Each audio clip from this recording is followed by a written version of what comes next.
Morning, morning. Andre, I see you up in here already, buddy. How's it going, man?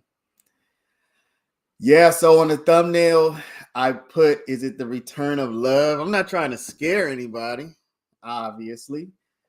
It's just we don't know. They did not make any kind of announcement as to whether she was going to be here today or not. I don't really know what the scenario is as to why she was gone. So we really just don't have any idea now, do we? We don't have any idea as to what's up. But we're going to find out soon. We'll be in court soon, and we're going to find out as to whether or not love will be there. Y'all check out the Paralegal Institute mugs. Check out the mug. Check out the mug. Check it out. Don't you want one? Don't you want to drink your hot coffee or your hot tea out of a PIW mug? Taylor, good morning. Andre, good morning. So how did the defense do yesterday? Yesterday was probably the most bland, routine, run-of-the-mill day that you almost would have thought that you were watching a financial crimes type of trial because it was just so mundane. There was nothing. I mean, there were, descriptions of shootings and things like that, but even those descriptions that came from police officers, they didn't have the emotional impact that you would expect, that you would think may come from talking about people shooting and bullet holes, etc. The first witness yesterday took the entire half of the day. So the first half of the day was one witness. And then after that witness, we had more or less five. I shouldn't say more or less. We had 5 rapid fire witnesses who went bop, bop, bop, bop, bop. So were there any fireworks? Yesterday, there were no fireworks, Taylor, none. There were no fireworks at all yesterday. I can say that. Yesterday, there was the lack of fireworks, honestly. Morning, L. Fallon. Honestly, it was much smoother yesterday with her absence. I'm one of these people, I really try to stay away from saying what would have been the case if something else had happened, but in this situation, I think most of us would agree that if love had been there, we don't know what would have happened, but the feeling is that the day would not have been as productive. And in fact, Taylor, the Judge Whitaker commented, and a lot of people saw this as her throwing a shot or throwing shade at love. She said, wow, the prosecution was surprisingly efficient today, or something like that. Since we have a second, let me see if I can find that. Let me see if I can find that brief little last second shade from last night, or from yesterday afternoon, late afternoon.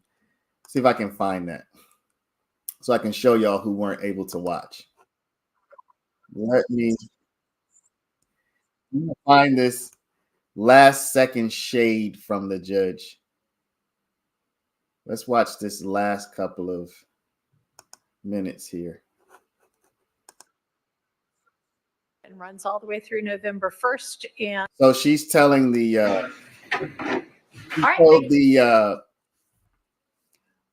jurors yesterday that they are going to have court on Election Day. So let's just watch this little piece. John, you may step down. Do you have another short witness? No? Okay. All right. How long will your next witness be? Probably an hour and a half. Oh, okay. All right. Okay, so this is Mr. Abate. I believe I'm pronouncing that correctly. It might be Abate. Might be Abate. So y'all, if you have a better pronunciation, let me know. He seems like he was taking over for Love yesterday, but actually the first chick. Well, yeah, he seemed like he was kind of running the show yesterday. We're going to break for the night. All right, ladies and gentlemen, thank you for your time and your patience and your attention. And I am going to give you a couple of different reminders today. Your usual one, to not discuss this case with anyone or allow them to discuss with you, and not to in any way observe or absorb any accounts of this trial or anybody involved in it.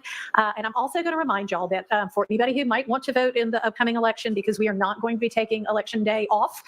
Early voting starts tomorrow and runs all the way through November 1st. And y'all should have the information about where you can vote. It doesn't have to be your precinct. It's basically anywhere that's open in Fulton County, and the hours, including weekend hours and before and after work times. So anybody that wants to get that done, go ahead and get that done.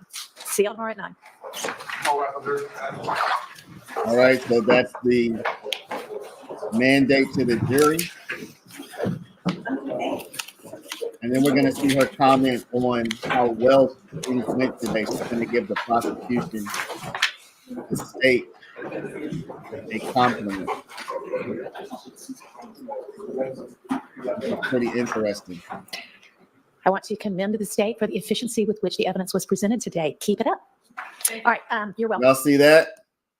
I want to commend the state for the efficiency with which the evidence was presented today. Keep it up. Good morning, everybody. Anthony Thomas, morning. Priscilla, good morning. So gorgeous, Tate.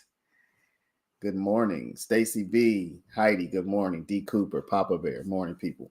So no love yesterday. Lots of speculation as to whether she is fired, which she's probably not.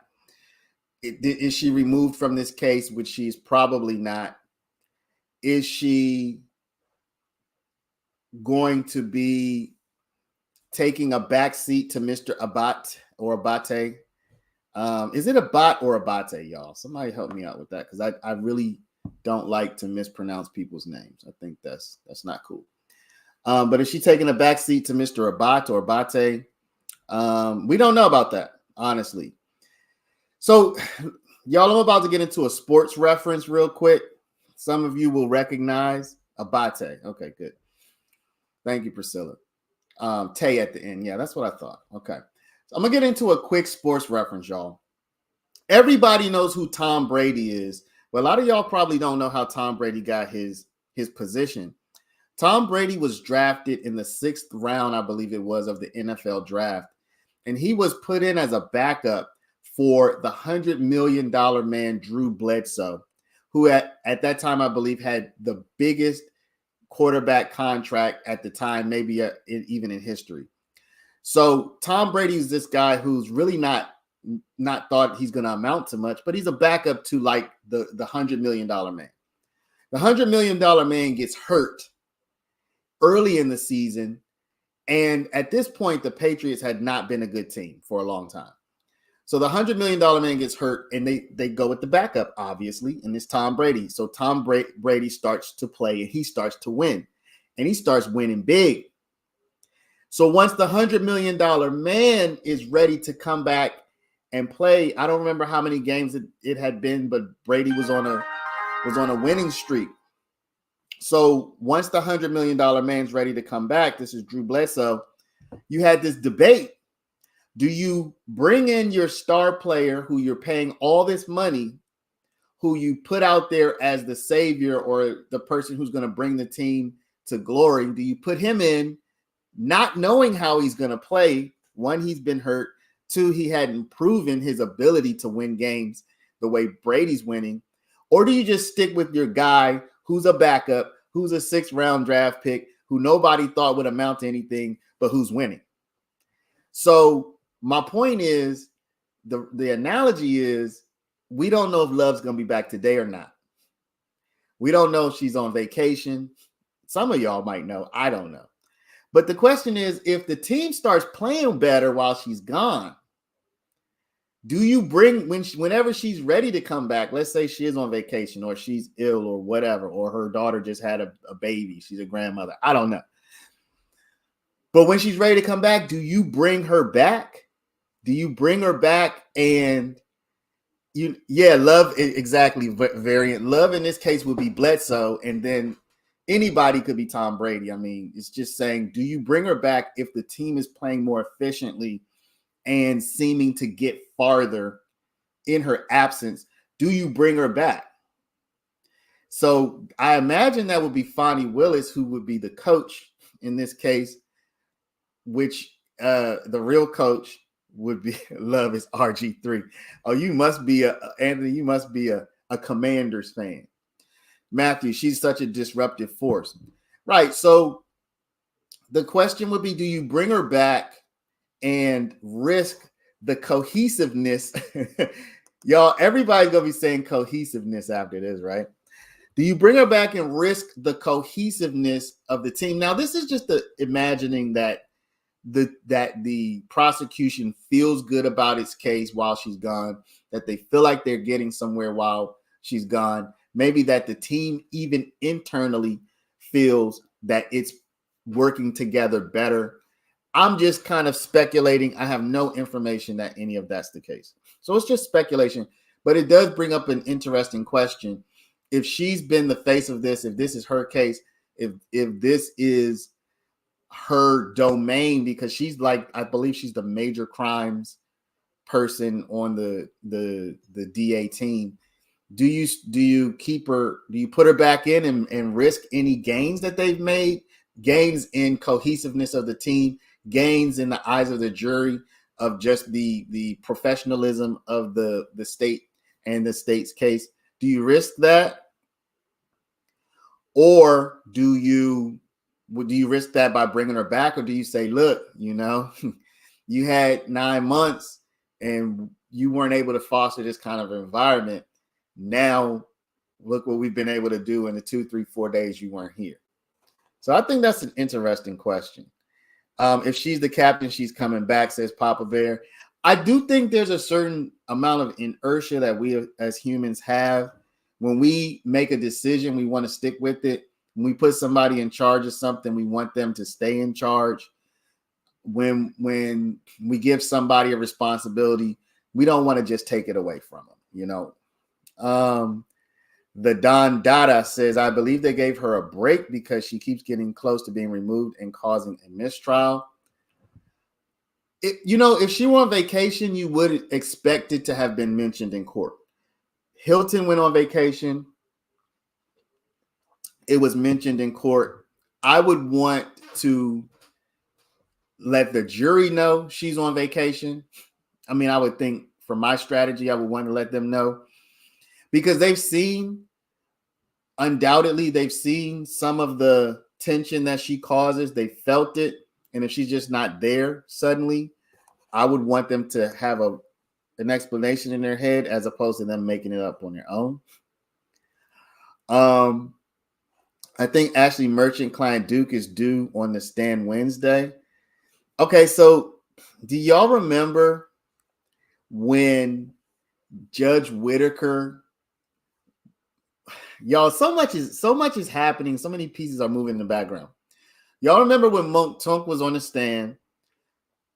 He disputed the factual acknowledgments that Love had read out to him in person and that he had signed to and agreed to, both verbally and signaturely.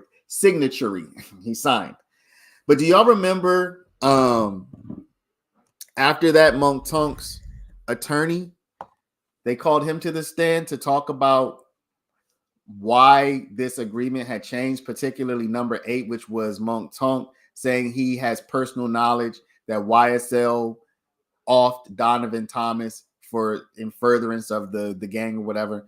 And he said in court, hey, I don't know about that one. And then they went back and forth with Monk Tonk's attorney about that, so on and so forth. The attorney said, hey, that wasn't there in earlier versions. I do see that it was there in a later version. I do see that we agreed to it when you brought it up in person. And he said, I can't explain how we missed it.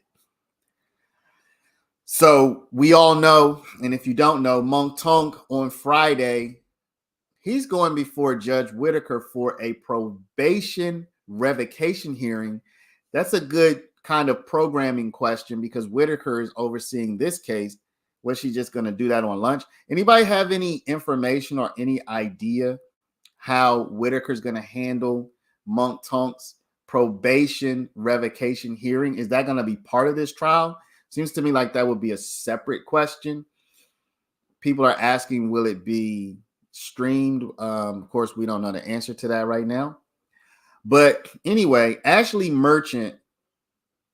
So anyway, when all this is wrapping up, Love is having a conversation with Whitaker. Kind of like a little bit of a small talk, honestly. But it's on the record, but it's kind of small talk at the same time. And Whitaker's like, I hope you're not planning on calling any more attorneys. This is after they called Caleb Bumpus to the stand. This is after Melnick testified essentially multiple times under Glanville and under Whitaker. This is after she had just finished speaking to Mr. Wright, Monk Tonk's attorney. He testified, actually, not just speaking to him. He testified in front of the jury. So Whitaker's like, I hope you're not planning on calling any more attorneys to the stand. And Love says, oh, believe me, Judge, you know, I didn't want to call that last one talking about Mr. Wright, Monk Tonk's attorney. and Judge Whitaker says, yeah, because that didn't go very well for you. And then Love said, we'll see. We'll see. So she said this under her breath. She said, we'll see. And the reason I bring that up is because the next person who is a defendant or a co-conspirator who has an attorney is this Duke. I think, what is Duke's real name? I forget his name, but his name's Duke, and Ashley Merchant is his attorney. And Ashley Merchant has been paying attention to this trial, at least in passing. One, probably because her client is tangentially involved, but two, because she may be called to the stand to testify. So we do have to wonder whether Love is in the courtroom or not will probably play a big role in how that whole Duke testimony goes. Will it result in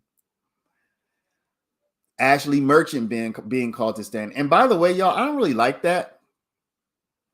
I don't really like the fact that they're calling attorneys to the stand. At the rate that they're doing it, it makes everything feel even more like a circus to me. Again, Woody, both of his attorneys were called to the stand. Monk Tonk, his attorney was called to the stand. Zachary didn't even have an attorney. So it's almost like, you really don't know if his attorney would have been called to the stand because he didn't have an attorney. He didn't have legal representation. I guess they could have called his previous attorney to the stand. But the idea that not only do the co-conspirators or presumed co-conspirators have to testify, but so do their attorneys, I don't know. It doesn't seem very good for the field, for the legal field, if attorneys are also going to be on the stand. Priscilla says 4 p.m. Friday. So 4 p.m. Friday, I guess that's going to be Monk Tonk. Will it be streamed? Do y'all see? We all saw it. We all knew it. Sorry for getting pumped right there, but we all saw it. We all knew it. We all could feel it. We could all sense it, that Monk Tonk was kind of setting himself up for exactly what's happening now. And does it give you a little, like it does me? Does it give you like a little bit, like in a horror movie when something bad is going to happen and it's coming, you just get that feeling in your stomach? Like you kind of you don't really know people when you see them on the stand, but you kind of develop a little bit of a connection with the person that you're seeing there. And you see some of these guys that try to turn their life around. I'm not saying anybody's a good guy or bad guy, but you want the best for people. You want them to move on from whatever type of shenanigans they used to do. And you see, as Monk Tonk is denying, particularly that number 8, which was a huge, probably the most important acknowledgement, that YSL, he has personal knowledge that YSL committed the the Donovan Thomas hit in furtherance of the gang. And it's like, if he just says yes, he can keep himself out of this whole situation of the probation revocation hearing and so on and so forth. But, you know, he probably, I'm not going to speak for him. I don't know. But I imagine at that moment, he must have known that him not stipulating to these things, to these acknowledgments, was putting himself at risk of 30 years in prison. Y'all, 30 years. We're not talking about 3. We're not talking about get sentenced to 5 and get out in 2.5 or whatever it might be. We're talking about 30. You talking about 30. I mean, this is just Martinez Arnold. Yeah, that's Duke who's coming up. Now, Martinez Arnold had a different type of deal, which will certainly be revealed and not revealed. It'll be discussed at the appropriate time. I don't have the verbiage in front of me, but my understanding is Martinez Arnold is not on the same. He's not in the same kind of jeopardy as Tonk was. So mind you, Woody wasn't in any jeopardy because they gave him immunity, or he was in, let's say he was in some jeopardy, but a low level. Tonk was in a lot of jeopardy. Lil D, Zachary, he didn't have any charges hanging over his head, so he should be a free man. He should be out and about right now. And Martinez Arnold also, as far as I know, he's not facing any kind of prison time for these any kind of charges or probation or anything like that. Ashley loves kryptonite. Yeah, at one point did y'all see that thumbnail I made? I made a thumbnail that literally said exactly that. It said that she loves kryptonite. I even made it like that kind of thumbnail, so that's pretty cool. So we are going to be seeing, I guess, Martinez Arnold this week on Wednesday, hopefully. I guess that's tomorrow. And maybe we'll see Tonk on Friday. Yo, but I think factually speaking, HARP, I felt bad for him, but I felt like he knew what he was finna do. Yeah, this is one of those situations where you look at it and you say, we can all tell, just factually speaking, that he did not uphold his end of the agreement. I mean, I'm just going to keep it real, y'all. He didn't do what he was supposed to do according to the agreement. He just didn't. He didn't do what he was supposed to do. Now, I'm hoping that the brother is able to avoid prison 100%. I'm hoping he's able to stay out on the streets, stay positive, do all sorts of amazingly positive things with his life. But let's be real. It was pretty clear, the verbiage as to what he needed to do. And he did it partially, but he didn't do it 100%. He didn't do it 100%. And I think the one thing I think that could save him, and I'm going to tell y'all what is the strangest thing of all of this. Are we live? It looks like we're live. The strangest thing of all of this, I'm going to keep talking until we get some court volume. Okay. The strangest thing of all of this, y'all, is this. All right, y'all, hear me out. Hear me out real quick. His lawyer came to the stand and said that he himself missed something that was in the factual acknowledgments that shouldn't have been there. So his lawyer kind of threw himself, his own self, the lawyer threw the lawyer under the bus. Now the question is, who is going to represent Sledge in this hearing? If I'm Sledge, I'm getting a different lawyer. No slight to Mr. Wright, but look, I gotta get me a different lawyer because I need my new lawyer to argue that my old lawyer, Mr. Wright, acknowledged and accepted fault for what went wrong. Or I need Mr. Wright to come in and just do that. If he's going to be my lawyer, I need him to just fall on the sword and say, look, I said it in court. I'm going to say it again. This was all me because I did not give him effective counsel. Now, Farmer says Sledge and his attorney agreed to the final draft.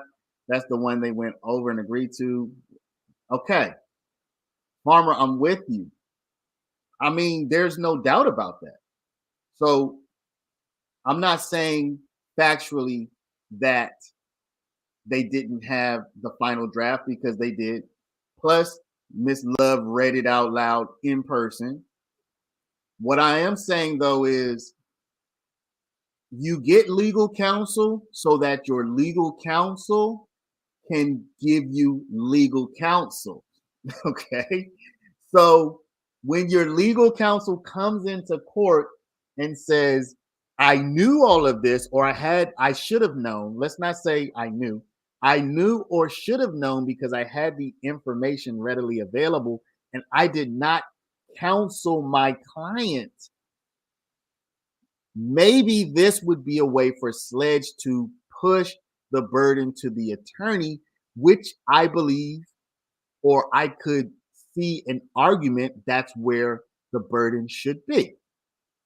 So I'm not saying at all that they didn't have the information. 100% they had the information. Okay? 100% they had the information. In that agreement, it also says Sledge must tell the truth. That doesn't mean love's truth. That's what it comes down to, in my opinion. Very good. Very good. So the good thing, I think, is that Judge Whitaker was the person who was there for the entire exchange. And she's going to be the lawyer for, she's the judge for this probation revocation. That could work in Sledge's favor because she is as knowledgeable as any judge could possibly be as to what happened in court because she was there. So they won't really need to bring her up to speed in the same way that they might need to bring another judge up to speed. She got to see all of the emotions on people. She got to see all of the back and forth. She got to witness and experience if there seemed to be any confusion. So I think Sledge is benefited by having Whitaker hear this case, this probation revocation. Republic Room says Miss Love's corruption and possibly being under investigation may be a mitigating circumstance. Remember, Whitaker is hearing this, Republic. I don't think Whitaker believes Love is corrupt, or else this trial would not be going forward. So, you would have to argue that to a fresh judge, I think. Whitaker, I do not believe, would agree with the assertion that Love is corrupt. But so yes, Whitaker is hearing this.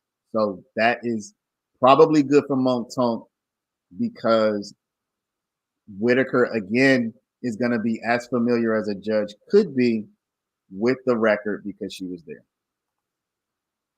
Big T says, bottom line, he ratted and now he's backpedaling after Woody. You never hear me talk about the word rat, I certainly can see the angle, it's just not my position to talk about that. I do think when it mattered the most, he did not stipulate to the most damaging information. When it mattered the most, he did not stipulate to the most damaging information. But I can certainly see what you're saying, man. Go Blue. I'm behind I'm behind, as you can see in the chat. Tom Brady's the reason we were champs in 1997.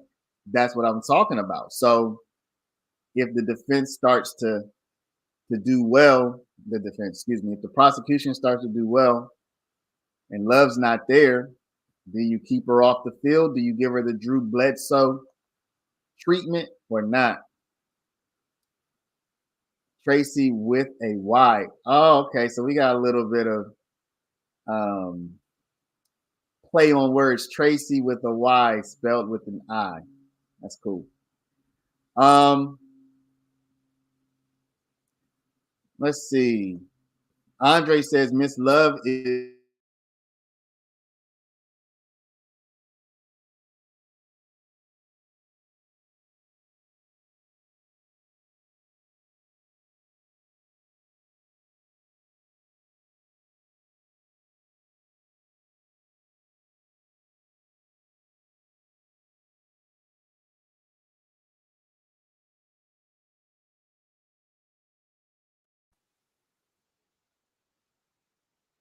I don't know. He had a little bit of a StreamYard hiccup there. Sorry about that.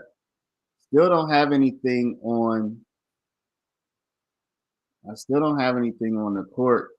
Still don't have anything. Not hearing anything. Y'all, sometimes StreamYard just has its hiccups. I'm sorry about that. It's like kind of nothing we can do about it, honestly. Get another streaming service, I guess. Remember, he said he wasn't afraid to go. Yeah, I remember that. But he never did go left. In fact, if y'all remember, he actually he apologized, I believe. Or if we aren't gonna call it an apology, we can say he walked it back. He walked back those comments. So yeah, I do remember he said he wasn't afraid to go left.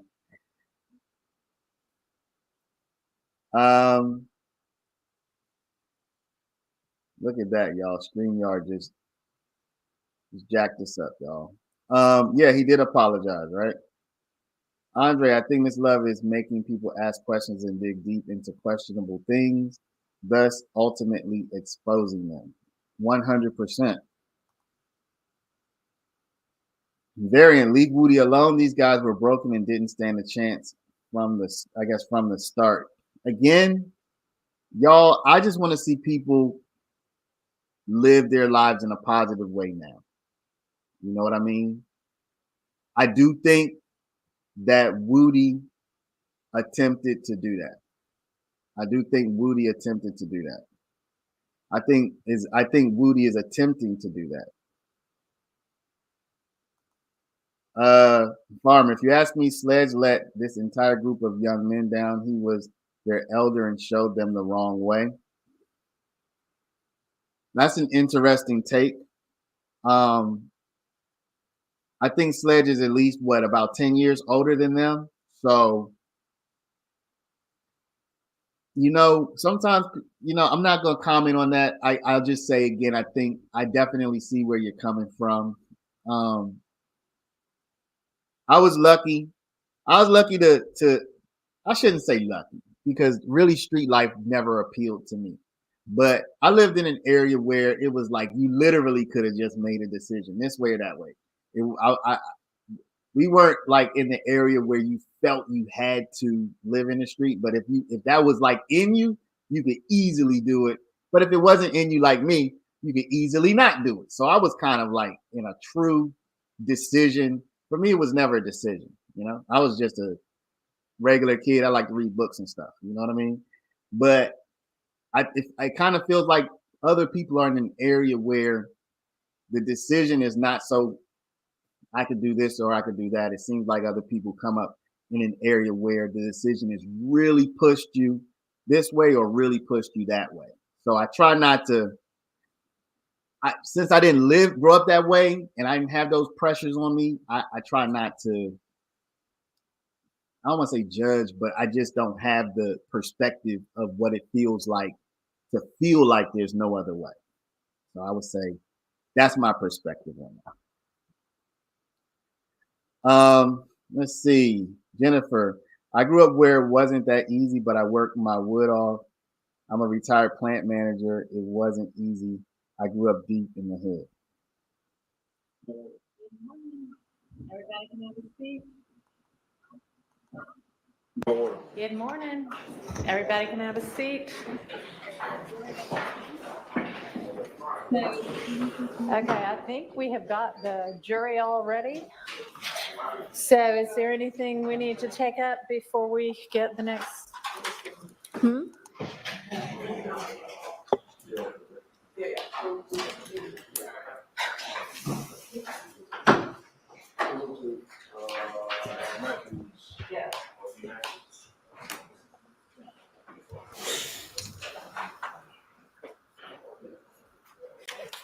Well, I guess we'll wait for Mr. Matthews before we. He went to the restroom.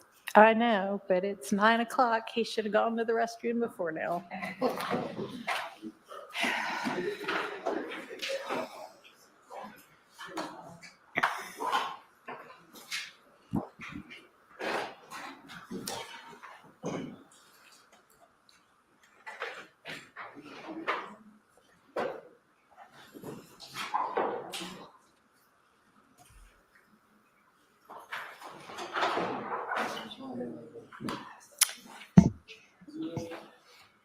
All right, now that we have Mr. Matthews, is there anything that needs to be put on the record before we get the jury?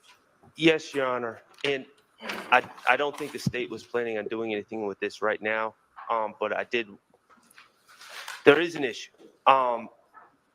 So last night at maybe like 10, I don't know, 9, 10, I was texted a letter supposedly written by my client regarding, so let me back up. My client was in a car with Tiara Jones when she was killed by, I think the state believes, members of the other side. And they believe that my client was the intended target. Okay. At some point, my client, according to the state's telling me this, wrote a letter about the incident, kind of an apology letter to Tiara Jones's family, as my understanding. I will say, as an officer of the court, I don't remember seeing that letter in discovery. I don't believe I've ever read that letter, but I'm not going to swear to it. But then apparently there was another letter where my client, that was sent to me last night at about 9:30 or 10, which I never had seen before, to my recollection, where my client basically recanted, I guess, what he said. I'm saying I guess what he said in the original letter because I haven't seen the original letter, so I don't know what he actually said. And my belief is that the state, and they've communicated with me about this, but they're seeking to admit these letters through Investigator Griffin, and who was the homicide investigator on that case. I'm just in the blind right now about these letters. One I've never seen, and it may or may not exist. The other one I've seen, I have no reason to believe that I don't know where it came from. Who sent it to you? Miss Hilton. Okay. And it's a letter, and it's signed. The name signed is Shannon Jackson. I don't know that my client wrote that letter. I don't know where it came from. Okay. I don't know anything about it. And quite frankly, I just don't want. I need to know more about my client's statements. Is this anything that's going to be dealt with this morning, or that the state intends this morning? No, Your Honor. Okay, can we take it up at lunchtime? Absolutely, Your Honor. I just wanted to bring it to everyone's attention. Okay. All right. Well, obviously, we'll need to drill down on that some more, but right now, let's get the next witness. And Your Honor. Yes. Case alert, and good morning to everyone. Case alert, this honorable court. I have not, I'm sure it was an oversight, but Ms. Hilton, I don't believe, sent me that letter, and I don't have any reason to believe, from what the Honorable Mr. Sharp just said, that those letters or series of letters have anything to do to further a conspiracy under 24-8-801 D2E. So I'll also be voicing an objection. I just don't, later when you're doing it at lunch, I want you to budget for that too. Okay, all right. Well, we'll sort it all out during the lunch break. Who's your first witness for this morning going to be? During returning contact with the first witness. Well, maybe we'll be sorting it out now after all. Do you have a second witness that you could put on instead of the first witness? Yes, we do, Your Honor.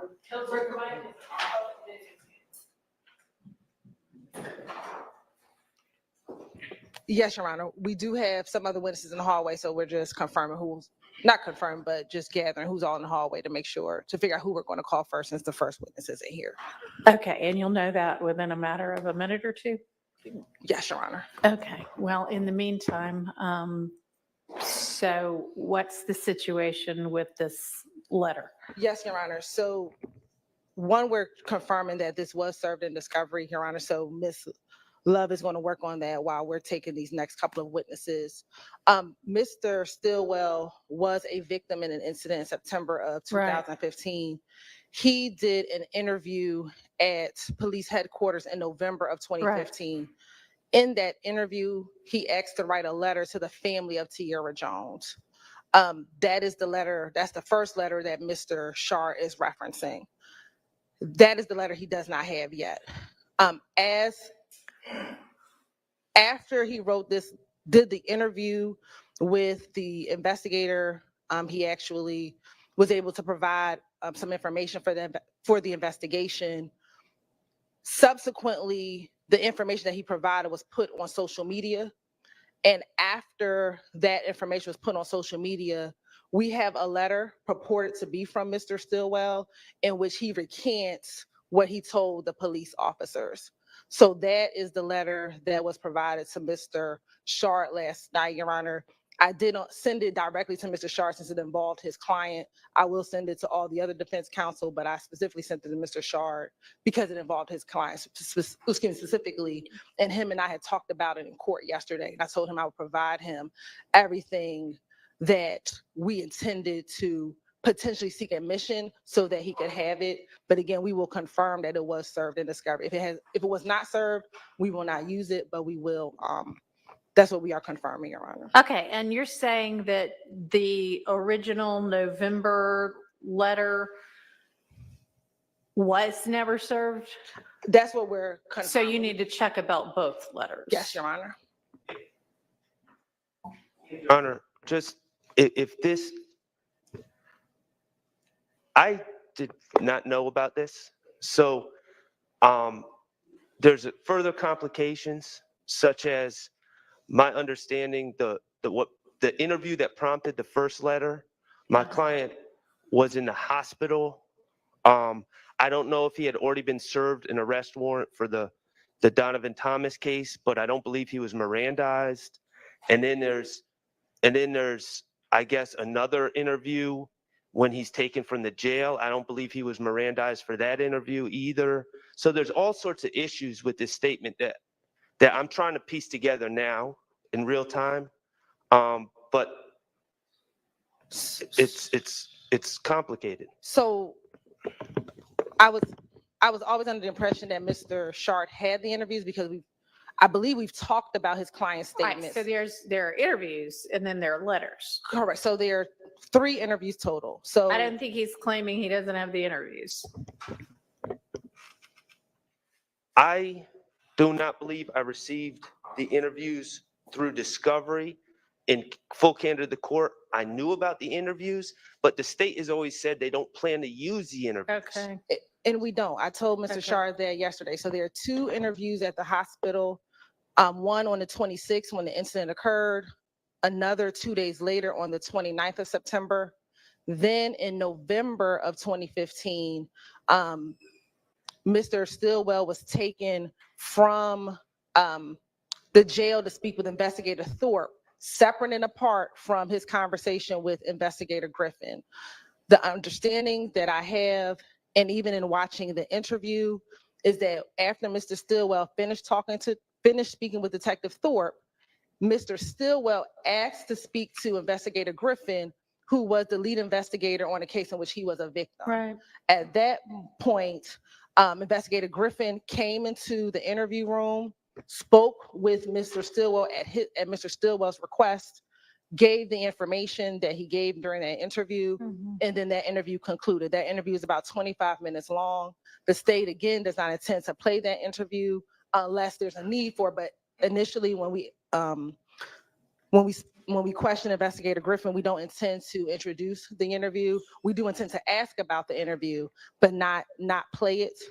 Then again, like I said, there was a social media post thread about the fact that Mr. Stillwell had given a statement to police about the case in which he was a victim.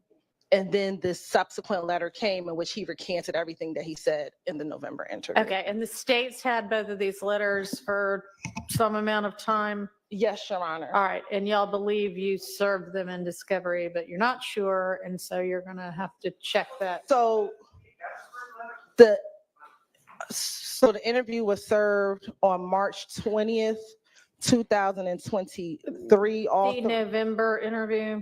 The November and the 2 September Okay. interviews. What about the letters? So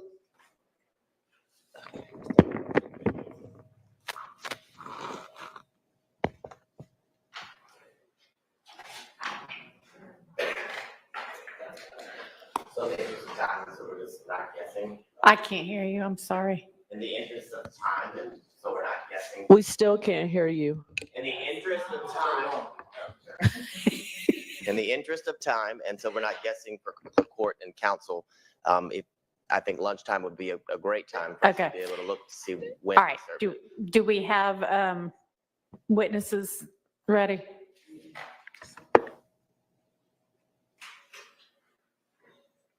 Yes.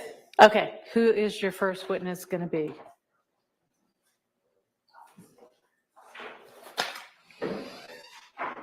Who is your first? Okay, Officer Jones. Officer Jones, who is where on this witness list? Number 8. Okay. All right, ready for the jury? Yes, let's get the jury in.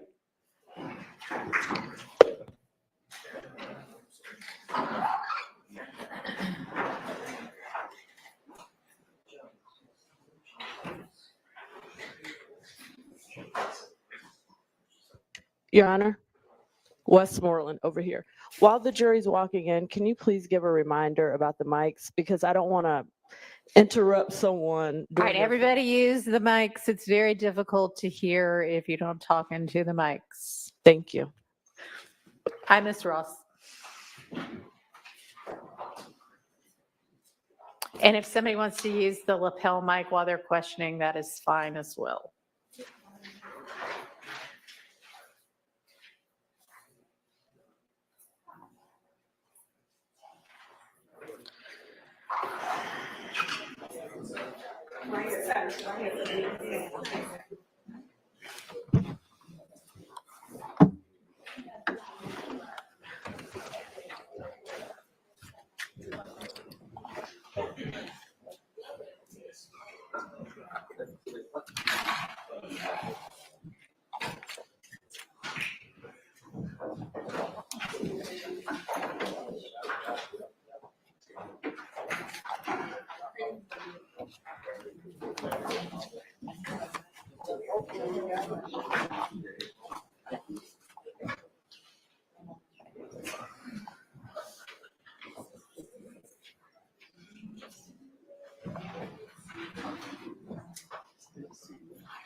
All right, thank you. Everybody can have a seat, and if you can, well, not you, officer. You need to be sworn first. Please raise your right hand. Do you swear or affirm the testimony you shall give to the court today will be the truth and whole truth and nothing but the truth? I do. Okay, you can be seated. Please take and spell your name for the record. Michael Jones, Michael Jones. Thanks, sir. Good morning, Officer Jones. How are you? Sergeant, I'm fine. And thank you for saying that. Where are you a sergeant currently? I'm assigned to Zone 5, our field investigations team. With the Atlanta Police Department? Correct. All right. How long have you been sergeant? It'll be 3 years in December. And how long have you been with APD? Total of 12 years. February the 13th of 2015, were you working with Atlanta Police Department at that time? Yes. What was your position? I was a police officer assigned to Zone 3 Morning Watch. As a police officer assigned to Zone 3 Morning Watch, what hours did you work? 10 p.m. to 6 a.m. or 11 p.m. to 7 a.m. All right. And on the morning of February the 13th, around 3:56, were you on duty? Yes. All right. At that time, did you have an occasion to respond to the area of 193 Hendricks Avenue? Yes. And what was the reason that you responded? I responded on behalf of my then Lieutenant Bruce, in reference to shell casings being on the ground near the location. All right. Now, preceding that shell casings call that you got from Lieutenant Bruce, had there been another call at 193 Hendricks? I'm not familiar with that, but I believe so. All right. And when you got to 193 Hendricks, tell the jury what you observed.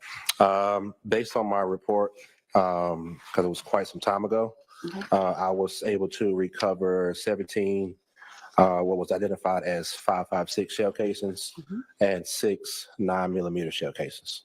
Did you have an occasion, without telling what anyone said, did you have an occasion to speak to any persons on scene? No, ma'am. Did you observe any persons on scene? No, ma'am. All right. And once you collected those 17 5.56 shell casings and the 6 9mm shell casings, tell the jury how you preserved or collected them. Once shell casings are collected, they are then turned into our property, which is our annex building. I should be more specific. When they're collected, are they collected individually and put in a bowl and given to property, or do you do something different with them? From my knowledge, if I'm doing the collection, we collect them individually or all together, or we contact our crime scene technicians and they come out and collect them. And in this particular instance, was it you or a crime scene technician that collected the shell casing? Based on my report, it looks like that I was the one that collected them. All right.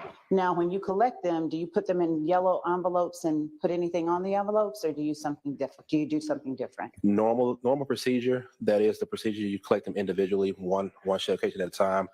I don't remember exactly how these particular shell cases were collected, but I believe that I still follow the same procedures that I do with collecting shell cases individually. And does your procedure involve writing on the individual packet that the shell casing is in the location that you collected them from? Yes, ma'am. And does it involve putting your name on the front of the package? I can't recall if I had to put my name on them or not. I'm being honest, I can't recall.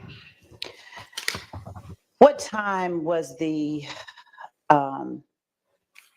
call that preceded your call? Was it earlier in the day, in the night, a few hours before, a few moments before you went out? Do you know?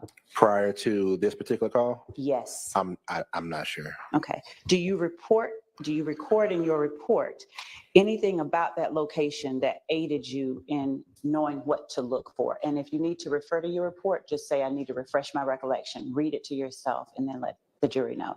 Okay.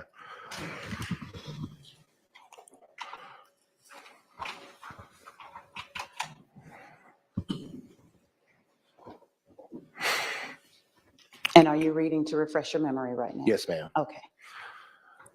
Okay, in the report, I mentioned that there have been previously recent gang-related shootings that You remember what I said about reading the report to yourself? Gotcha. Refreshing your memory?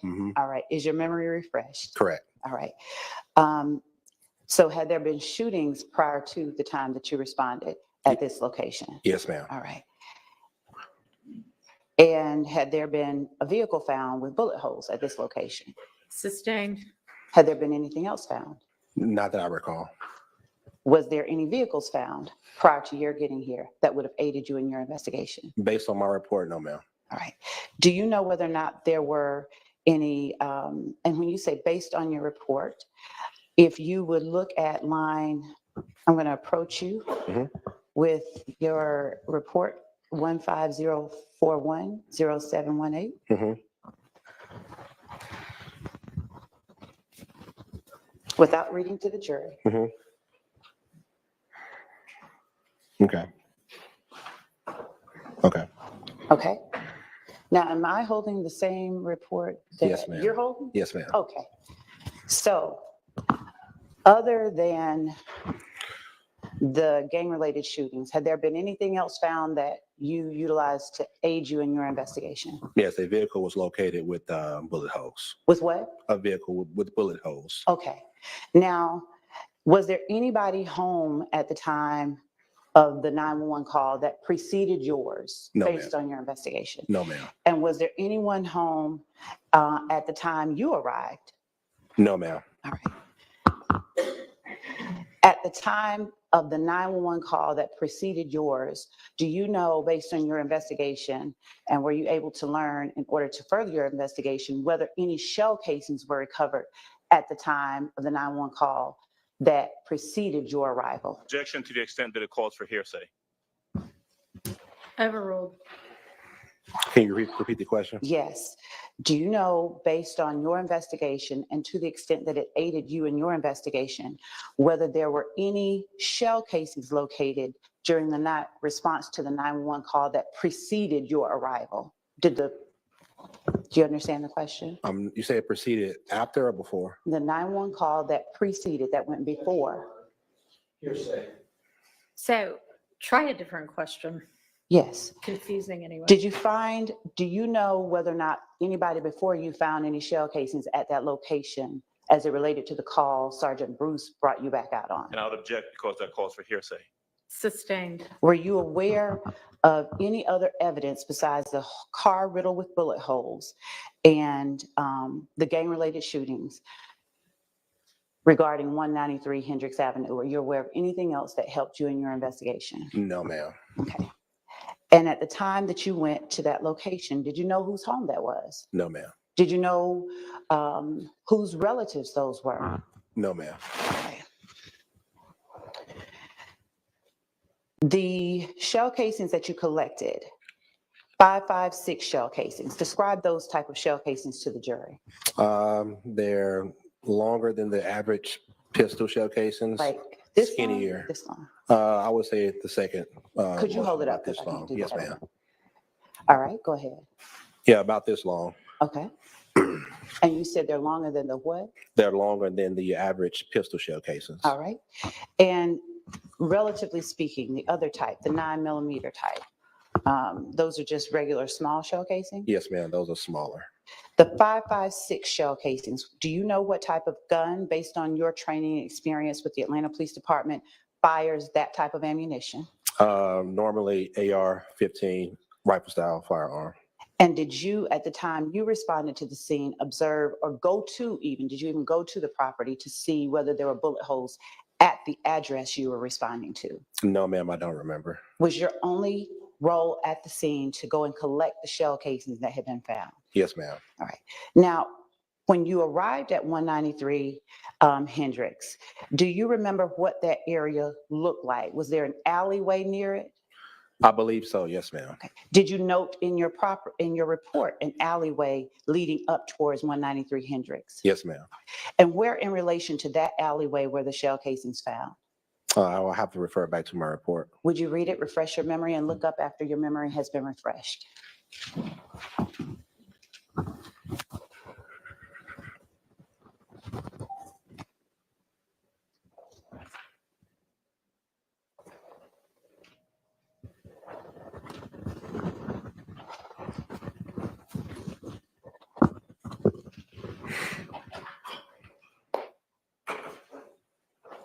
Has your memory refreshed? Yes, ma'am. All right.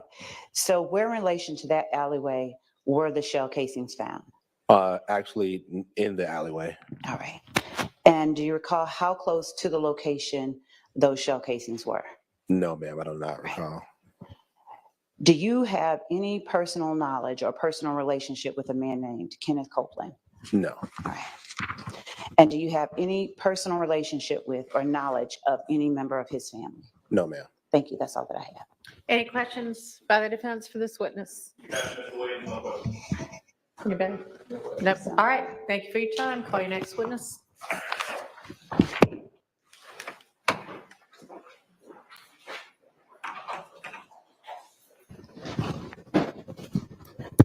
State calls Officer King.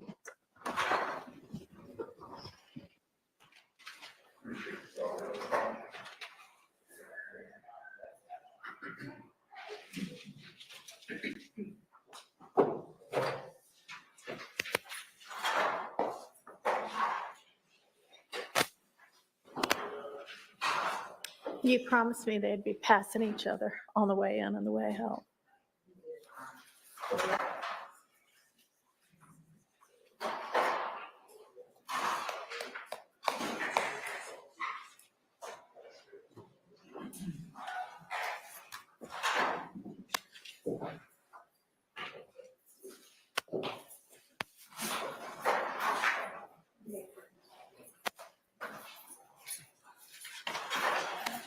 Before you get seated, please raise your right hand. Do you swear affirm the testimony you shall give to the court today will be the truth, the whole truth, and nothing but the truth? So help you. Yes. You may be seated. My seat, please state and state your name for the record. My name is Officer King, H. King. And pull that mic really close to your mouth because it Okay. needs to be close for us to be able All to right. hear you. Thank you. H. King, King. Good morning. Is it still Officer King? Yes, it is. Good morning, Officer King. How are you? I'm good, thank you. Good. Officer King, would you please tell the jury where it is that you work as an officer? Zone 3, Atlanta, All right. How long have you worked in Zone 3 as an officer? 20 years. So is it safe to say that on February the 10th of 2015, you were working Zone 3 with the Atlanta Police Department? Yes, I was. Now, would you tell the jury what your shift was during that time? My shift was 6 a.m. to 2 p.m. day watch. And during that time, did you have an occasion to respond to 193 Hendricks Avenue Southwest? Yes, I did. What was the reason that you responded to that location? The call was a damage to property. A house was shot up. Okay. Now, do you remember the time that you responded to that location? It was around 8 o'clock in the morning. All right. And when you arrived at the location, did you speak to any occupants of the residence? Without saying anything that anyone said, do you recall speaking to any occupants of the residence? The female, I believe, the owner of the house. Was there a Miss Janice Merryweather there? Yes. All right. And did you have an occasion, without talking about what she said, did you have an occasion to talk with Miss Merryweather? Yes. All right. Now, what did you observe when you got to the house? And if you need to refresh your memory, is that your report you have up there with you? No, I don't have to report. Okay. Do you need to see your report to refresh your memory? Yes. All right. Gotcha.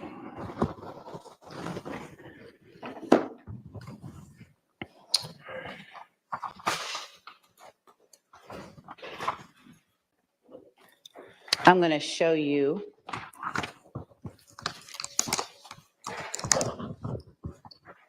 a copy of your report, and you tell me if you recognize this as your report, the document I'm placing in front of you. Yes. And what was the incident number of your report? The incident number was 150410718. And again, what time did you respond? Refreshing your memory? 8:09 All right, AM? a.m. Yes. All right. And if you would do me a favor, whenever you need to look down and refresh your memory, would you let the jury know I'm refreshing my memory and read it to yourself? Yeah. Okay, and then after your memory is refreshed, would you just let me know? Yes. All right. So what did you see when you got to the location of 193 Hendricks Avenue? I remember pulling up in front of the house. Mhm. I think the female, either she was outside or she came up to me and I asked her what happened. Now, when she came up to you, describe for the jury whether she was from what you could observe, whether she was calm, upset, frantic, what was her disposition? Concerned? I don't recall Okay. how she was. Yeah. Was this young lady an older young lady like myself? Or was she a older. younger? Yeah, older. Okay. Mhm. Now, after you met with Miss Merryweather, what did you do? I just asked her what happened, what did she see, and she told me the situation. All right. And what did you do after she told you the situation? I believe we went inside the house to see what was going on, see the damage. And what did you see inside the house? There were Defects on the outside of the house? Okay. Do you recall how many defects? No, I do not. And do you indicate in your report anything relating to where it is that you saw the defects? If you need to refresh your memory, let me know now. No, it was on the outside of the house. Okay. Now, did you go inside the house and see any damage to other items, cabinets, bedrooms, walls, anything like that? I remember a flat screen TV was damaged, and there was some in the kitchen area. All right. But And in your report, do you document any other areas? Do you need to refresh your memory? I need to refresh my memory. All right, go right ahead.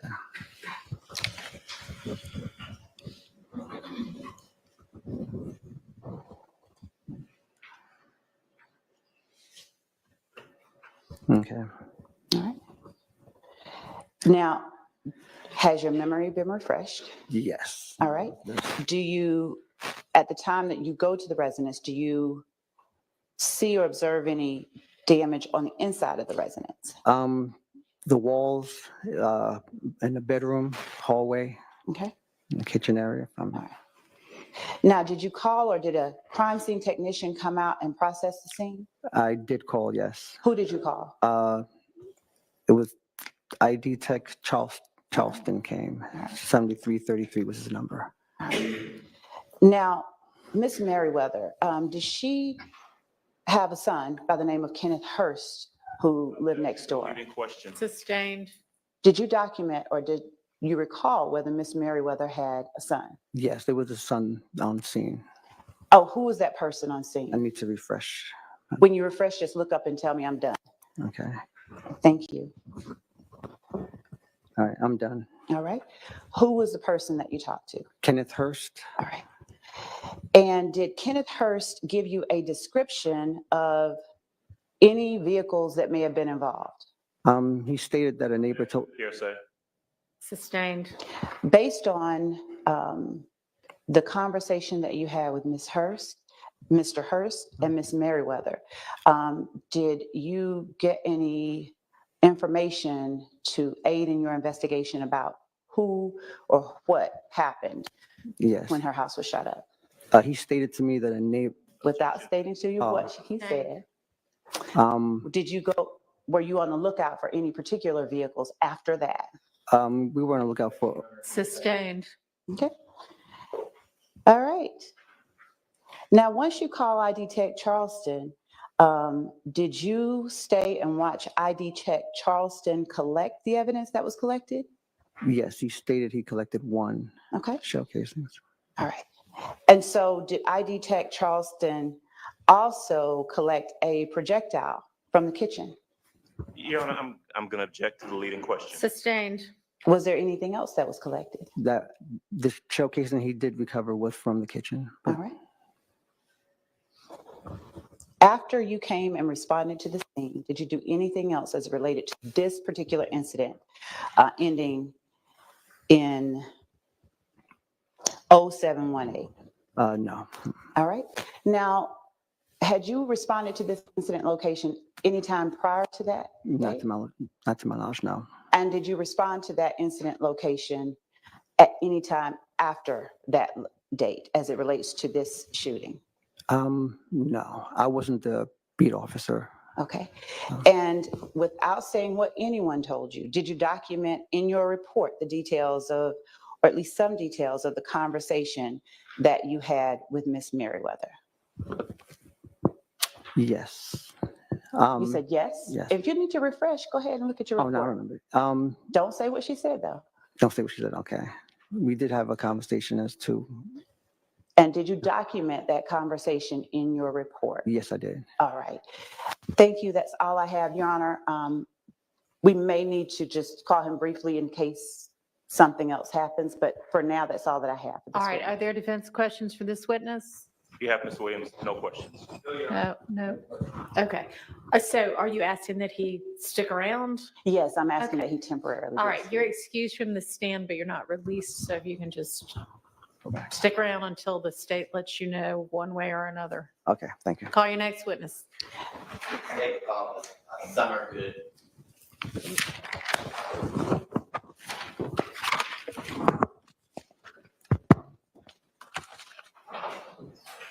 Are y'all able to hear the witness? Okay. What do you think of the microphone? Yeah, I'm wondering if the mic might be better. 'Cause, yeah.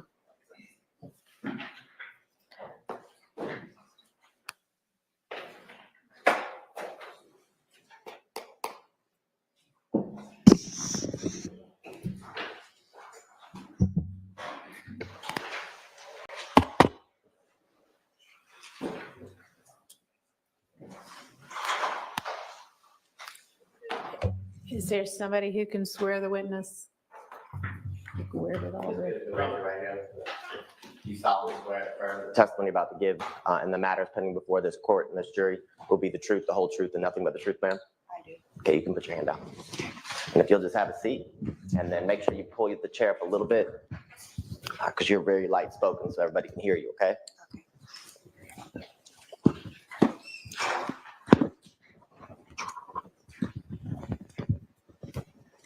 Now, good morning. Good morning. Can you tell the jurors, Ms. Good, where are you from? Atlanta, Georgia. Okay, are you born and raised? Yes. Okay, and what do you do for work? I'm a clerk. Okay, and do you live in the majority of your family also live in the greater Atlanta area? Yes. Okay. Now, can you tell the jurors how you know, or if you know, a gentleman named Quindarius Zachary? I dated Quindarius Zachary. Okay, and could you tell the jurors how long did you date Mr. Zachary? I don't remember. Okay, do you remember when you and Mr. Zachary met? Kinda, yeah. Okay, can you tell me when you guys met? I don't know the date, but I remember it was after a club. Okay, and do you and Mr. Zachary have any children together? No. Okay.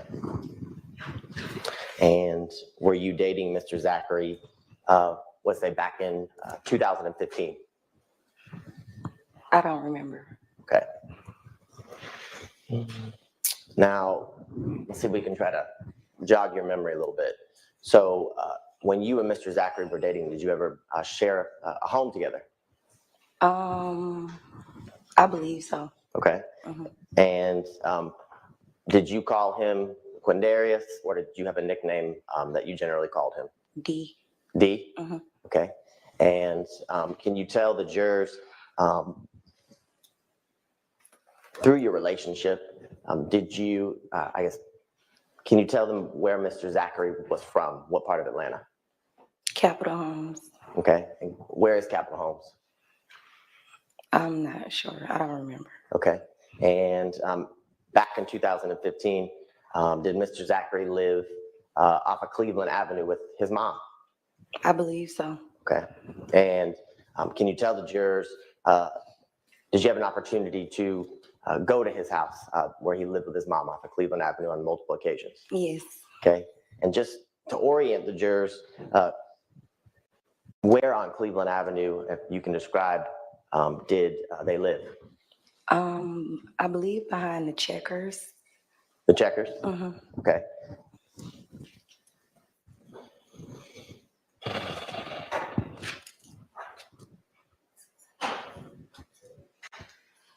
Now, during your time that you spent in a relationship with Mr. Zachary, can you tell the jurors, did you have an opportunity to kind of meet some of his friends or associates? Yes, I did. Okay. Did you have an opportunity to meet a gentleman named Antonio Sledge? Yes, I did. Okay. And what about someone named Shannon Stillwell? Yes. Okay. And what about someone named Jeffrey Williams? No. Okay. Do you know, was that somebody that Mr. Zachary would spend time with, someone named Jeffrey Williams? That's what he told me. Okay. And what about, had you ever had an opportunity to meet someone named Demikian Garlington? Yes. Okay. And were they, any of the people we just mentioned that you had met, did you, I guess, hang out with them often, go to restaurants or clubs or hang out at people's houses with them? Yes. Okay.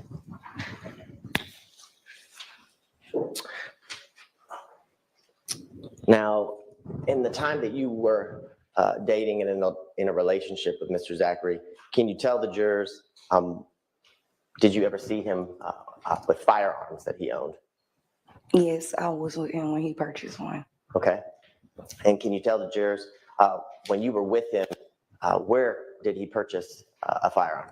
I don't recall. Okay.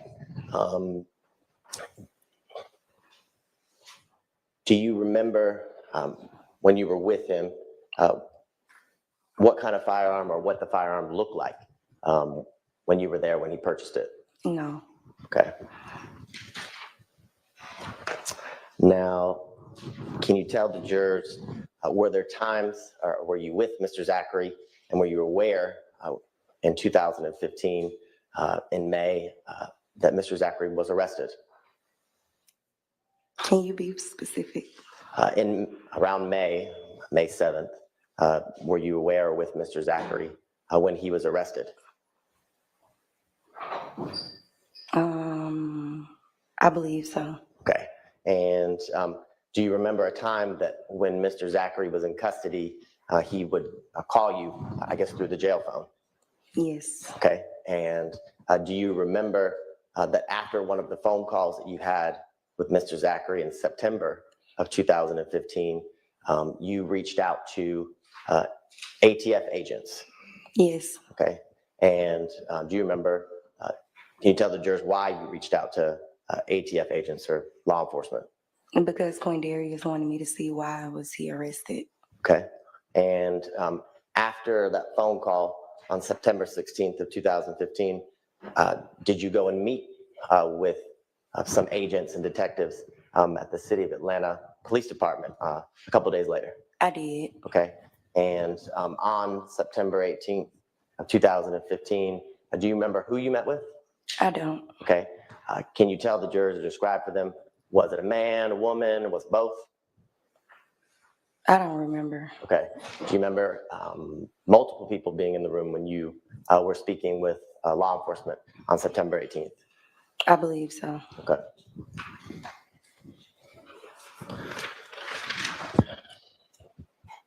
Now, when you arrived, I guess, to speak with the law enforcement agents, can you tell the jurors, did you talk with them about some of the guns that you knew that Mr. Zachary owned? I believe so. Okay.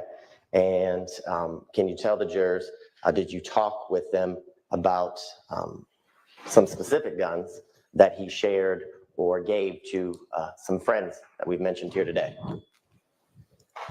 I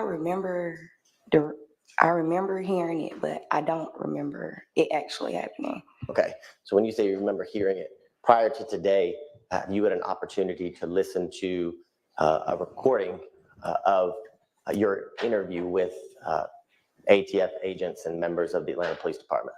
Mm-hmm. Yes? Yes. Okay. And when you listened to that recording, did you recognize your voice? I did. Okay. And it's something that you listened to from start to beginning? Yes. Okay.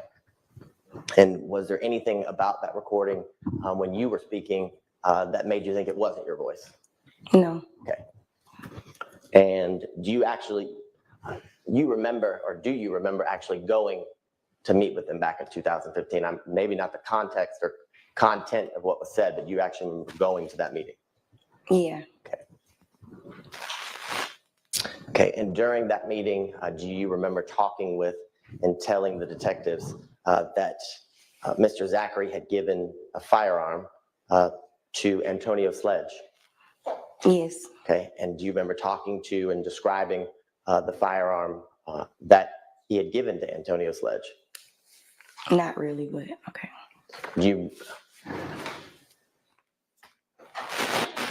In listening to the recording, do you remember telling the detectives that he gave Antonio Sledge a small black handgun, the one that you were with him when he purchased it? I do. Okay, and Yes.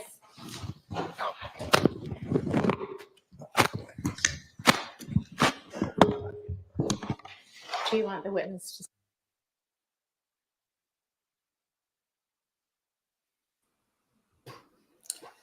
All right. So I think this is the same lady who was with QZ when he got arrested. I think that's what she said. So now we're kind of putting some faces to the stories here. So I think this is the lady that was with QZ when he got arrested. All right, let's take a look at some comments. Let's take a look at some of y'all's comments. A free speech debate. Can't see the state. Y'all, did y'all notice that she said that she never met Thug? I kind of feel like the more the state brings this evidence up, doesn't it feel like the more that it looks like Thug was really distant from a lot of this stuff? Anybody else getting that sense? I mean, this was Quindarius Zachary's girlfriend. She knew Tonk. She knew Garlington, the other little D, but she didn't even know Thug. Like, for me, that's almost like case closed. We in a gang, supposedly. And one of my main people, his girl never even met me. I mean, come on. You know what I'm saying? What? By the way, y'all, please do hit the like button. You know, I ain't too proud to beg for that one. That's something I'm not too proud to beg for. I'm about to put a like button emoji. I'm literally uploading it right now. I'm expecting all the members, all my peoples, my mods, my peoples to spam the like button emoji so we can get our likes up. But yeah, so how is it that oh man, I'm gonna have to replace one of these. Oh man, I don't have enough members to put another one. All right, Harvey's got to go. Sorry, Harvey. Harvey's got to go. We need a like button emoji. So how is it that this lady is QZ's girlfriend? She meets the whole crew, but not Thug. You know what I'm saying? That doesn't make much sense to me.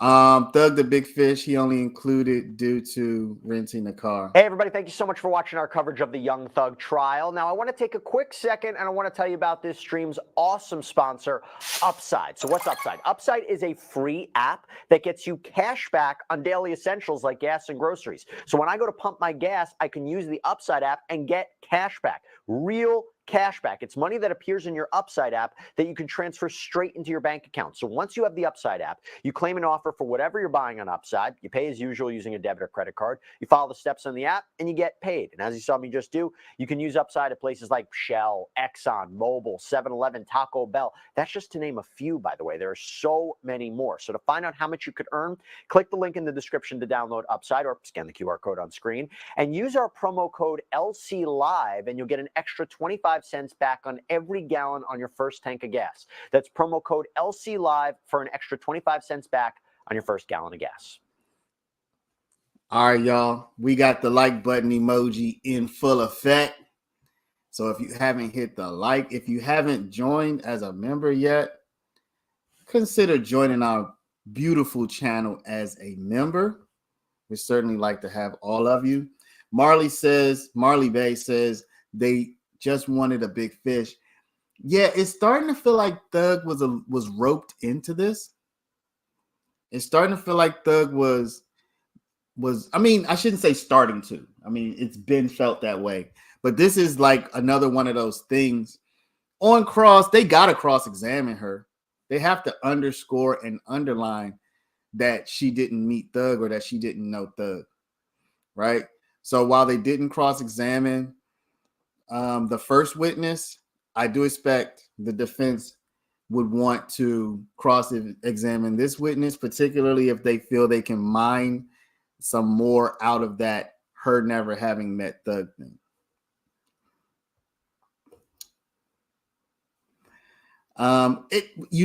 What's good for the defense is that they do have video of interrogation tapes where the detectives are saying, we want information on thugs. So like they were purposefully saying these things, which really underscores the defense's theory, which is that Thug was just roped into this basically as a way for detectives and even prosecutors to get a bigger name associated with this case.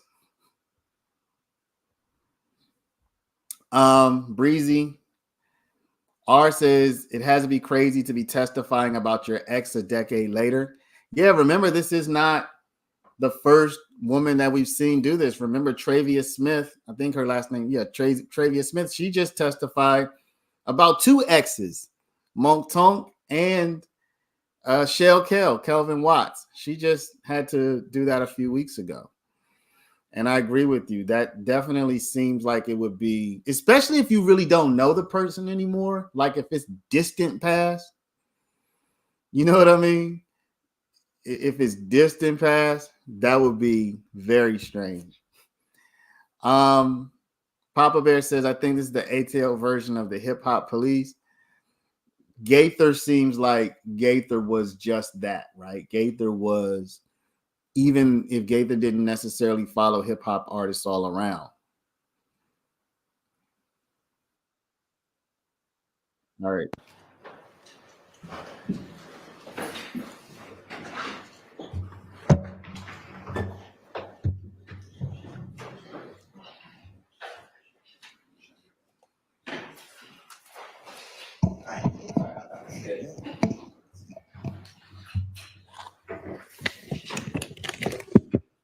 Okay, so I want to talk to you, pivot just for a second.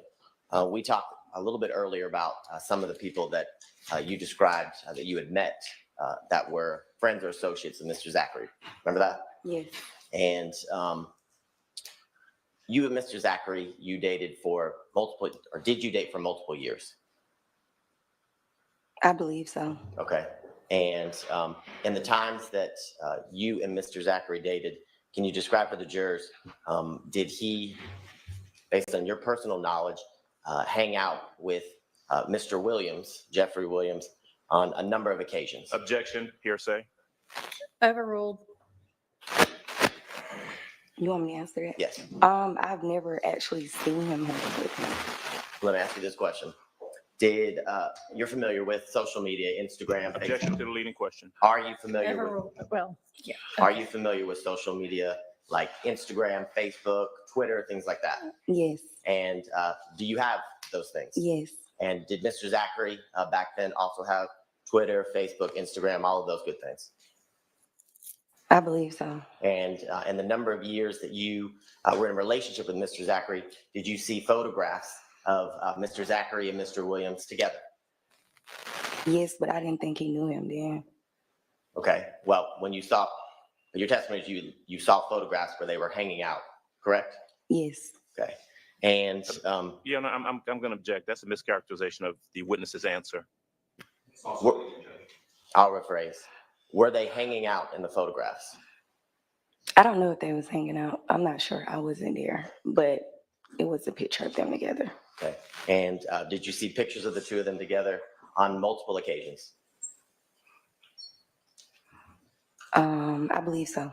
Okay, and in the times that you were in a relationship with Mr. Zachary, did he travel with Mr. Williams? Objection, hearsay. I don't remember. Rephrase. Were there times when Mr. Zachary was traveling and you and Mr. Zachary be on a FaceTime call and you would see? Objection to that leading question. Did you FaceTime Mr. Zachary when he was traveling? I don't remember. Okay. Do you remember telling the agents that there were times that you would FaceTime Mr. Zachary when he was traveling? I believe so, but I don't remember actually FaceTiming him while he was traveling. Okay. But do you remember in the recording that you listened to, you described FaceTiming with Mr. Zachary at times? I believe so. And in one of the occasions that you described, or do you remember one of the occasions that you described FaceTiming with Mr. Zachary, that he was traveling with Mr. Williams? I don't remember. Okay.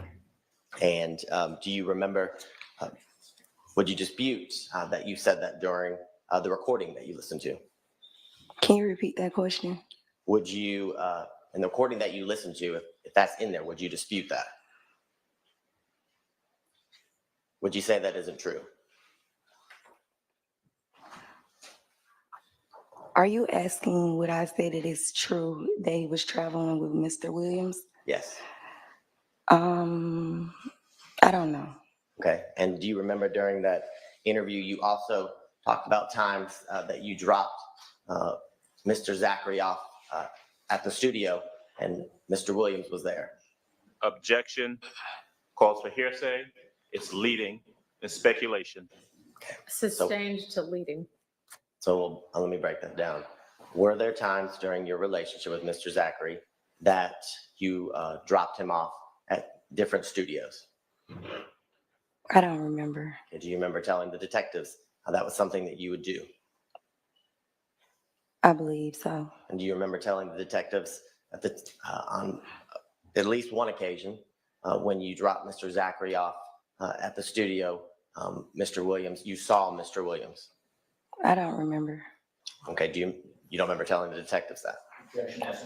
I remember listening to it and saying it, but I don't remember seeing him. So you heard yourself say that? I did hear myself say that. Now, during that interview with the ATF agents and the Atlanta Police Department, God bless you.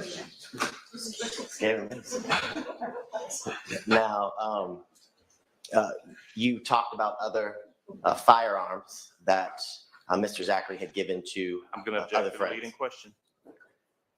Overruled. You can answer the question. Can you repeat the question? I'm sorry. Yes. Do you remember talking and telling the agents and the detectives in September of 2015 about other firearms that Mr. Zachary had given to other friends? I do, but I don't remember any other firearms. Okay. And when you say I do you remember hearing yourself say that when you listened to the recording? I do. And do you remember hearing yourself say during that interview and on the recording that he gave? Your Honor, I'm going to object. It's based on hearsay.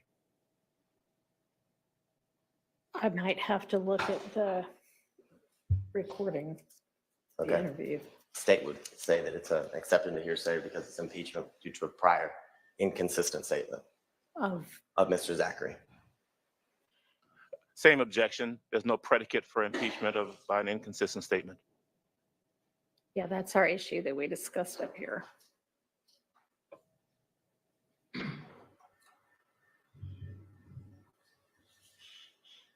Well,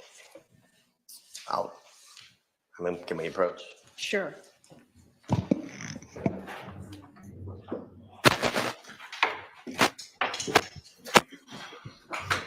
Kind of spicy today, huh?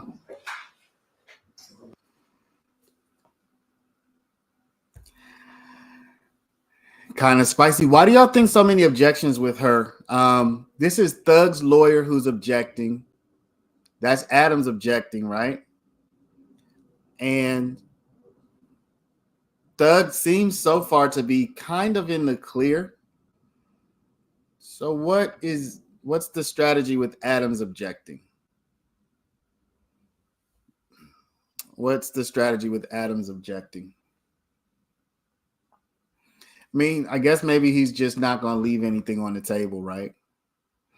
So, but to me, it seems like her testimony so far is helping Thug in particular. Now, some of the other defendants, maybe not so much, but Marley Bay says, I think she's about to contradict something QZ said, and can't they recross him?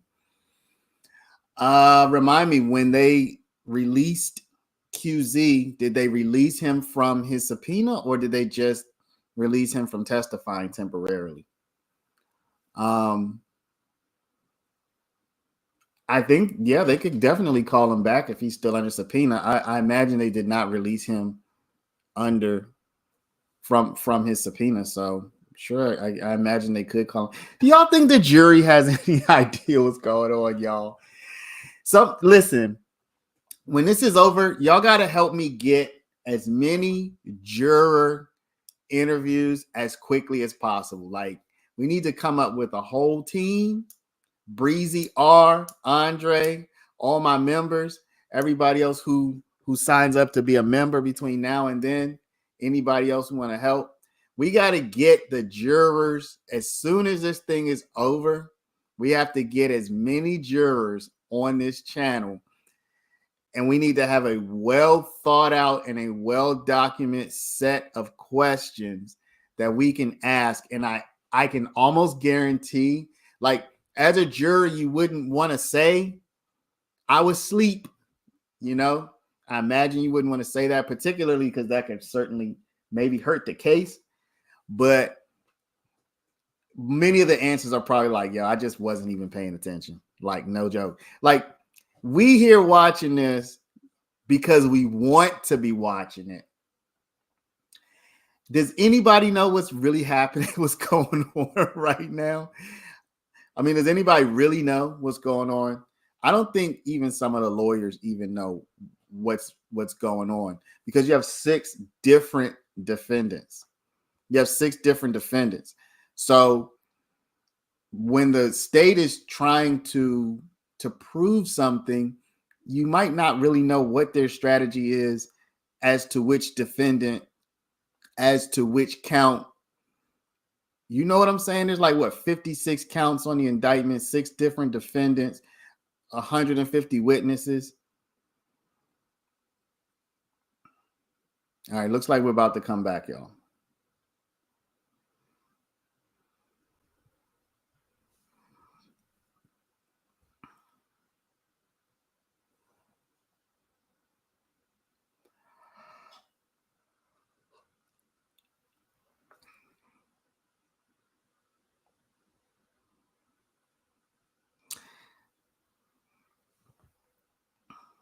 So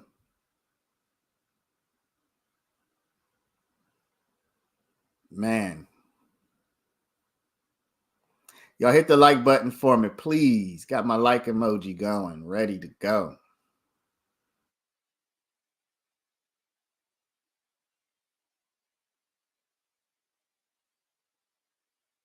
Remember telling the detectives during the interview in September of 2015, where you described that Mr. Zachary and Mr. Williams were friends. Do you remember saying that?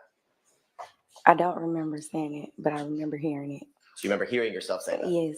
Okay. Do you also remember or hearing yourself say and describe that Mr. Zachary and Mr. Williams traveled to places like Miami on multiple occasions? I I'm going remember. to object again on the grounds of hearsay. She Overruled. has personal knowledge. Well, I sustained as to that. I assume that's what you're asking. Do you remember telling the detectives and the agents that you had personal knowledge that Mr. Zachary and Mr. Williams traveled to Miami on multiple occasions? I don't remember. Do you remember hearing yourself say that? I do. Okay.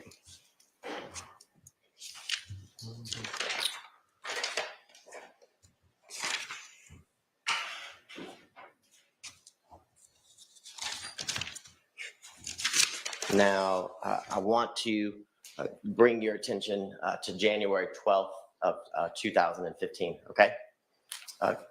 Do you remember talking to the detectives and the agents about an incident that happened at the Crystals off of Cleveland Avenue? I do. Okay, and can you tell the jurors who is Antrivia Smith? My cousin. Okay, and can you tell the jurors around that time in 2015 in January, was your cousin Miss Smith dating somebody that you knew by the nickname Kel? I don't know who she was dating at the time. Okay, and do you know or did you know someone who you referred to as Kel? I don't. Do you remember talking to the detectives and officers with the Atlanta Police Department about somebody you knew by the name of Kel? I do. Okay. And can you tell the jurors, do you remember going to that Crystal's to meet your cousin, Miss Smith, around 1 o'clock that morning on January 12th, 2015? I do. Okay. And can you tell the jurors, were you driving? I don't remember. Okay. Were you with anyone? I believe so. Okay. Do you know a person with the last name Miss Anderson? I do. Okay. And do you remember talking to me yesterday about the fact that she was in the passenger seat of your car that night when you went to the Crystals to meet your cousin? I do. Okay. And can you tell the jurors what you remember when you got to the Crystals that you did?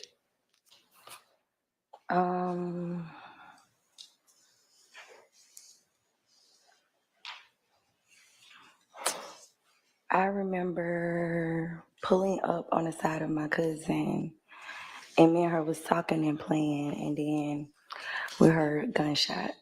Okay. And can you tell the jurors, you said you heard gunshots. Do you remember talking to the A gunshot. Okay. Do you remember talking to the detectives and telling them where the gunshot came from? I do. Okay. Can you tell the jurors? I believe I told them that the guy in the passenger seat had shot the gun. Okay. And in the passenger seat of whose car? My cousin. Miss Smith? Yes. And can you tell the jurors, I guess, who that person was in the passenger seat of your cousin's car, Miss Smith?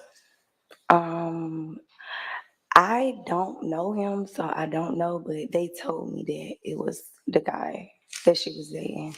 Well, I don't want you to tell me what anybody else said, but let me ask you this question. Do you remember telling officers that responded that night, as well as agents and other detectives on September 18th of 2015, that the person in the passenger seat of your cousin's car was someone that you knew by the nickname Kel?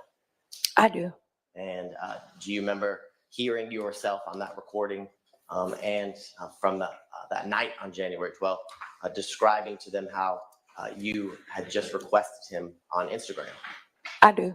And do you remember providing them with the Instagram handle for Mr. Kel? I do. Okay. And do you remember the Instagram?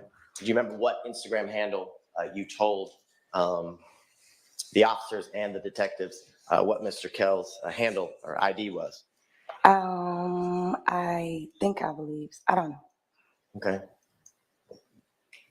You said you think you believe so? I don't really remember. Okay. Well, can you describe for the jurors or tell the jurors the handle that you remember giving to the Atlanta Police Department that night?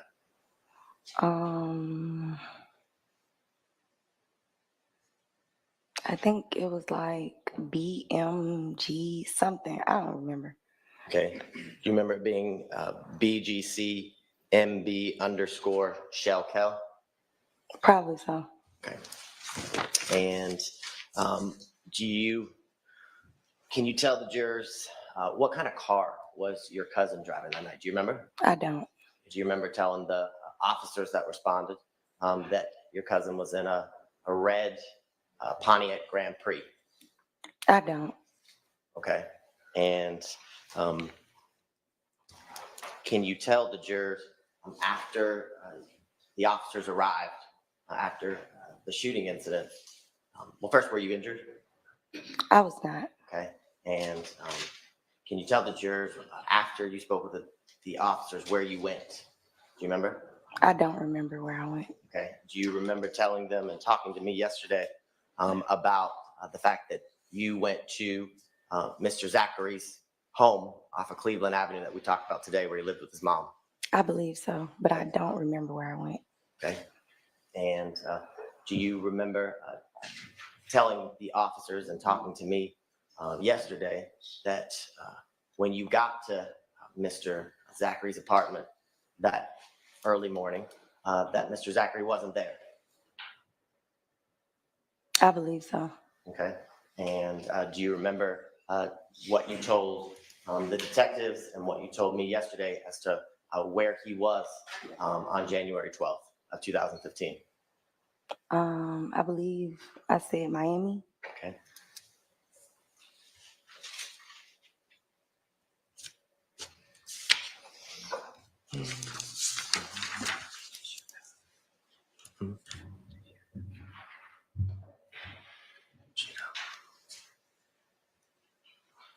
And do you remember telling the detectives that you knew he was in Miami because that's when you had FaceTimed him earlier that day, and he was in Miami? Probably so. Okay.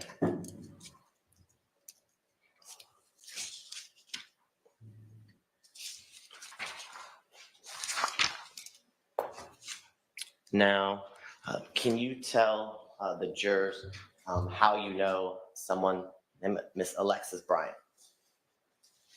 That's Quindarius' cousin. Okay. And back in 2015, was that somebody that you would consider a friend or you'd hang out with?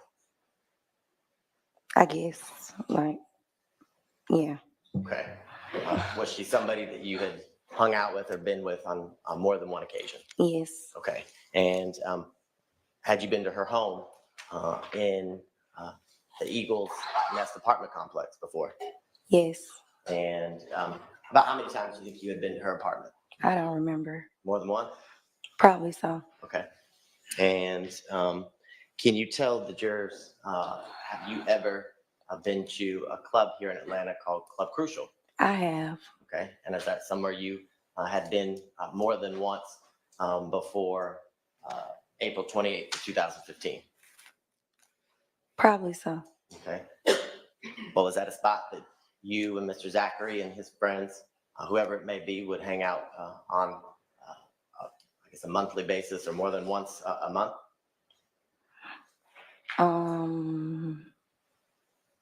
I guess you could say that. Okay.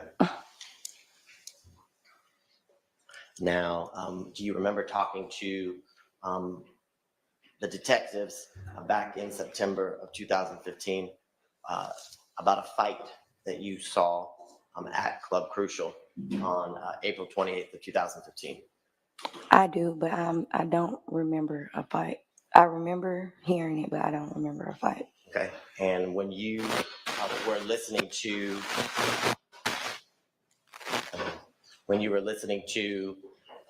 that recording, do you remember telling the detectives that the fight? Objection to the leading question. Do you remember telling the detectives that Mr. Garlington was jumped that night? I remember hearing myself say that. Okay. And you remember hearing yourself say that you actually witnessed the fight? I remember hearing myself say that. Okay. And do you remember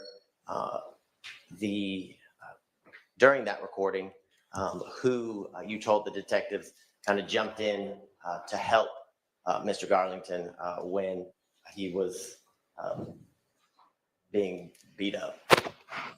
I remember hearing myself say Antonio Sledge. Okay.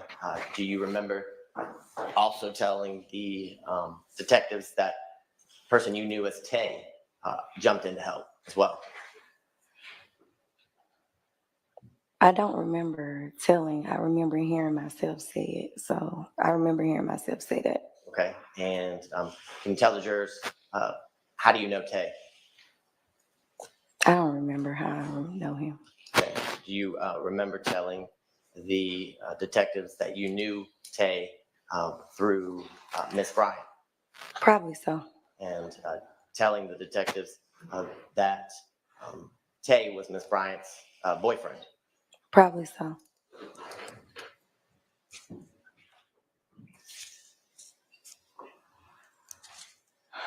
And can you tell the jurors what you remember saying or what you remember hearing yourself say in that recording after the fight was broken up, what you did?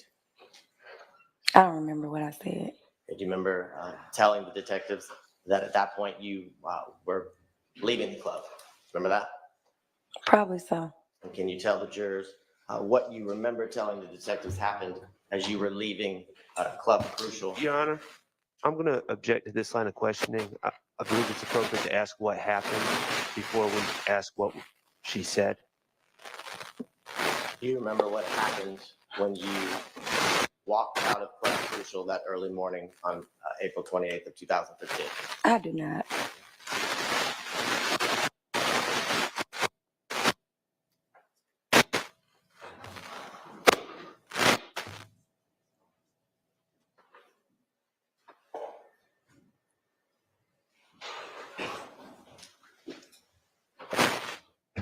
I don't know what it is. It's not me. I'm not wearing one.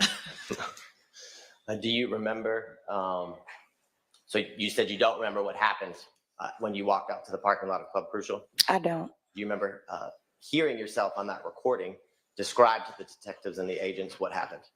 Kinda, yes. Okay, what do you remember hearing yourself say?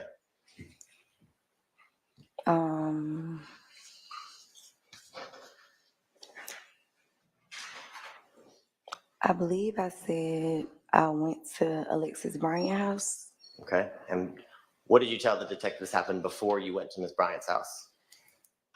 I don't remember. Because you don't remember telling the detectives and then talking to me yesterday and telling me that when you were in the parking lot, a shooting happened at Club Crucial.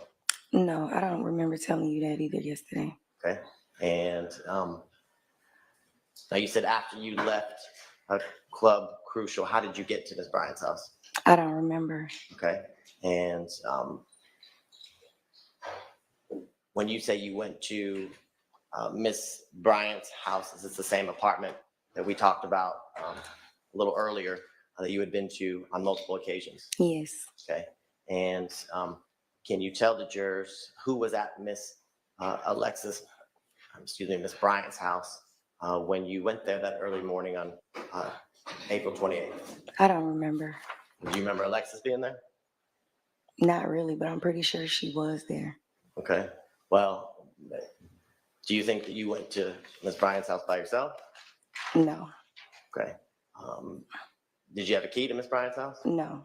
So in order to get in, would Miss Bryant or somebody she lived with have to let you in? Yes. Okay. And you got into her apartment that morning, right? Yes. Okay. And do you remember how long you were at Miss Bryant's home? I don't. Let me ask you this question. You said you don't remember, but how do you know that you were there? Because I remember I was there. Okay, so you remember that part? Yes. Okay. Now, can you tell the jurors while you were there what happened that early morning at the apartment? I was asleep. I was drunk, sleep, and I woke up to a call from Quindarius, and he told me. Don't tell me what Mr. Zachary told you. Just tell me what you remember hearing or what happened at the apartment that you physically observed or heard. I heard gunshots. Okay. And do you remember how many gunshots you heard? No. All right. And is that what woke you up, the gunshots? The second time, yes. Okay. And after you heard the gunshots, can you tell the jurors kind of what happened or what was going on inside of Miss Bryant's apartment? Do you remember? What you mean? Well, did you get up? Did you leave? Did you go back to sleep? What did you do after you heard gunshots? I don't remember what I did. I just remember waking up the next morning at my mom's house. Okay. And well, let me ask you this question. When you heard gunshots, do you remember if it was more than one, two, was it multiple? It was multiple. Okay. And did hearing the gunshots or the gunshots that woke you up the second time, did that surprise you? Like, were you expecting to hear gunshots that night? No, but it didn't surprise me either. Okay. Why not? It just didn't.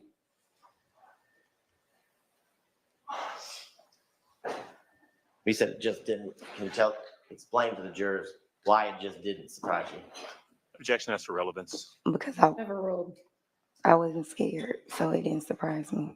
Did any of the gunshots that you heard, did they come into Miss Bryant's apartment? I don't remember. Okay. Did you talk to any police after you heard the gunshots that early morning? I don't remember, honestly.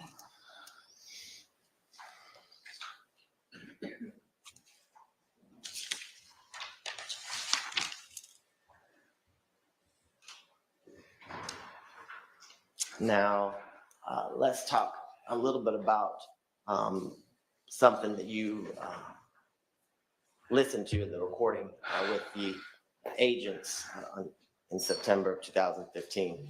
Can you tell the jurors, do you remember talking to them about Donovan Thomas or Nuts murder? I believe I heard myself say something about it. Okay. And do you remember talking to the detectives about where Mr. Zachary was when Mr. I'm going to object to the hearsay, that it calls for hearsay. It doesn't. The answer does not. Okay. I'll listen to the rest of the question and then make a determination. Do you remember talking to the detectives about how you knew where Mr. Zachary was when Mr. Thomas was killed? Okay, overruled. I believe so. Okay. And do you remember telling the detectives that he was actually... Objection to the leading question and that it calls for hearsay. Do you remember what you told the detectives as to why you had personal knowledge of where Mr. Zachary was? I do. Okay. Can you tell the jurors? I was with him. Okay. And when you say you were with him, were you at his house, your house? Do you remember? I don't remember. Okay. And do you remember talking to the detectives about how you had personal knowledge of where Antonio Sledge was during that time? I do. And can you tell the jurors a little bit about that, how you knew where he was? I believe I told them that they were on FaceTime together.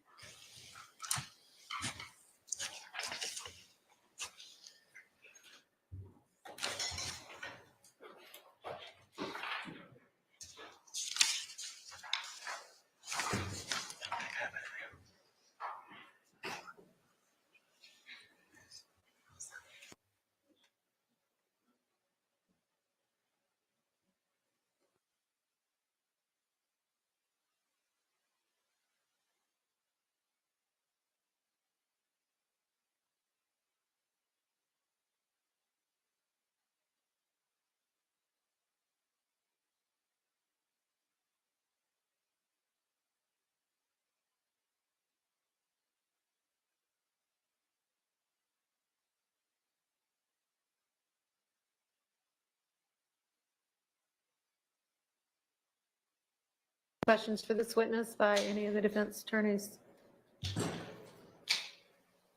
1 second, please, Judge. Sure.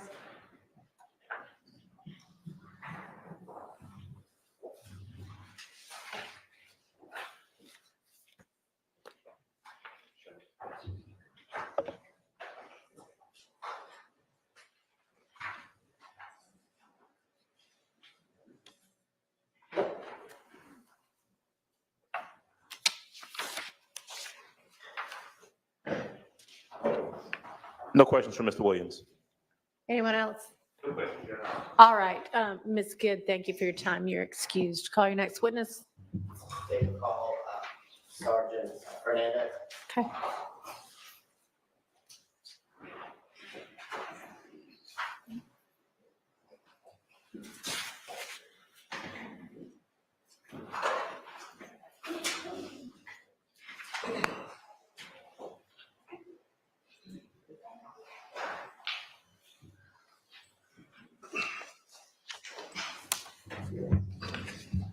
I'm ready. You swear affirm testimony to be the truth, the whole truth, and nothing but the truth? I do.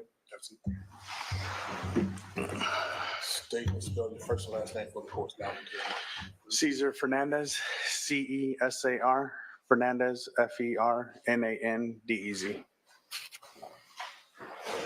Good morning, Sergeant Fernandez. Good morning. Can you tell the jurors where you are currently employed, sir? City of Atlanta Police Department. And how long have you been a member of the City of Atlanta Police Department?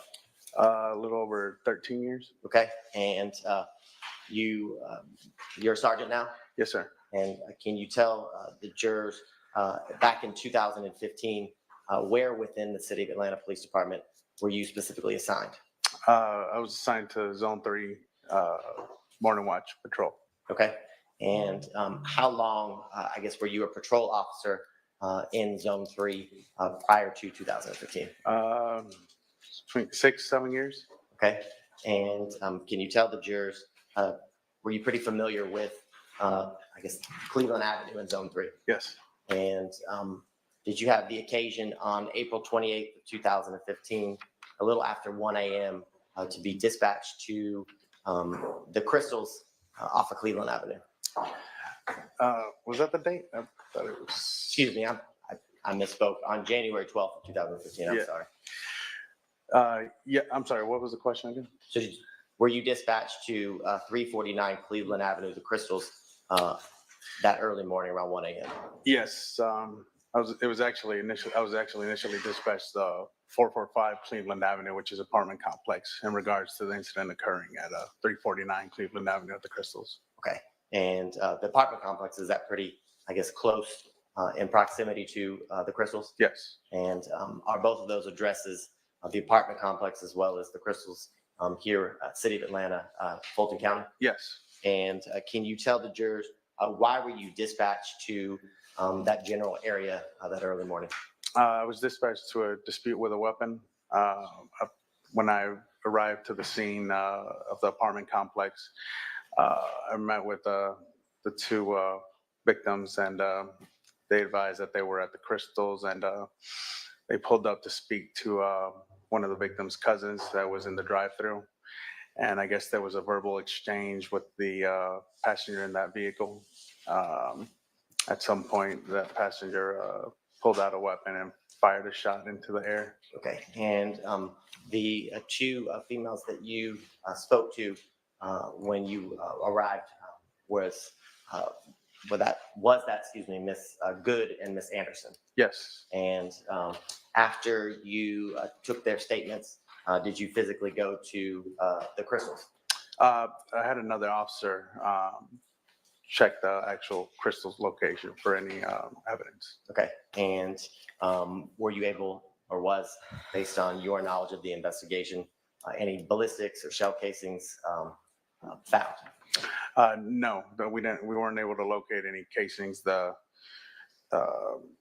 was likely that the casing was possibly within the vehicle, since the weapon wasn't outside of the vehicle, from my understanding. Okay.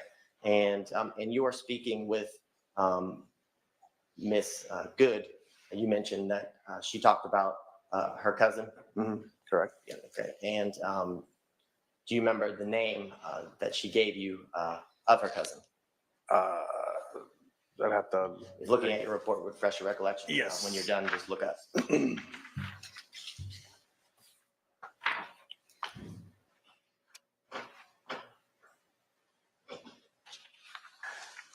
Yes, Miss Smith. Did looking at your report refresh your recollection? Yes. Okay. And can you tell the jurors what was the name of Miss Good's cousin? Miss Centrivia Smith. Okay. And in speaking with Miss Good, were you provided with the address of Miss Smith? Yes. And can you tell the jurors, do you remember what that address was? Yeah, I'd have to look at my report again. Looking at your report, refresh your recollection, just look up when you're done.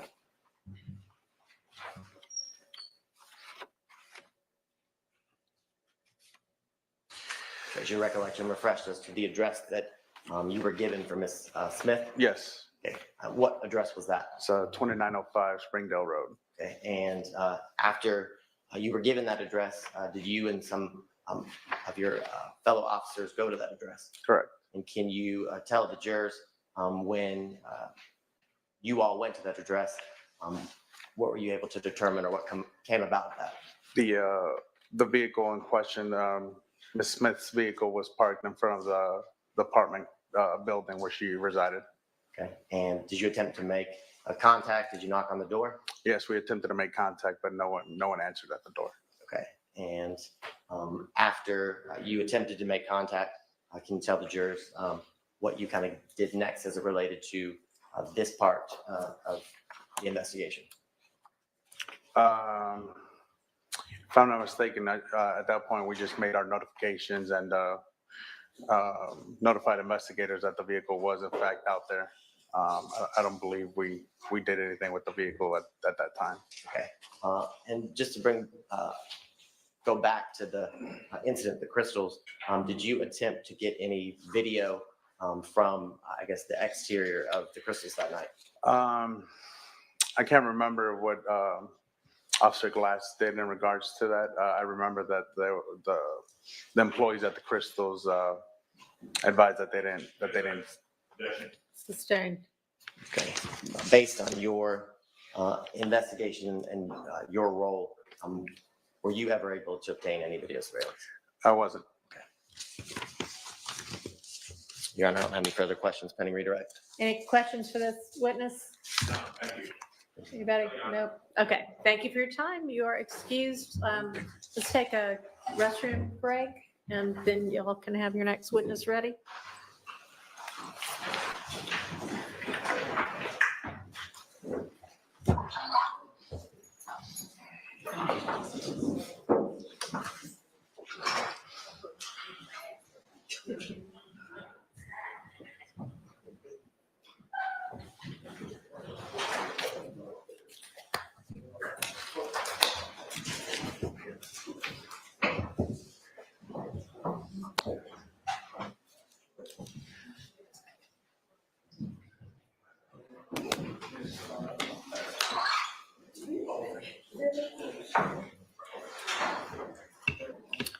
All right, we'll take 10 minutes or whenever the jury gets back.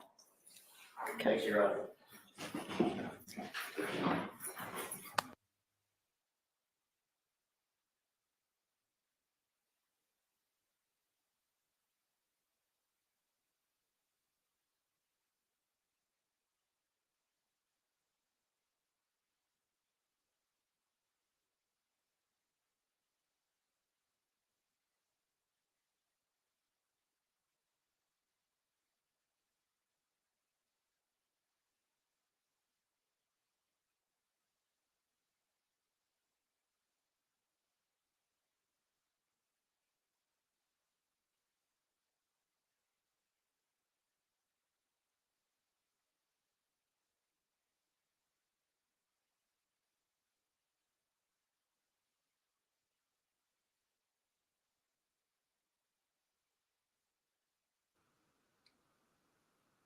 Y'all, what happened? I had to step away for a sec to get some water and lemon.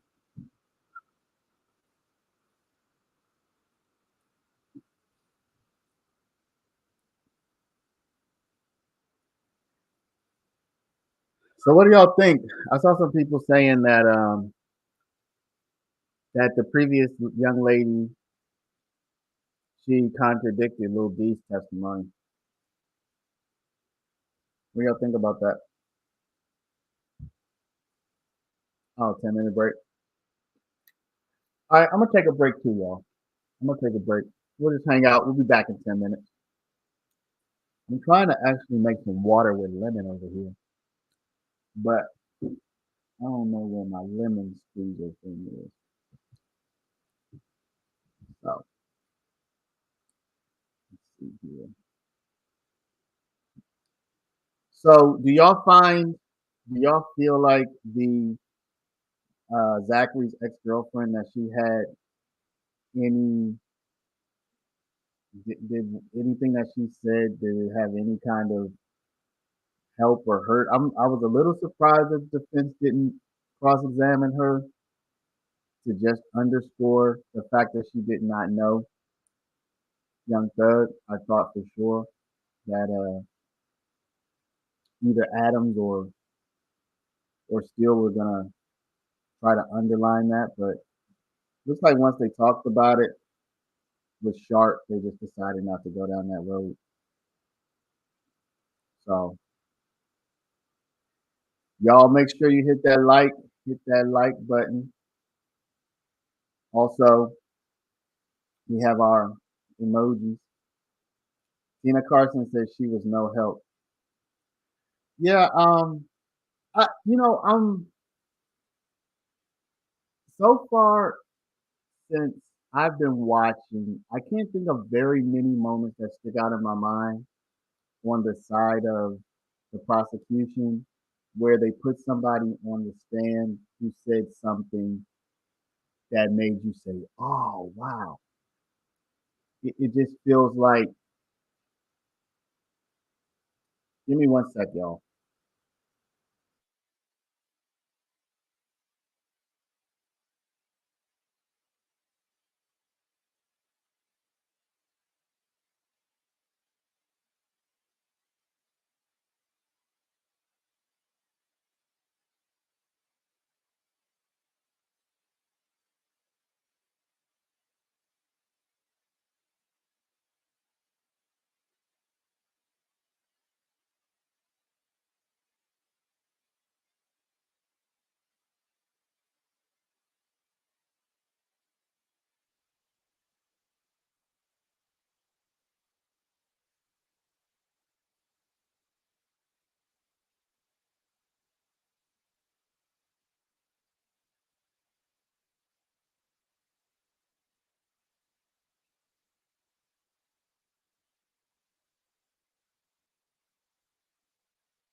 Miss Lily, hi, how's it going?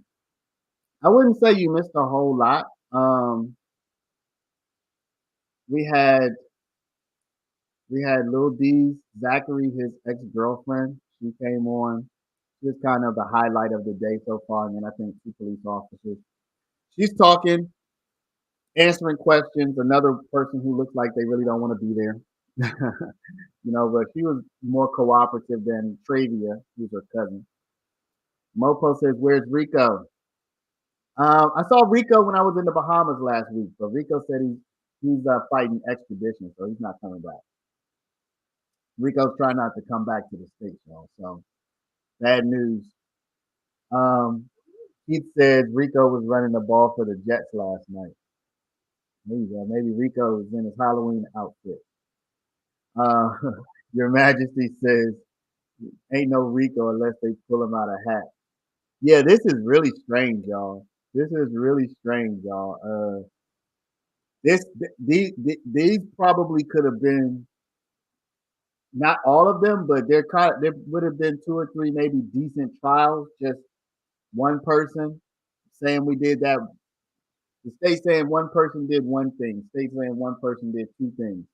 But they got out. They have all six of these people together on a RICO, and this.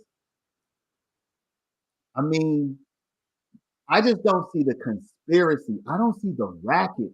When you look up racketeering, let me give y'all an example. Nobody flame me. Nobody get mad at me, okay? Nobody flame me. Nobody get mad at me. But I'm gonna tell you my most recent experience with what felt like a racket, even though technically, legally, it might not have been a racket, but that's how I felt. So when we got off the cruise ship in the Bahamas, we were in Freeport, which is not the best island, but we got off the ship and there were no taxi cabs there waiting to take you. There was just a group of people who apparently had cornered that particular market, and you had to pay the price that they told you, or they weren't going to take you. So there was not a free market of cabs to take you. Okay? Finish later. We do need the court reporter. I think she's. Okay.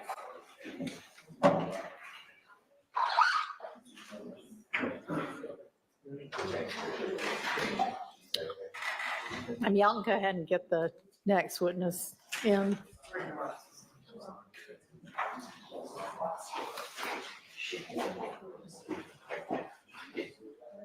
But then we need to find the court.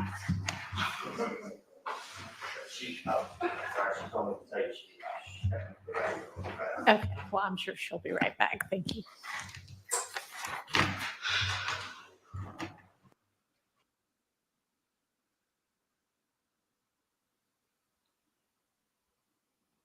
Yeah, what's going on? So when Reed gets here, just give us a heads up beforehand, okay?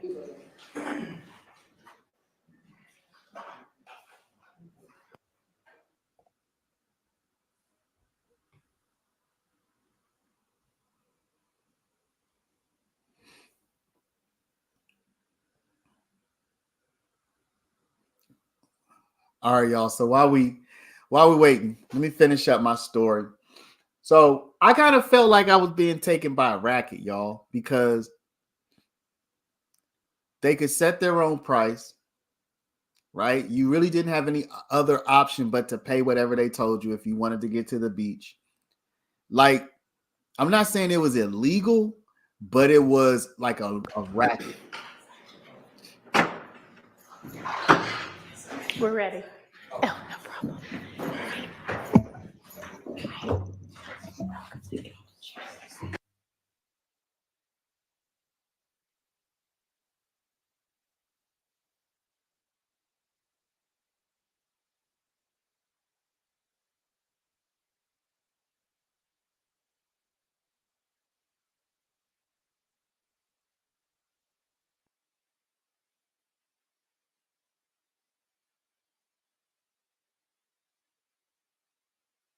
So while we wait, Marie, that's the point. Dav, Marie, that's the point.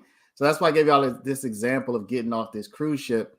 Once you get off the ship, you either go with these taxi drivers or you don't go, right? So presumably they've prevented other taxi drivers from coming in and having the opportunity to compete and bring the price down, maybe provide other services. So that's what I think of when I think of racketeering. We did hear a little bit about that when they talked to Monk Tonk, where they said, so you stand at the gas station and you prevent other gangs from coming around, but they haven't really focused on the racketeering part of the Rico trial, right? So far, I haven't heard. They've tried to establish that this was a criminal street gang, but you still have not heard the part where they tried to make money or control territory. So that's what I'm having difficulty with this whole Rico. She hadn't been sworn. Can you stand up and be sworn? You raise your right hand. You swear firm testimony you give the truth, the whole truth, nothing but the truth? Yes. I have a seat. State and spell your first and last name for the court. Please now look to that mic. Wakethia Brock, Wykethia. I'm so sorry. Pull that mic real close to you, okay? Wakethia Brock, Wykethia, Brock. And Ms. Brock, good morning. Good morning. Where are you from? Atlanta. Okay. And were you born and raised here? Yes. All right. And do you work? Yes. What type of work do you do? I'm a manager. All right. And in 2015, where did you live? Oakland City. Oakland City? Yes. And what was your address in 2015 in Oakland City? 878 Oakland City. Oakland Drive. All right. And how long did you live at that residence? Like 8 years. And so in 2015, you had lived there for 8 years? I guess, yeah. All right. And do you have any siblings? Yes. How many? It's 10 of us. 10. I want to specifically ask you about 2. Do you know someone by the name of Kenneth Copeland? Yes. Is that one of your siblings? Yes. And do you also know someone by the name of Rontrez Brock? Yes. Is he one of your siblings? Yes. Between the 3 of you, who's oldest? Rontrez. All right. And then who's next? Me. And then is Kenneth younger than both of you? Yes. All right. Back in 2015, did Kenneth ever live with you or stay with you at your home on 878 Oakland Drive? Yes. All right. How often would he stay at that home? Whenever. Did you say whenever? Yes. All right. I'm going to show you what's been admitted as State's Exhibit 1 Triple D. It'll come up on that screen right in front of you if you don't want to have to strain your neck. Do you recognize what's in State's Exhibit 1 Triple D? Yes. How do you recognize what's in State's Exhibit 1 Triple D? That's where I stayed. It is at the house at, 878 Oakland Drive. Yes. Now, Rontrez Brock, did he ever live at that home with you and Kenneth? Yes. All right. And in 2015, did Rontrez have another address where he was living? I don't remember. Okay. Did he ever live off of Maury Avenue? Yes. Okay. And is that the Village at Carver Homes? Mm-hmm. Is that a yes for me? Yes. All right. And do you know while Rontrez was living at the Village at Carver Homes, with Kenneth Copeland ever stay with him at that location sometimes? Yes. All right. And back in 2015, do you recall if your brother Rontrez had a vehicle? I guess, yeah. Specifically, Ma'am, I'm going to need you to just pull the whole mic closer to you. It moves. Like, pull the base of it closer to you. Specifically, do you remember if he ever had a white Dodge Charger? Yes. Now, I want to direct your attention to January 13th, 2015. Did you ever have the occasion to call the police to come to your home? I did. Why did you have to call the police to come to your house? Because I got a threat on Instagram. Okay. And once you got the threat on Instagram, was there anything else at your home? Say it again. You got a threat on Instagram. Was there anything else? Was there any other reason why you called the police? No. All right. Did you ever have any damage to your home When, before or after? after receiving the threat? Okay, make it make sense with. Sure. Let me ask you this. Did you ever have your home shot with bullets? Yes. Okay. And was that around the same time you received this threat? That was after I got locked up. Okay. When did you get locked up? After I called the police. Okay, so you got a threat, Mm-hmm. got locked up, and then you called the police? I got a threat. I called the police. They escorted me to my grandma's house. They called me back out and locked me up. Okay. Once you were locked up, did you ever come home and found that your home was had been shot at or shot up? Yes. All right. How long between the time you got locked up and the time you got home? Do you remember how many days that was? It was the same day. The same day. Mm-hmm. When you got home, what did you find? What do you remember seeing when you came home and saw that your home had been shot up? Bullet holes. Bullet holes. Okay. And did you know who had shot up your home? No. Right. And when the police came out to the location, did you give that information to the police that you came home and your home had been shot up? Yes. All right. And prior to you going to jail, had your home been shot up? No. Had anything like that ever happened to your house while you were living there those 8 years? I'm going to show you a few other pictures. I'm going to show you what's been admitted as State's Exhibit 3, Triple D.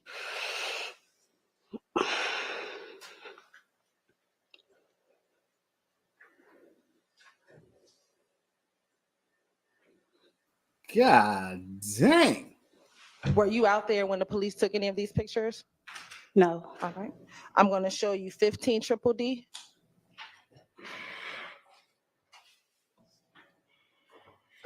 I'm going to show you 19 Triple D. 23 Triple D. 24 Triple D. 28 Triple D. And 29 Triple D. Was that the holes and the damage that you found to your home when you came home after being released from jail back in January 2015? Yes. Okay. And is that everything that you showed the police back when you called the police to report that this occurred at your house? Yes. All right. Court.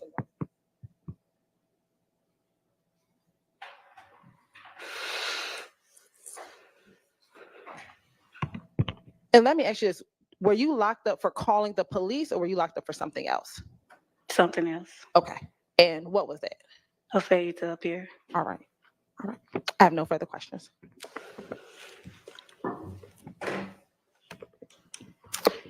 Thank Any you, Your Honor. defense attorneys? No More questions. None? Okay. All right, Ms. Brock, thank you for your time, and you are excused. Call your next witness.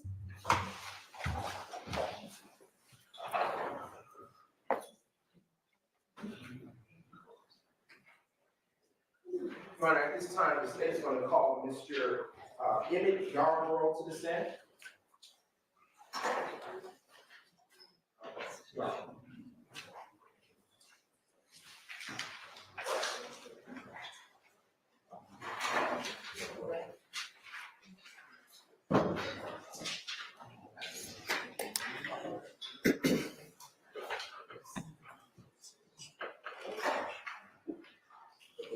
Y'all get the sense that there's like one for every 5 or 6 witnesses. One or every 5 or 6 witnesses are important, and the rest are just kind of like space fillers, you know, like side quests. Raise your right hand. You swear firm testimony you give the truth, the whole truth, nothing but the truth? Yes. Have a seat. All right. Pronounce your first and last name. Spell your first and last name for the court's work. Loud and clear. Emmett Yarborough, EMMETTYARBROUGH. Good morning, Mr. Yarborough. Are you employed? Yes, And what do you do for work? I work for the Department of Public Works. And how long have you worked in that capacity? I've been there three months. Okay, specifically, what's your job? I can empty the trash can for the city. And where do you live? Outside the city right now. Okay. And was there ever a time that you lived inside the city? Yes. And when you say the city, what city are you referencing? Atlanta. Okay. And do you recall residing at an address of 88 Venera Avenue, Southeast Atlanta, Georgia? Yes. Okay. And in what county is that address located? Fulton. And from what time frame did you live there? I say like from 2010 and 2015. Okay. And did you live with anyone at that address, or did you live there alone? No, me and my wife. Okay. And what is your wife's name? April Quarterman. Okay. Yeah, I'm sorry, you said the last name? April Quarterman. Okay. And how long have you been married? 8 years. How long have you been together? 25. And do you all share any children in common? No, just stepkids. Okay. And what's the names of your stepchildren? David Quarterman, DeAnthony Quarterman, Deshaun Quarterman. Okay. Is Deshaun a girl or a boy? A girl. And I'm going to direct your attention, just a brief moment. I'm going to direct your attention to the date of January 11th, 2015. Do you remember that date? Yes. Okay. And can you describe for the ladies and gentlemen of the jury what you remember about that date in brief? Is depending on what you talk. Sure. Do you recall law enforcement coming out to your home on that morning? Yes. What do you recall about them having to come to your home on that morning for? My house was shot up. All right. I want to unpack some of that. Around or about what time would you say, Mr. Yarborough, was your home shot up?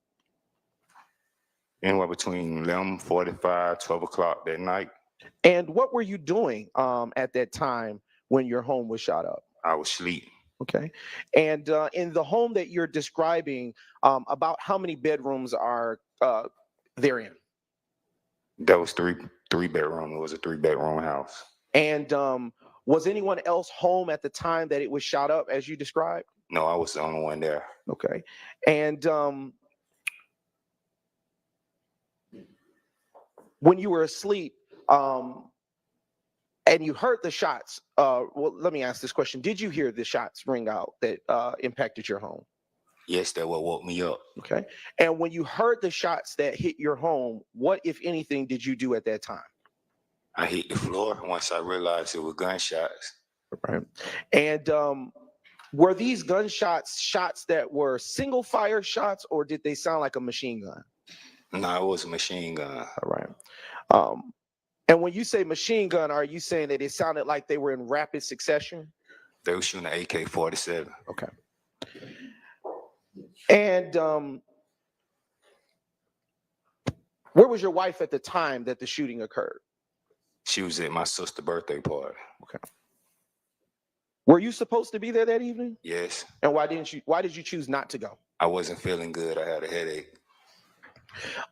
When the shooting was occurring at your home, about how long did it last? Probably about anywhere between 2 to 3 minutes. Okay. And when the shooting, after the shooting occurred, I should say, did you happen to see anybody? No. Did you hear anybody? No, I did not. What was the next thing that you did after hearing the shots? I called 911, then I called my wife. Okay. And did you call any of your stepchildren? No. Okay. And what did you tell your wife? That our house was just shot up. And did she come to the home? Do you recall if she came to the home after receiving that call? Yes, she came immediately. Did anyone else come to the home after that news had been delivered? Yeah, I had several relatives pull up. Then our kids started pulling up. Okay. Was Deshaun Quarterman amongst the children that came to the home that evening? Not at first. We were still trying to locate her. Okay. And why were you trying to locate her? Because we had got word that it was a threat on her life. Objection to the hearsay. Sustained. Without saying what anybody said, Why were you looking for your stepdaughter at that time? We were trying to make sure all our kids were safe. Your Honor, that does not call. Overruled. You may answer the question. We were trying to make sure all our kids were safe because our house was just shot up for no reason. Okay. Was there a time that Deshaun lived at that home located at 88 Venera Avenue, Southwest Atlanta, Georgia? Yeah, she stayed there until she graduated high school in 2011 before she went off to college. Okay. Would she stay there? Would she stay there or spend the night at different times during that time frame after she had graduated? No, she had got her own apartment. Okay. And around what side of town did she stay on? Over there off of, by Carver Home. Okay. And what side of town do you know that to be? The west side. Okay. And do you know, can you describe what relationship, well, let me ask this question. Do you know a person by the name of Kenneth Copeland, AKA Lil Woody? Yes. How do you know Lil Woody? He has a child by Deshaun, which is my granddaughter. And how old is that child? She's 10. She turned 10 this year. Okay. And were there ever times where Deshaun and Lil Woody would be over your home together? Yes. Would how often would you say that Lil Woody would be present at your home? It wasn't often because I actually didn't want a lot of people at my house. Okay. Was there any particular reason? Let me rephrase. Did you have a problem with Woody being at your home? I had a problem because I had a daughter who had a boyfriend who wanted to spend the night with her, and I wasn't going to allow that. That's fair. That's fair. Did you have any other reason to not want her, to not want Woody near your home? Objection to relevance. Overruled. Could I answer that question? Yes, you can. Being a parent and knowing that he was a street guy, nobody want their daughter talking to a street guy, basically, bottom line. Okay. And I hear you say something about being a street guy. What do you have in mind when you say that? Woody was in the streets. Okay. When you say in the streets, do you say, is it fair to say that you are articulating that he was around people you didn't like? I didn't know too much know anybody that he hung with, but it's just the things that you heard that he did in the street. Okay. Just a brief indulgence, Your Honor.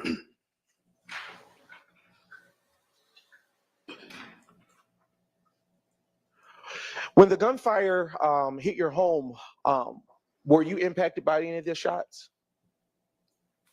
No, was I hurt? Yes. No. Okay.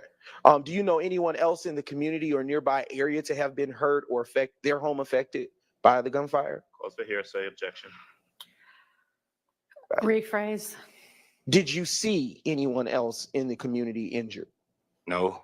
Did you see anyone else's home impacted by gunfire? No, I did not see it.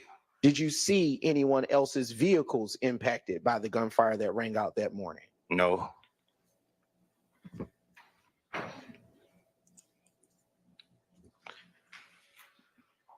How long did your daughter, Deshaun Quarterman, date Lil Woody? I think they wound up separating probably like a couple of months after the baby was born because he was in and out of jail. I'm sorry, you said after the... They broke up a couple of months after their baby was born. Okay. Sorry. And do you know if they ever resumed their relationship after that initial breakup? No, they were just friends. Okay.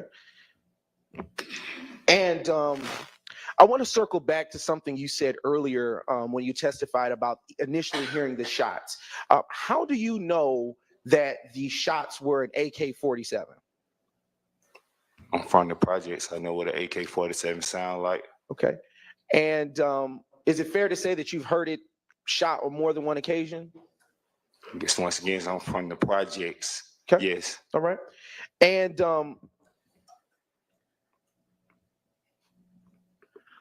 how do you know, I'm going to circle back to something you said earlier. How do you know that Lil Woody was in the streets, as you say? He was from McCannaville. Okay. As everybody know, and 30 Deep was from McCannaville. Do you know Lil Woody to be a part of 30 Deep at that time? Did you know him to be a part of 30 Deep? No, I did not. I just know they reside in Mechanicsville. And when you say 30 Deep, what do you know that to be? It was a gang. It was a group of guys that went around running in stores, running out with blue jeans.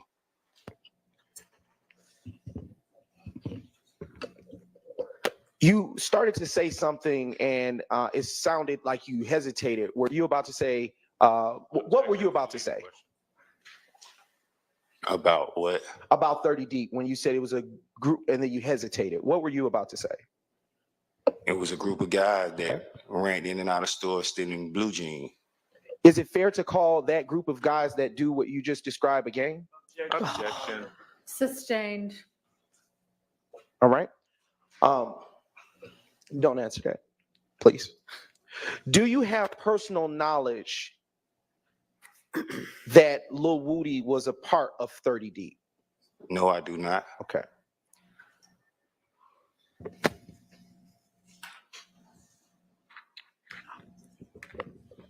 When Deshaun and Lil Woody ended up breaking up, did they continue a co-parenting relationship that worked? As long as he was out of jail. Okay.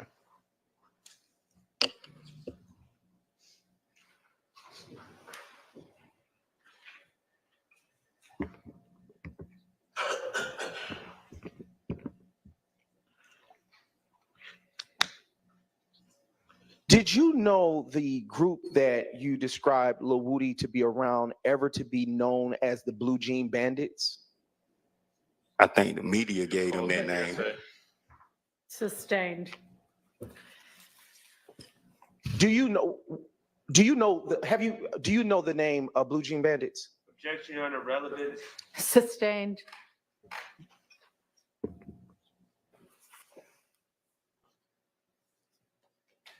Just a brief moment.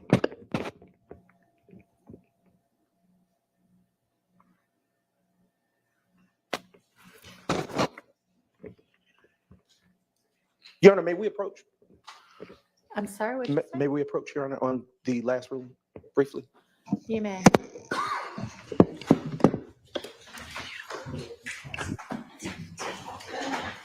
All right, so for all of my Where's Rico people, where's Rico? Where's Rico?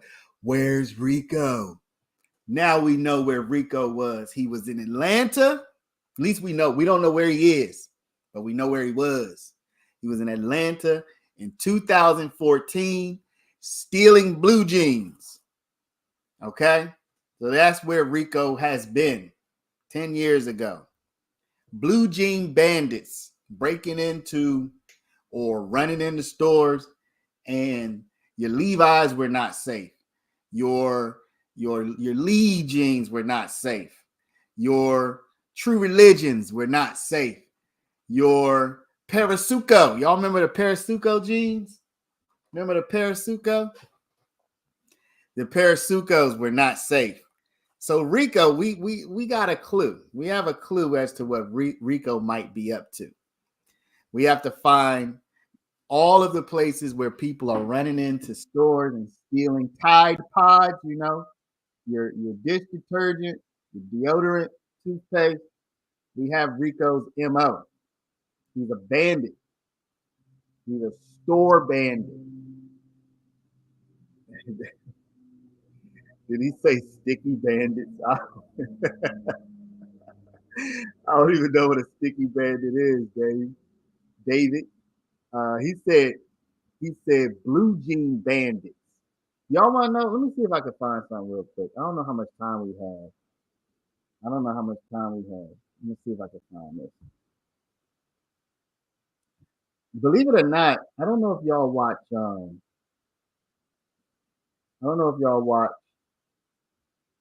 Well, I'll wait.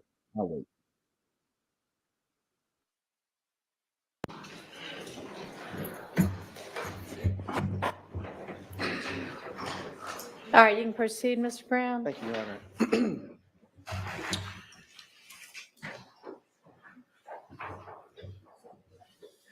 Do you know what kind of car Woody drove? Woody didn't own a car. Okay. Did he operate one from time to time? He had probably had plenty of people probably gave him their car, but I don't think he actually owned the car. Okay. You earlier said that you didn't want Woody to spend the night at your home. Were there times that you found out that he did? Yes. And based on the frequency of him being at the house, strike that. I want to ask that question, Your Honor.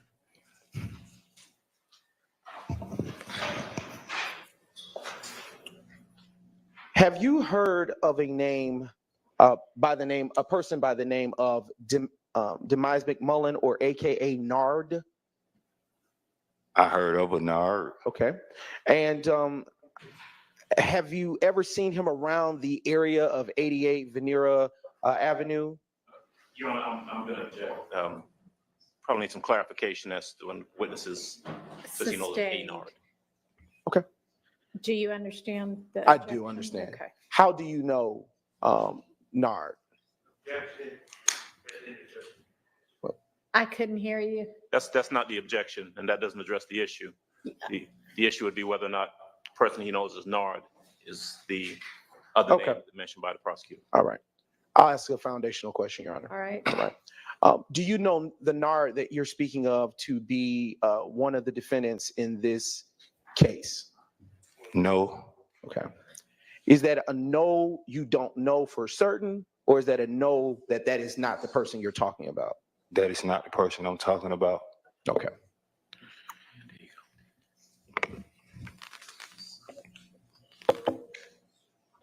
Just a brief indulgence, Your Honor.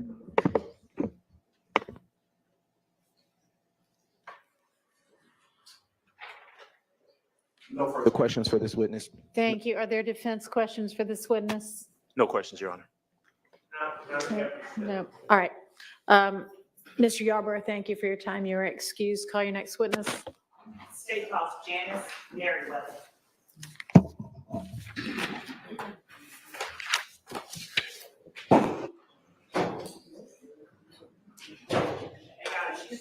Okay. So we're.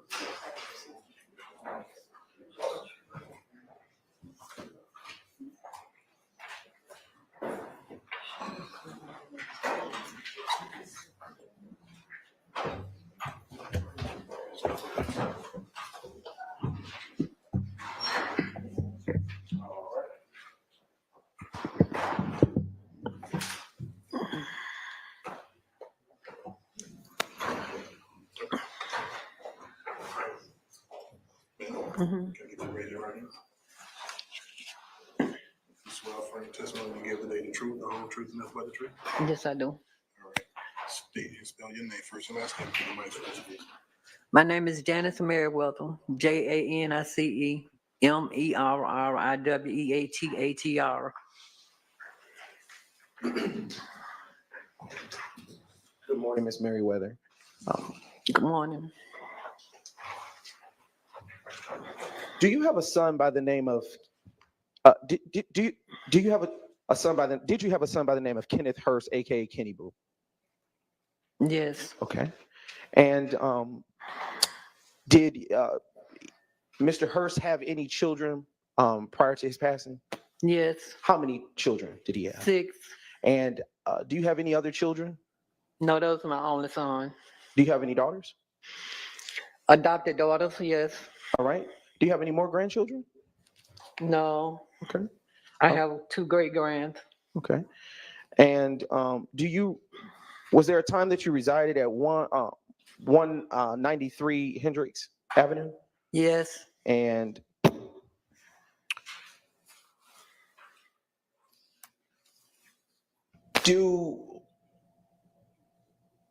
just a brief moment, Your Honor.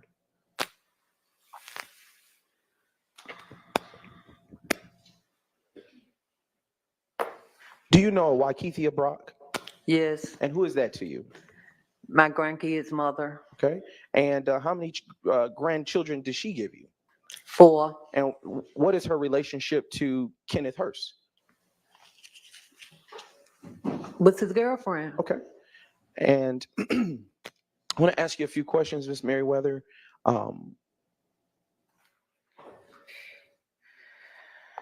Were you, do you recall your home being shot up on January 12th, 2015? I don't recall. Okay. Do you recall law enforcement coming out that day in reference to such activity? Like I said, I can't remember. The only time I remember was 2015. Yes, that's the date I just referenced, January 12th, 2015. That might have been it. Okay. It's fair to say it's been a while since that Yeah. date. Yes, ma'am. And on that day of January 12th, 2015, what were you doing when your house was shot up? In the bed. Okay. Were you asleep? Yes. And was it early morning? Yes. Okay. And at the time that you heard the shots ring out and hit your home, what, if anything, did you do at that time? Got on the floor. Okay. And was anyone else home with you at that time? Yes. Who was with you at home? Charlisa Gaines, Lucille Moore, and Charlisa kids. Who is Charlisa Gaines? My adopted daughter. Okay. And who is Lucille Moore? My mother. Okay. And do you recall about how long the shots rang out? How long did they? Yes, ma'am. Say that again. Yes, ma'am. Did the shooting last a long time or a short time? It lasted a pretty long time to shoot up my house. Yes, ma'am. How many? Which of your grandchildren were there at that time?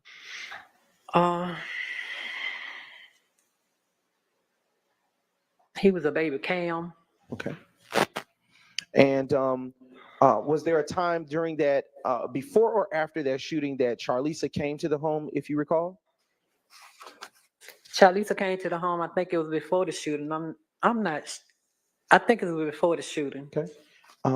Did she come after the shooting occurred to pick up her children? No. Was it before or after? It had to be before the shooting. Okay. Because he had to get on the floor too. Okay. And when, after the shots were fired, do you know who called the law enforcement? I called them then. Okay. And did they respond to your home? Did they come? Yeah, they came. And I don't know what time it was, but they came. Okay. Do you recall if the shot sounded like a handgun or a bigger gun? A bigger gun. When you say a bigger gun, do you say, does it sound like it went in rapid succession? Yeah, like that. Okay. Was anyone hurt as a result of the shooting? No, nothing but my house. And when you say your house, what property outside of the structure of the home was affected? My windows. Okay. My furniture, my dining room, my TVs, my washroom, okay, bedroom. Right. Do you recall your home being shot up a second time on February 10th, 2015? I wasn't at home then, I don't think. Okay. Excuse me. When you returned home to find your home shot up, what, if anything, did you do on that day? I can't remember. Okay. I can't remember. Do you recall if you were washing clothes? I know I had put some clothes in the washer. Okay. Do you recall if anyone else had returned to the home with you on February 10, 2015? Mm-mm. Do you recall if on February 10th, 2015, if there was anyone, excuse me, I'll rephrase. Do you recall on February 10th, 2015, if law enforcement came to your house that second time?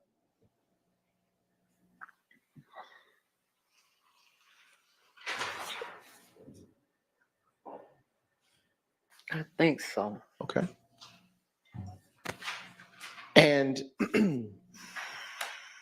what property other than the structure of your home the second time was damaged by the shots? The back of my house. Okay. And prior to these first and second shootings of your home at 193 Hendricks Avenue, had anything like that ever happened at your home before? No. Okay. Do you know who would have done such a thing to your home? No, I don't. Okay.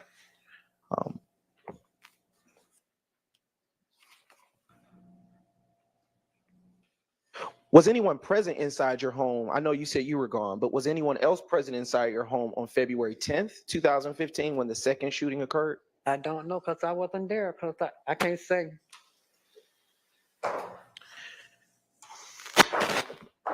Just a brief indulgence.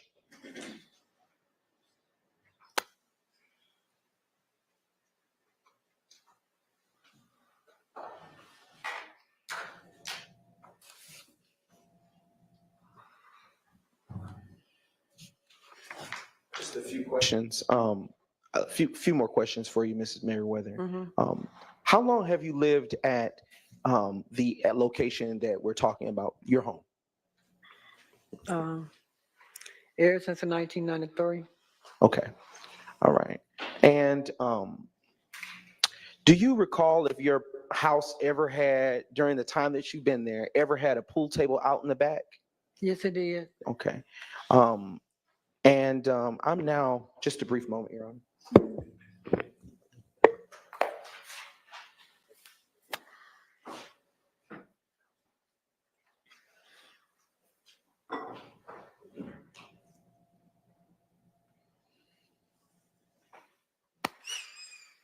I am now marking for identification purposes.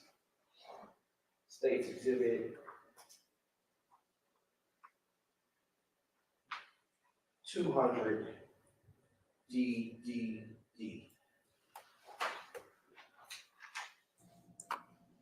And I am approaching the witness with the same with your permission, Your Honor. You may. I am showing you now, Ms. Merryweather, State's Exhibit 200 Delta Delta Delta. What is it that you're looking at in this exhibit? Pool table. Okay. I'm sorry. Sure. Pool table.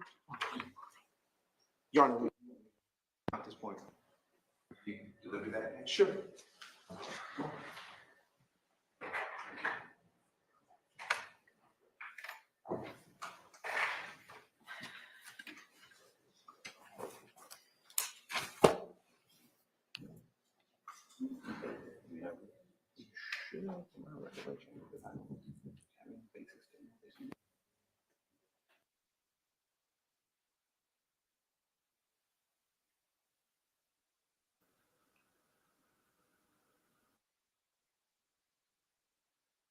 Been shown already to defendants prior and shown again today, which is identified already as State's Exhibit 200 Delta Delta Delta.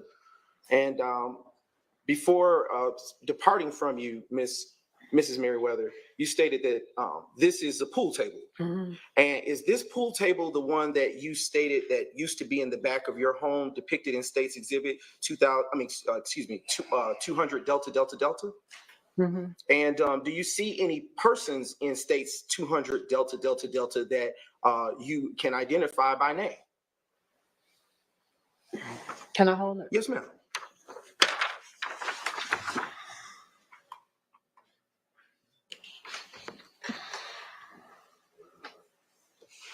All right. My son, Kenneth Hurst. Okay. Do you see anyone else in this photo I that don't you know the recognize? rest of those. Is it common? Was it? And let me ask this question: does this picture fairly and accurately represent the back of your home as you remember it to be when the pool table was there? Mm-hmm. Your Honor, at this time, the state now moves to admit into evidence State's Exhibit 200 Delta Delta Delta. It's admitted. I'm going to leave this here with you and just ask you a few more questions. How often, if you can recall, would your son be in the back playing pool? Your Honor, I'm going to object as to relevance. It's relevant, Your Honor. It's relevant, Your Honor. It's hopefully the state's hope is that it will be developed with the questions that follow. I'll give you a couple of questions to establish that. All right. Go ahead. Just a brief moment, Your Honor.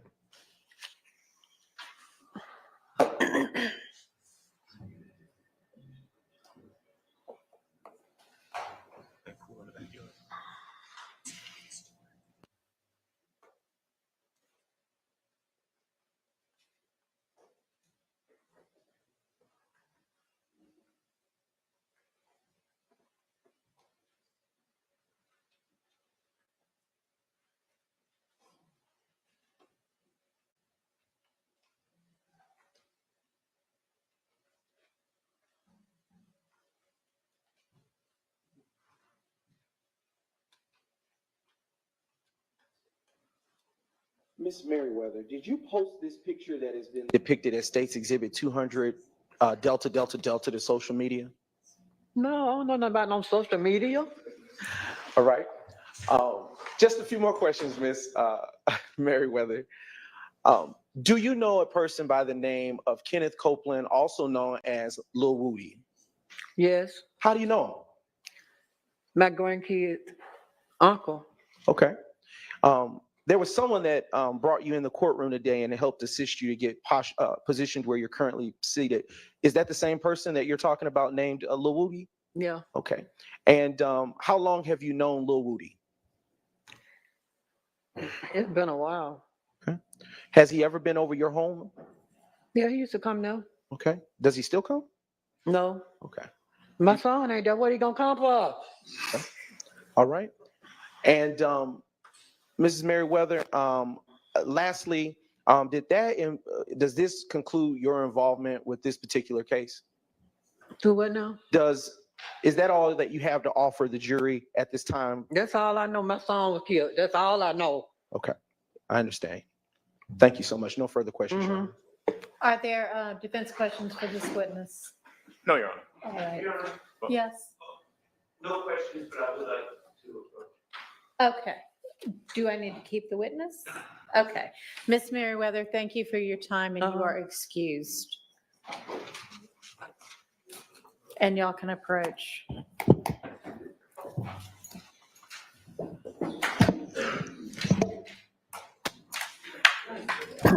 Yo, that was weird. That was weird how he ended that, wasn't it?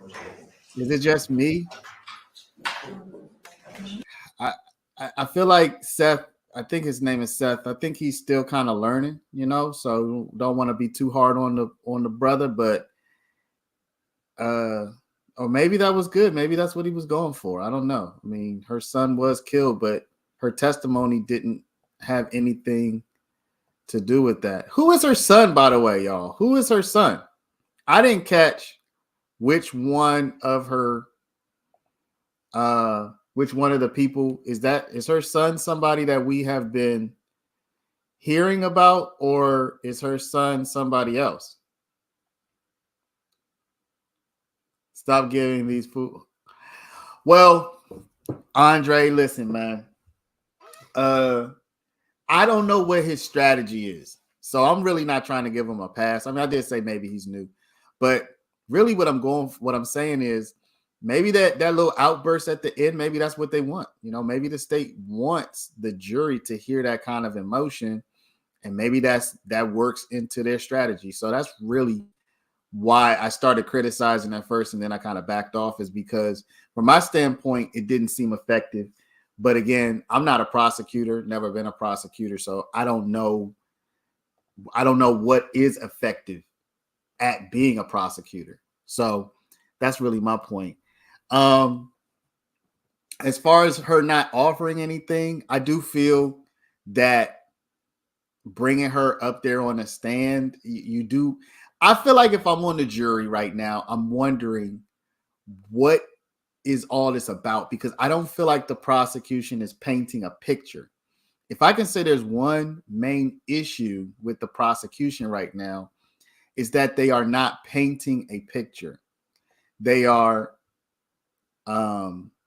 They're presenting a series of facts, and they might even be successfully convincing you of these facts, but you don't really know what it all means as it relates to this trial or anything as apart from just, hey, this is a bunch of stuff that happened in the world, in Atlanta in 2015, 14 and 15. So that's really the problem I'm seeing with the prosecution at the moment, is they seem to be just presenting a. All right, ladies and gentlemen, you heard that Miss Merryweather's son had been killed, and I just want to let you know that at this point in time, it does not appear that that has anything whatsoever to do with this case, okay? All right, call your next witness. Officer, please stand, Your Honor. All right.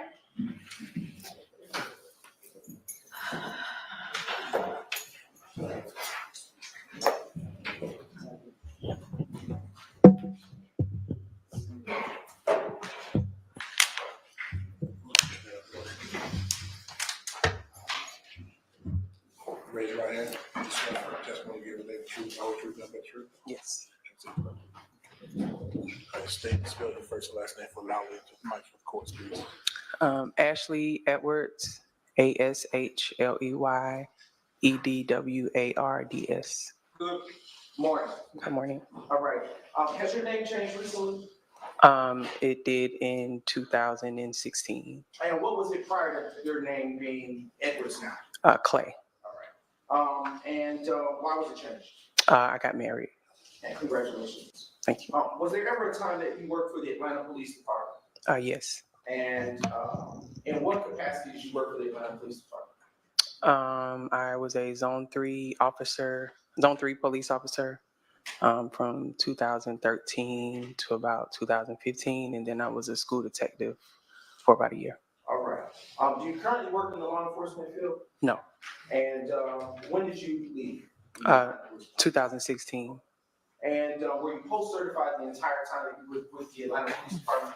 Yes. What was the title that you left the Atlanta Police Department with? School detective.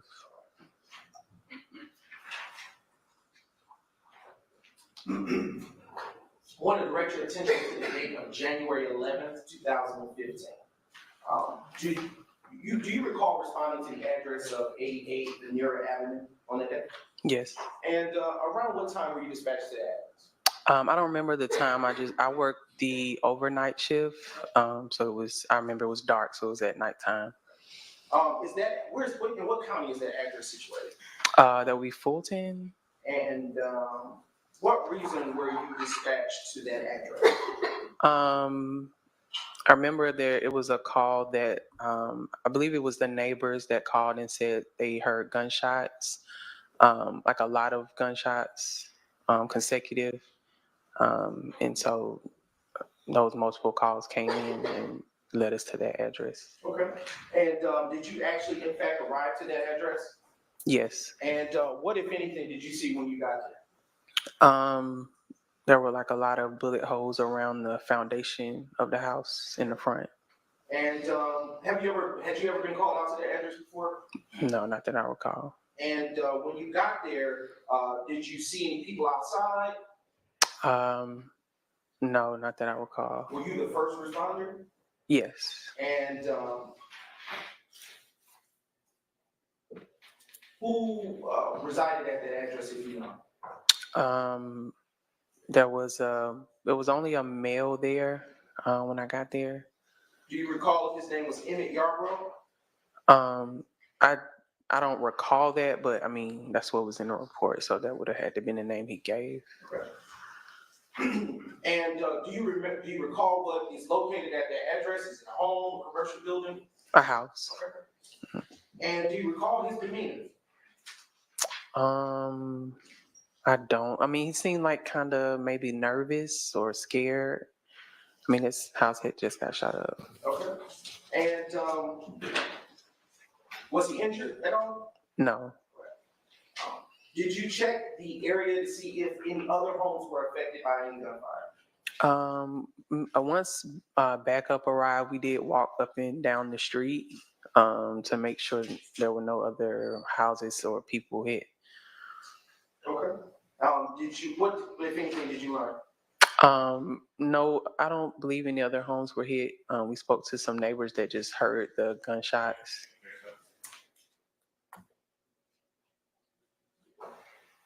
I will ask you the phrase. Without saying what anyone said, did you observe anyone hurt? No, Did you observe any homes affected by the gunfire? not that I recall. In the 88 Veneer Avenue? Right. Do you know if did you see any shell casings at that location at that time?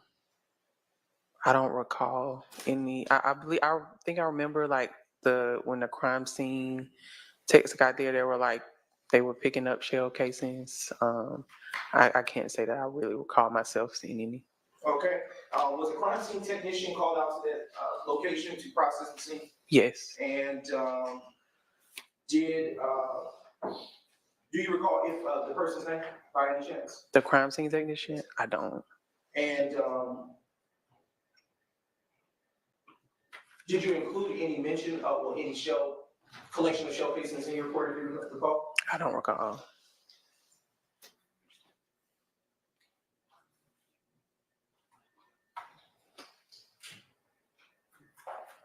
Did that pretty much conclude your involvement with this particular matter? Yes. Right. At this time, you're going to have to say some further questions. Any questions for this witness? Thank you, no questions. All right. Thank you for your time, and you are excused. Call your next witness. At this time, the state now calls Renee Charleston to the stand. Okay.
Raise your right hand. Swear affirm testimony to give the truth, the whole truth, and nothing but the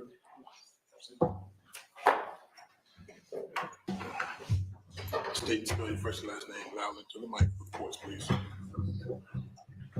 Renee G. Charleston, Renee, the letter G, Charleston, Charleston. All right. Are you employed? No, Okay. Was there a time that you were employed with the Atlanta Police Department? yes, And how long were you employed with them? 22 years. And in what capacity did you work for the Atlanta Police Department? Crime scene, All right. When did you leave? 2017. Why did you leave? I retired. Congratulations. Thank you. Did you retire in the official capacity as, were you ever promoted during your time? I retired as crime scene supervisor. I want to direct your attention to the day of February the 10th, 2015. And I am going to approach the witness at this time to retrieve state's exhibits 1 Delta Delta M to state's exhibits 50 Delta Delta M, which are already shared in the discovery process and have been placed before the witness. Would you take a second to answer a few questions? Ms. Charleston, have you had a chance to review the state's exhibits that are before you and you can open prior to coming in today? Yes, sir. And do those state's exhibits 1 Delta Delta Delta M through 1 Delta Delta 49, 149 Delta Delta Delta M, fairly and accurately, well, what are they? They are my crime scene photos for that day. Not for that day, for that damage to property on Hendricks Ave.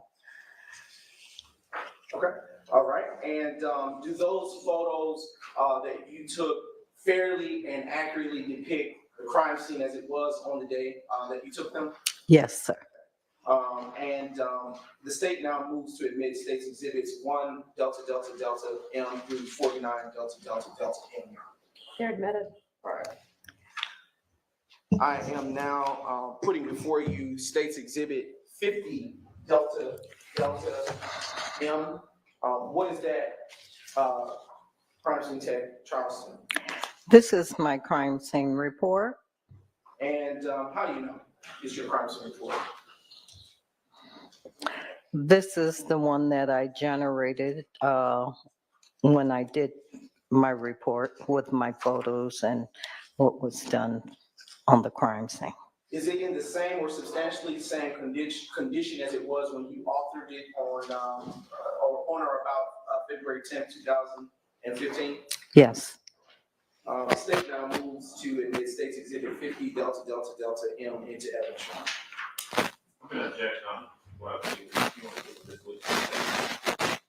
Maybe we approach now. Do we need to approach for that? Sustained. Okay, all right. State now publishes state's exhibits. She may, of course, use the report if she needs to during her testimony.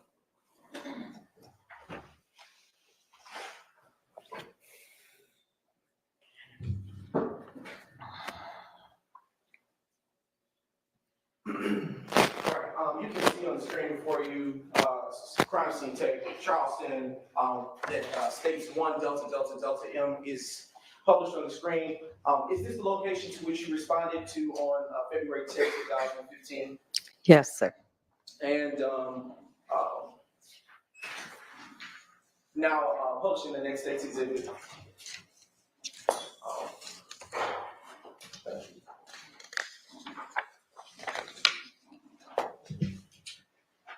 Do you see the address number in this next exhibit, which is 17 DDDM? Yes. Okay. What is the address listed on this photo? 193. Do you see any defects to the home in this photo? And you can utilize either one, the hard copies or the electronic before you. Okay.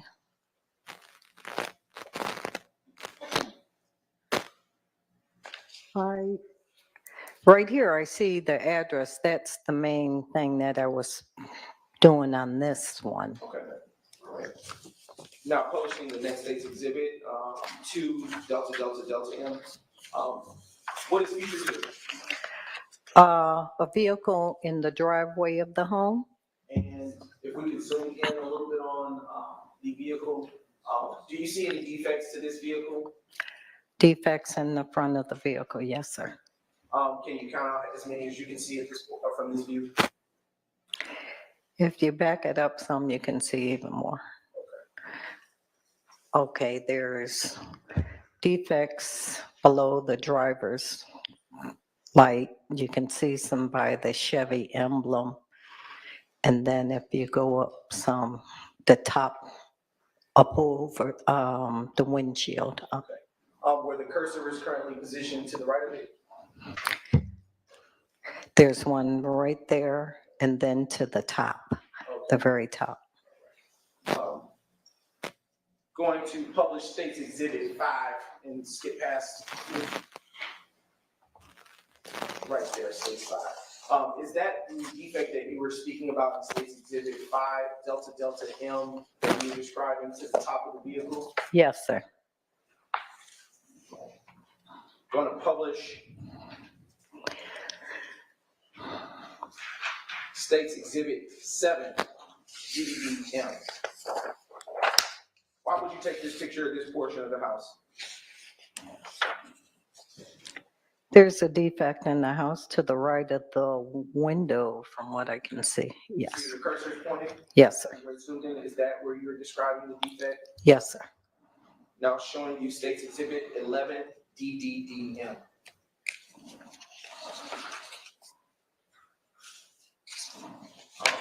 When you took this picture, crime scene tech, Charleston, what was the goal? What did you have in mind? There's a defect in the trunk of the tree. And utilizing the cursor, can you see where the cursor, well, you go down a little bit, Ms. Knight, do you see it, where the defect is now that it's zoomed in? Yes. And is it around or about where the cursor is? Yes. Thank you. All right. Now showing you State's Exhibit 12, Delta Delta Delta M. All right. As to this photo, do you see any defects in this portion of the home? Yes. How many do you see? 1, 2 that I can. 3. Okay. And now going to turn your attention to the next State's Exhibit, which is 13, DDDM. All right. What about in this photo? Do you see any defects that you noticed when you took this photo? Yes, there's one above the hinge and one to the siding below the, if you come below in that picture. Right there. Okay. Now showing you State 16, DDDM. And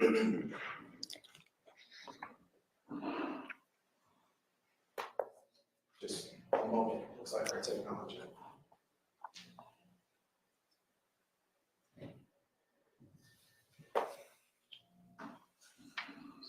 All right. Okay, we're back online. And when you took this picture, next to the refrigerator. Yes. Okay, where about? Do you see any defects where the cursor was moved? Yes. All right. And is that the front, back, or side of the refrigerator that you noticed? Facing the refrigerator on the right side. Now showing you State's Exhibit 19 DDD. Yeah.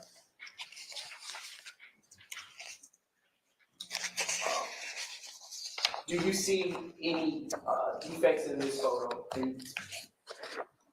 Yes, right around the cursor. Okay. And at this point, are you inside the home or still outside? Inside the home. Showing you State's 23 DDDM. All right. As to this photo, where did you take this picture?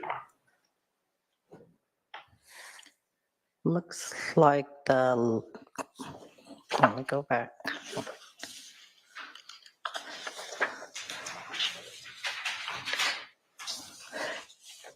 Maybe the living room, I'm not sure, those are kitchen curtains, but. And do you see any defects to any property or objects inside the home in this photograph? Yes. All right, where do you see them?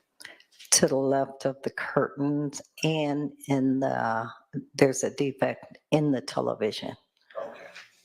Now showing you State's Exhibit 26, DDDM.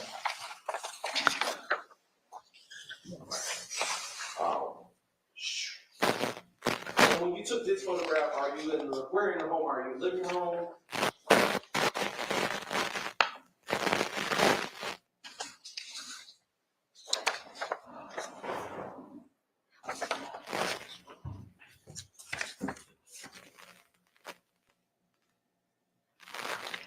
That's a defect in a china cabinet.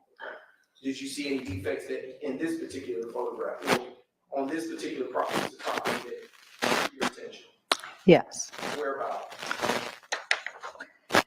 At the top, and there's something in the top which is not showing in this photo, and then below the glass. Okay. Yes. There. Okay. Now showing you State's Exhibit 31 DDDM. We're skipping around. Now while you're flipping, is it fair to say that some of the photographs that you take are kind of duplicative or similar? Yes, Okay. yes. All right. Now showing you states 31 DDDM. Do you see any defects in the kitchen area that is depicted in this exhibit? Yes, where the cursor is. And in the cabinet.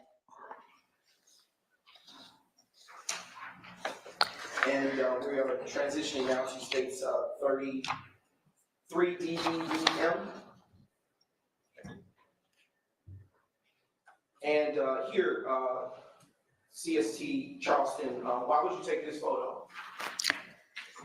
There is a projectile and a colander, which was on the kitchen counter. Yes. All right. Generally, as you process the crime scene, what all did you find damaged in this particular case? Generally, as you processed it into pictures. I found damage throughout the house. And you can refer to your report if necessary to kind of speak about it in general, which is States Exhibit 50 DDDM. There were damage to the outside as well as the inside of the house and the truck. All right. And as to the ballistic evidence that was found, specifically the projectile that's still on the screen in 33 DDDM, did you collect it? I may have placed it in the envelope and handed it to the officer, but I did not take possession. Okay, who took possession? Officer. Yes, do you know by name the officer, and is it listed in your report?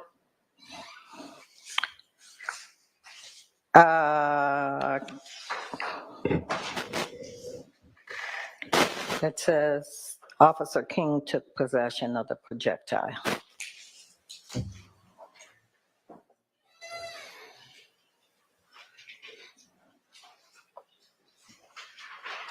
Just a brief indulgence.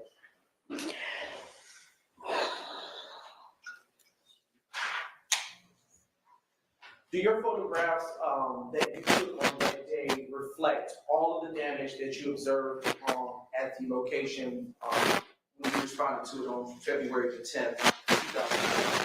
Yes. And did that pretty much conclude your involvement with this case? Yes. And when I say this case, are you speaking of APD number 1504107? Yes, sir. Your Honor, at this time, the state has no further questions. All right, are there any defense questions for this witness? On behalf of Mr. Williams, we have no questions. All right, thank you for your time. You're excused. Do we know where the lunch is here? All right, we're going to break for lunch at this time, and we have a few matters to take up during the lunch hour. So I'm going to give, if the jury can be back at 1:15.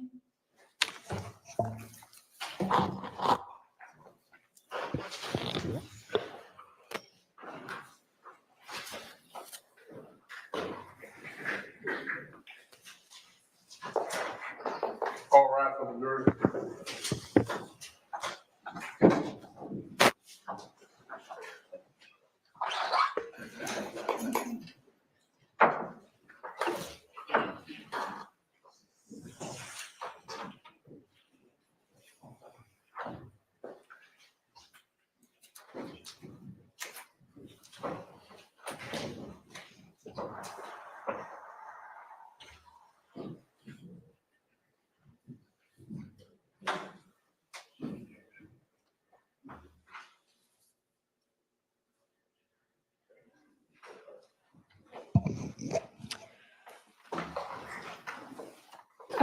Couple of questions.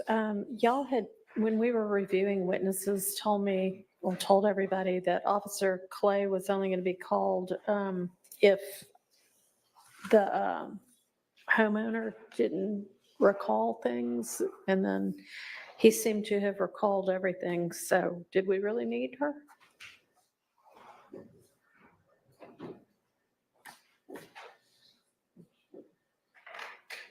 Probably not. We'll take that into consideration. Okay, and then I assume, so I know Officer or Crime Scene Tech Charleston is on your witness list, but not for this week. So did you let the defense know that this person was going to be called out of order?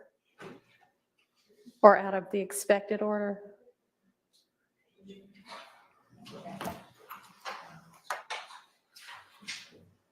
No. Okay, all righty. And then I was promised that a bunch of these people would be, on and off. And yesterday that seemed to be the case, and that was fantastic. And we've taken a whole lot longer with some of these witnesses today. So let's try to get back to kind of how we were yesterday, okay? All right.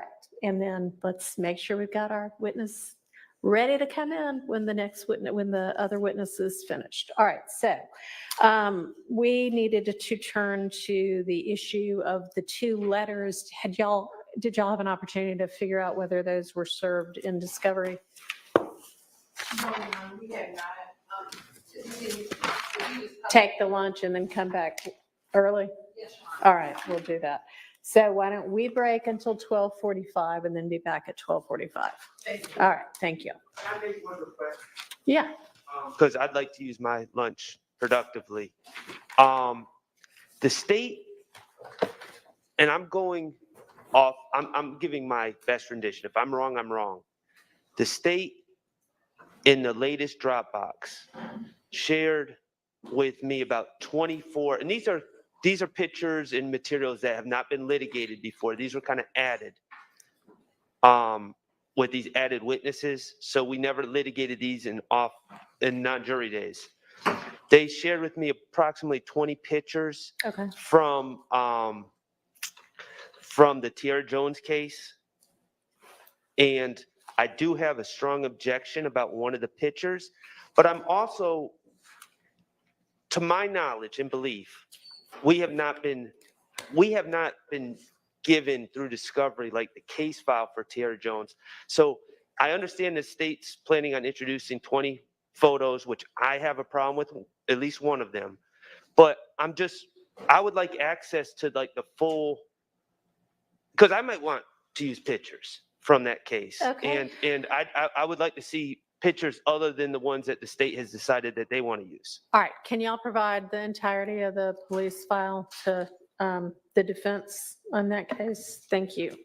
And how quickly can y'all do that? We can do it as soon as we get evidence. Okay, perfect. Are we? You'll have it momentarily. Okay. Okay, anything else? All right, see y'all back at 12:45. Well, never mind, that Mr. Matthews is gone. I'll ask when he comes back.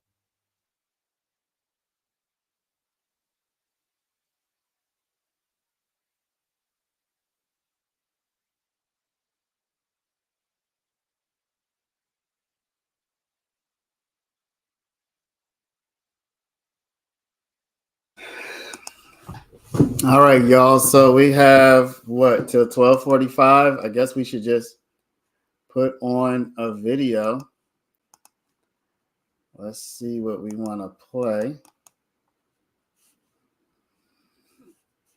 Give me 1 second.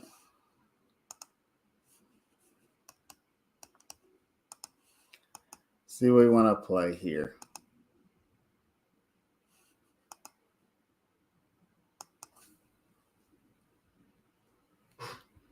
Let's see. So seems like today, even though love is back, things are going a little bit, they're still going faster than normal, right? They're still going faster than normal. Let's see. All right, what video would be good to play today? Oh, let's go with this one. This was Hilton's explanation from last week. This was funny. This was funny. I found this funny.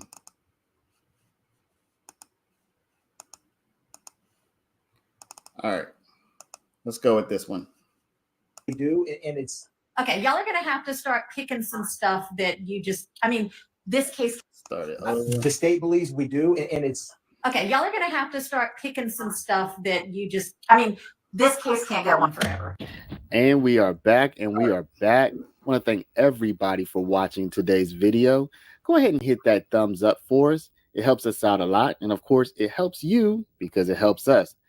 Now, there are a couple of things that are happening in today's court date. One, there is no jury, so a bunch of motions going back and forth and people, both sides trying to get their way as it relates to different evidentiary aspects of the trial. Now, one thing that you should keep in mind is that this trial has been going on for goodness knows how long and how much longer it has to go. And particularly on the side of the defense, Doug Weinstein has been trying to have the prosecution move this case along at a faster clip.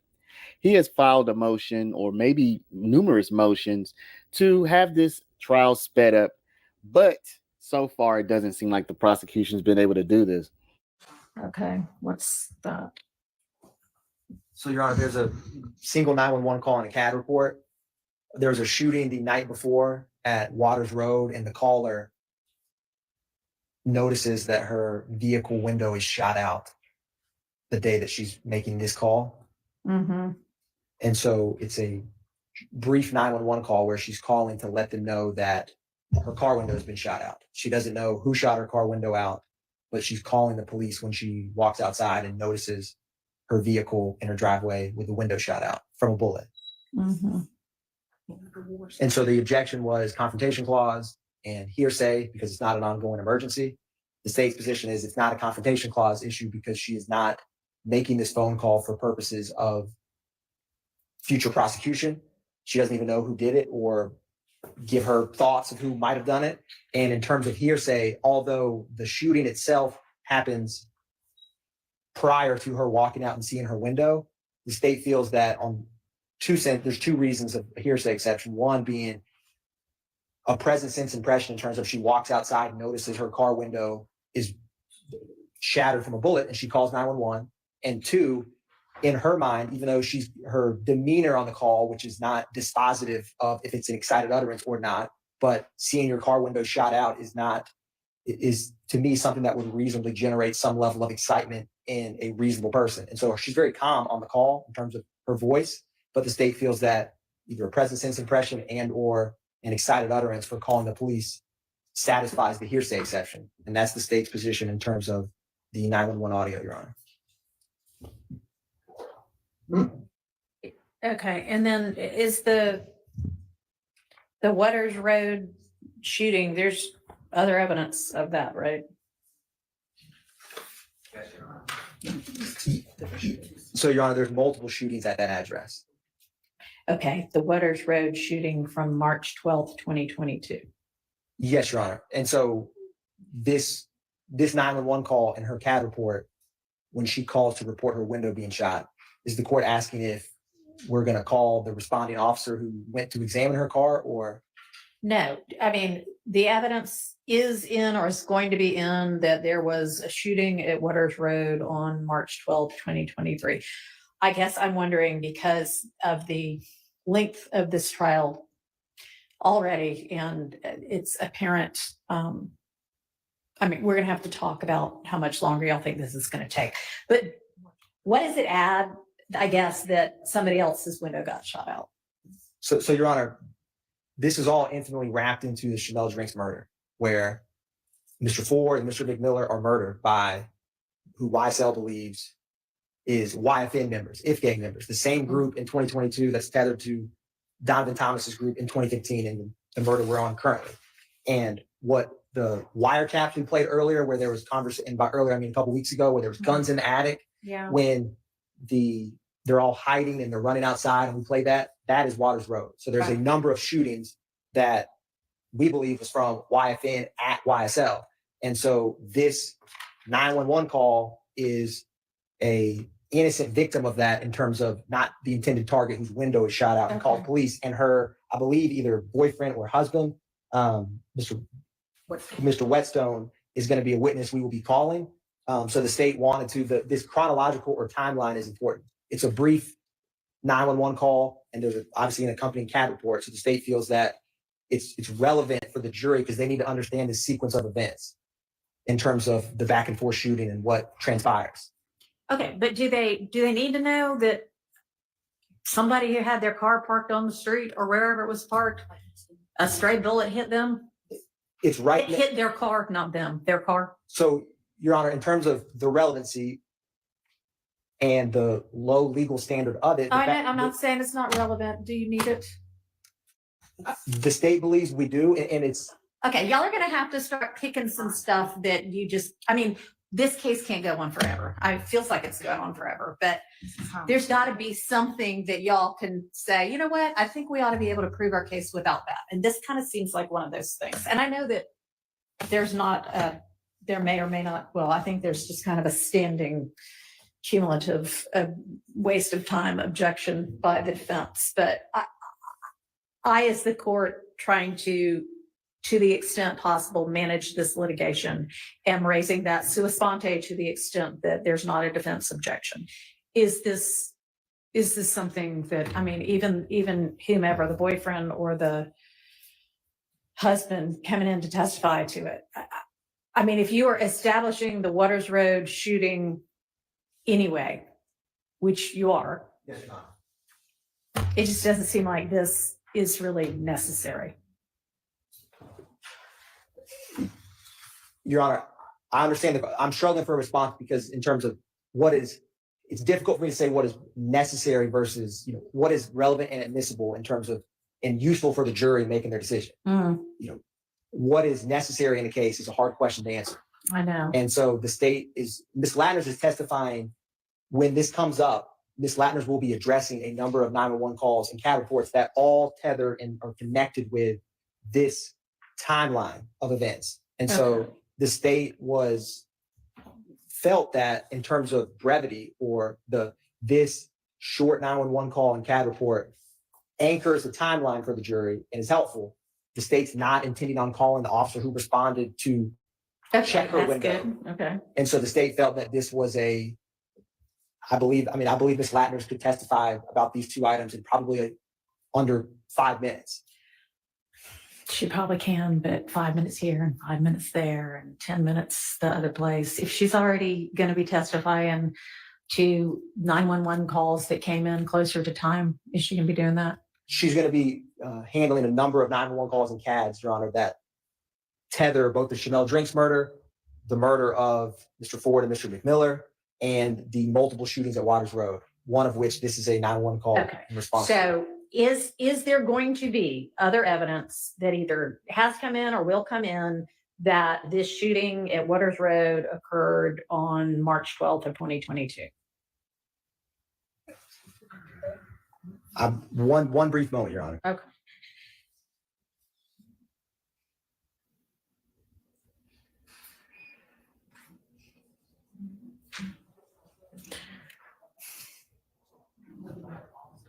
So, Your Honor, currently, because the state intended to play this CAD 911 call, we are not calling other witnesses to discuss this specific day. Which is the day after?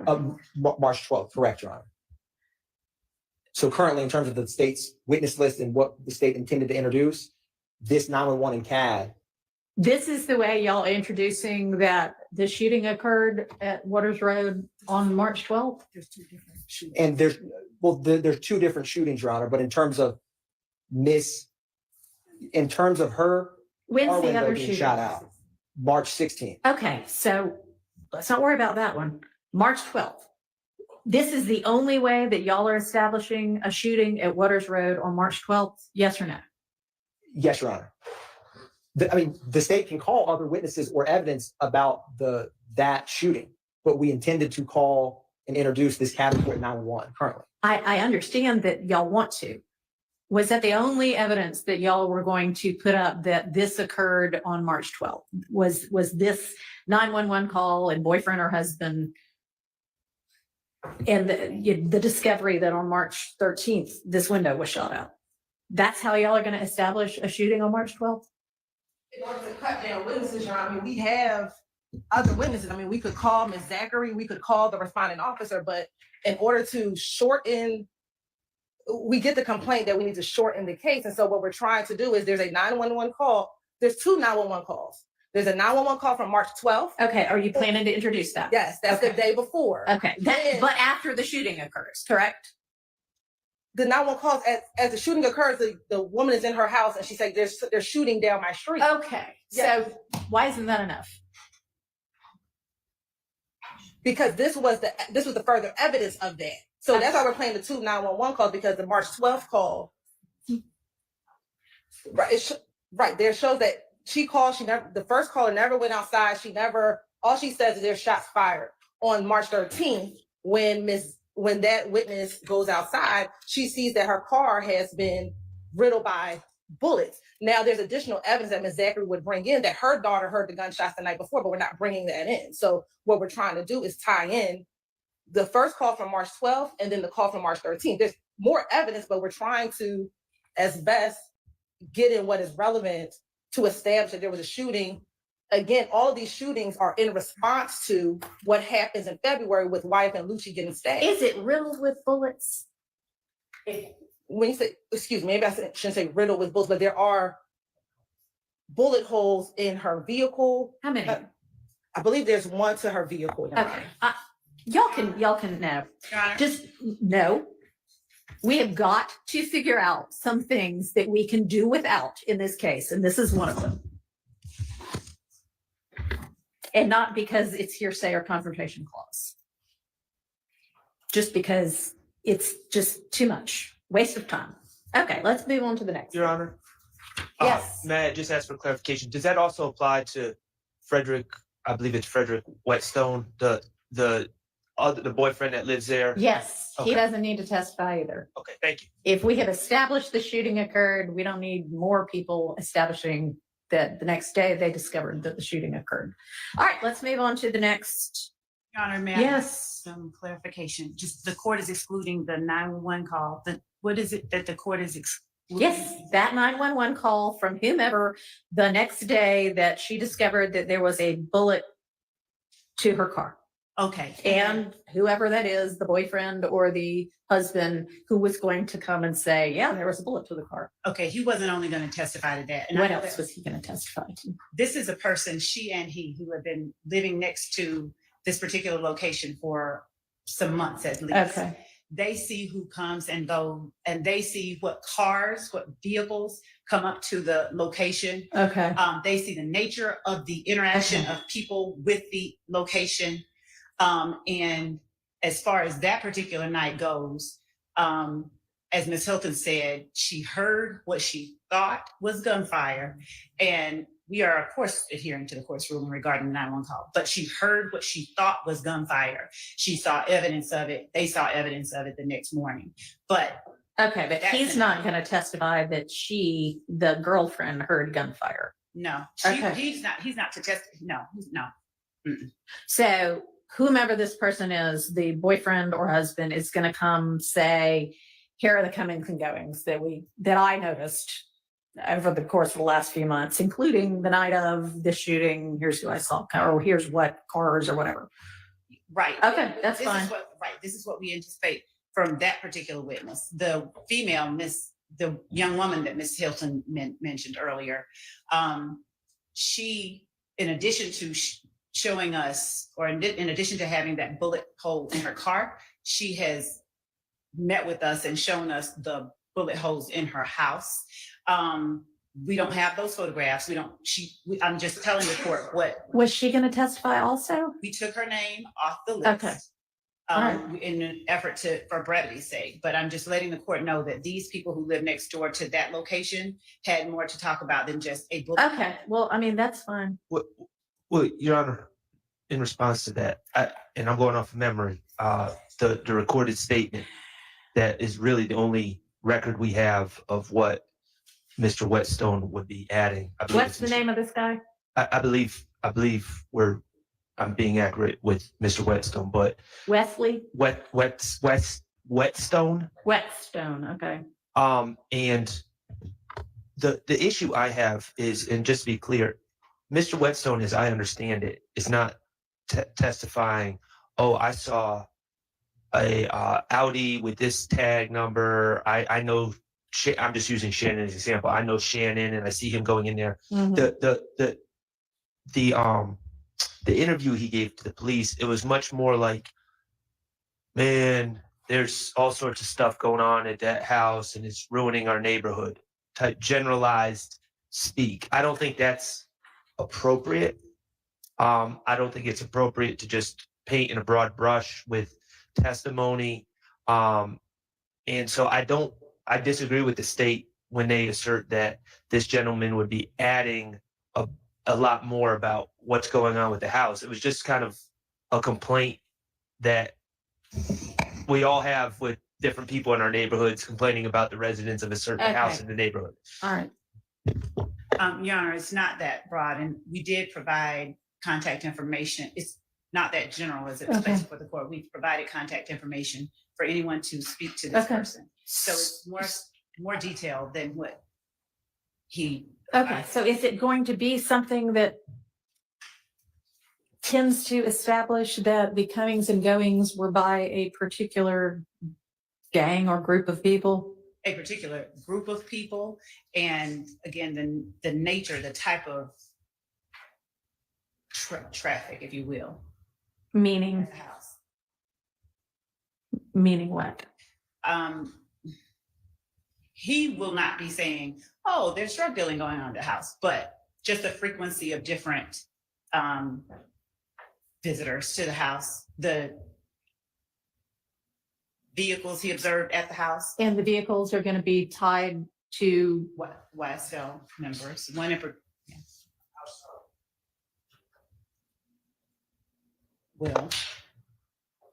in particular belongs to Mr. Williams, for instance.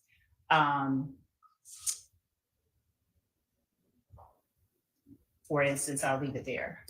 Okay. Well, if he is going to be able to testify to seeing particular vehicles, you know, whatever frequency he's going to testify to, and there's something that ties those vehicles to these defendants or other YSL members, then that seems relevant. So thank you, Your Honor. And yes, it was the Waters Road. Obviously, the court has heard us say before is a YSL spot. Right.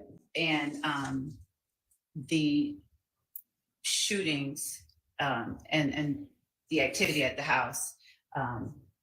Right. Okay. All right.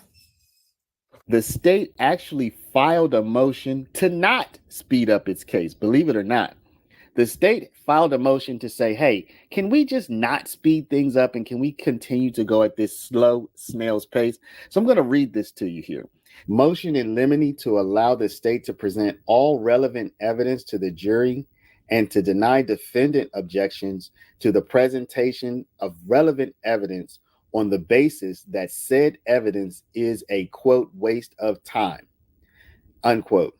The state of Georgia, by and through Fonnie T. Willis, District Attorney for the Atlanta Judicial Circuit, and the undersigned Chief Deputy District Attorney, Adrian L. Love, hereby moves this honorable court to allow the state to present all relevant evidence to the jury and to deny objections to the presentation of relevant evidence on the basis that said evidence is a, quote, waste of time. So that is the motion that the state filed. And of course, Weinstein came right back with his own motion. Weinstein came right back with his own motion. This is the opposition to the state's motion in limine to allow the state to present all relevant evidence to the jury and to deny defendant objections to the presentation of relevant evidence on the basis that said evidence is a waste of time. So this is what Kendrick said through his attorney, Weinstein. The defendant, Diamante Kendrick, by and through his undersigned counsel, without waiving any other rights to which he is entitled, files this opposition to state's motion in limine to allow the state to present all relevant evidence to the jury and to deny defendant objections to the presentation of relevant evidence on the basis that said evidence is a waste of time, stating the following. In a surprisingly succinct and efficient bit of lawyering from the state requests that this honorable court deny all future defense 403 objections regarding the state presenting relevant evidence that is a waste of time. The state cites neither statute, case law, nor the highest law of the land, according to the state, Carlson on evidence, to support its position that the court take up the challenge of overriding the edicts of the Georgia legislature, along with virtually every other legislative and judicial body in our nation, by ignoring OCGA 24-4-403. While the state's motion genuinely merits no response, the filing of its frivolous motion may indicate that the state plans some form of carpet bombing of additional, pointless, cumulative evidence clearly excludable under Rule 403, and it's laying down some type of suppression fire through this motion. Therefore, undersigned counsel feels compelled to object.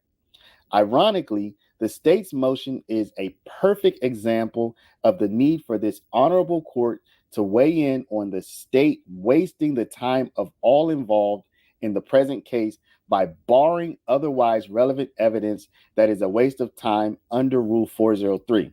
In a sense, the motion needs no opposition, as the motion itself serves as its own evident opposition. Wherefore, Mr. Kendrick respectfully requests that this honorable court deny the state's motion to bar ever ruling for the defense in future 403 objections. So y'all, things have gotten, they're trying to stay cordial. They're trying to stay cordial, but things are, the cordiality is waning, y'all. So look, tell me in the comments, what do y'all think? They've gotten to a fever pitch at this point. And imagine the jury is not even in. Imagine when the jury's in. So let me know, what do y'all think? What do you think is going to happen? As we can see from today, Judge Whitaker she's not having it. She's trying to get this case wrapped up, but the state just keeps wiggling their way out of every attempt to limit the time. And they're even saying, hey, we're limiting the time, but in the same time, they're not limiting the time. So what do y'all think? Let me know in the comments.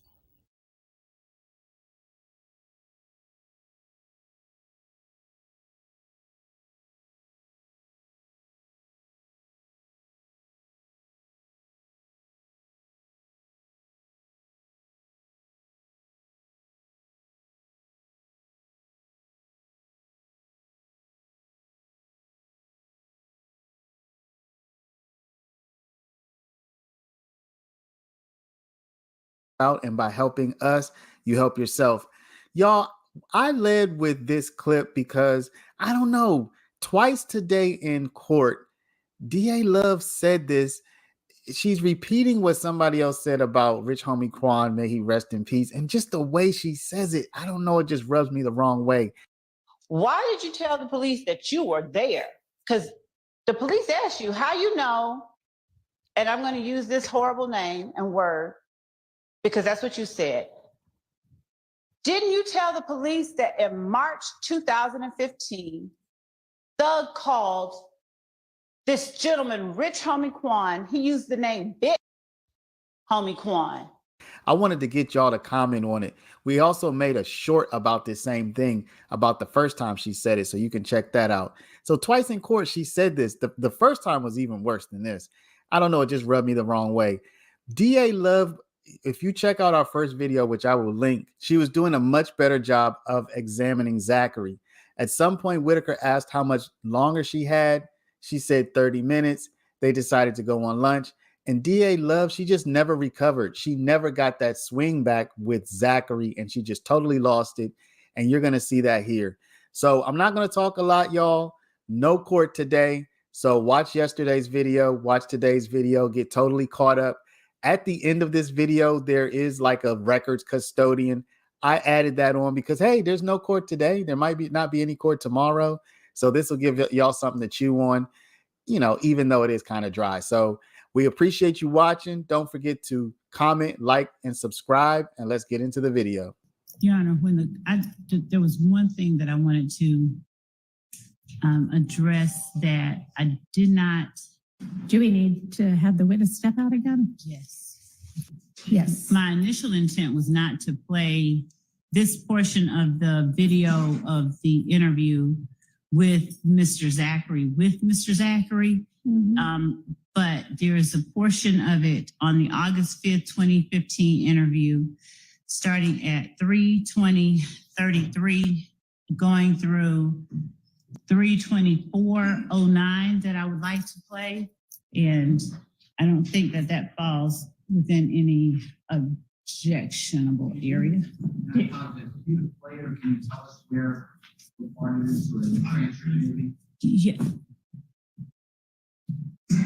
Yeah, let me try and find it.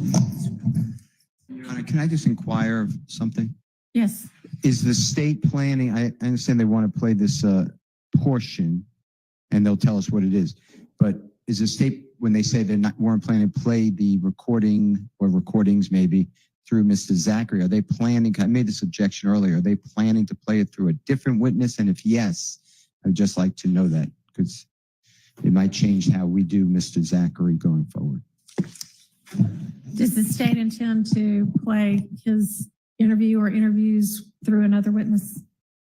We may be doing that. It depends on what happens with Cross, frankly.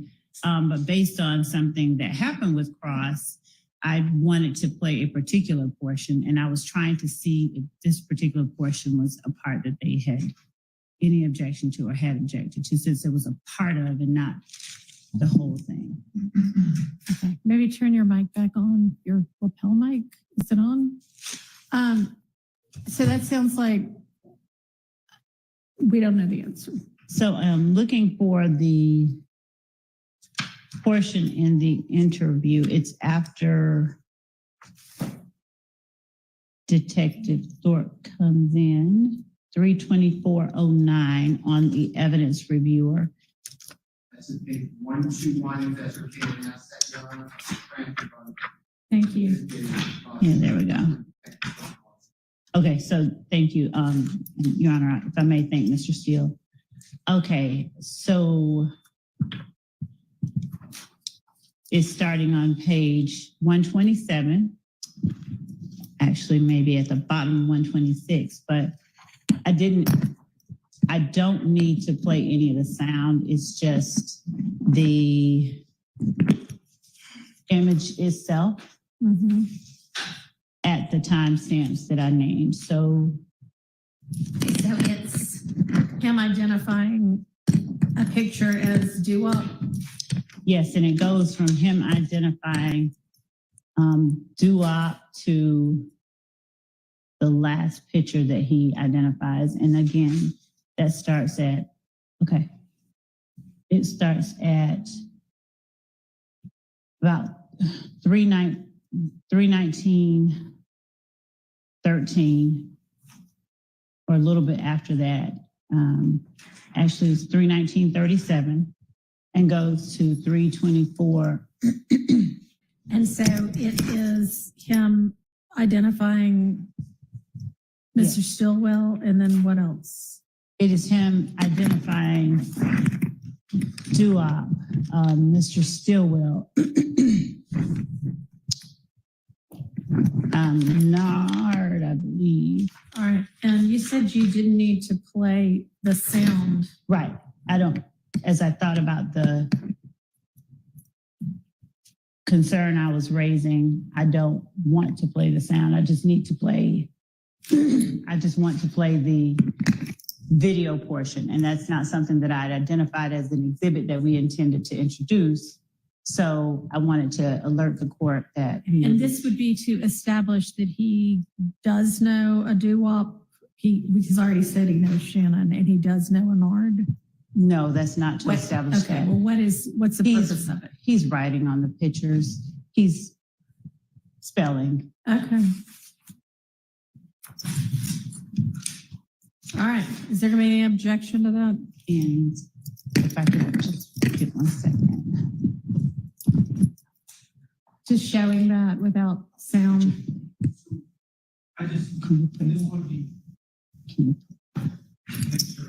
Or what we're talking about. So the state's asking to play essentially like a 5-minute clip without the sound of him looking at the pictures and signing papers. Is that? For now, that. So. For now. And is it going to be, are you going to be able to see what he's writing on there? I'm going to ask him questions about it. That's what. So you'll be able to see him writing and I'm going to be asking him questions. Okay. And this is to establish that he's lying when he says he can't read? Or what? No, it's not to establish only that. I have a series of follow-up questions that I'll be asking. And if the court wants me to give everyone what my redirect is, I can go and. I'm just trying to figure out. Okay, is there going to be any objection to that? The only thing I would say is my memory is that a photograph was already shown to Mr. Zachary of the person you're hearing, Nard. Demise McMullen is his name, but and he said yes, and it says like 100% certain. I may not be perfect on that, but on that recording, on the document, it's already been shown. So if that's the same issue we're dealing with, if that's really the import, then I don't understand why that we're doing this again. So again, what is it that you're trying to show through this? What's the purpose? I'm showing that he knows how to, not only that he can read and write, but that he identified certain people by writing their names. He's spelling out their names. Okay, well, you won't be able to hear him spelling out their names with the sound off. I will be asking him about that. I mean, and I understand with the sound off, I don't understand. My concern is that I'm tendering a piece of evidence that is relevant to what was dealt with on cross-examination. On cross-examination, the witness was repeatedly asked about lying. I don't think there's an objection. I don't know that I heard an objection from Mr. Steele. I don't know what I'm responding to. So if the court could please clarify what I'm responding to so that I can.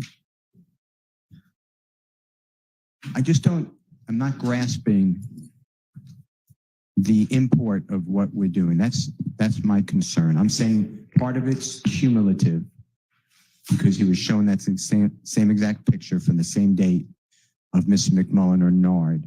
The other part, I just don't know why it's important to this trial at this time. I'm just trying to ask what the relevance is of this. To be clear, I'm not listening to it in real time, but I'm going off of my notes in the transcript.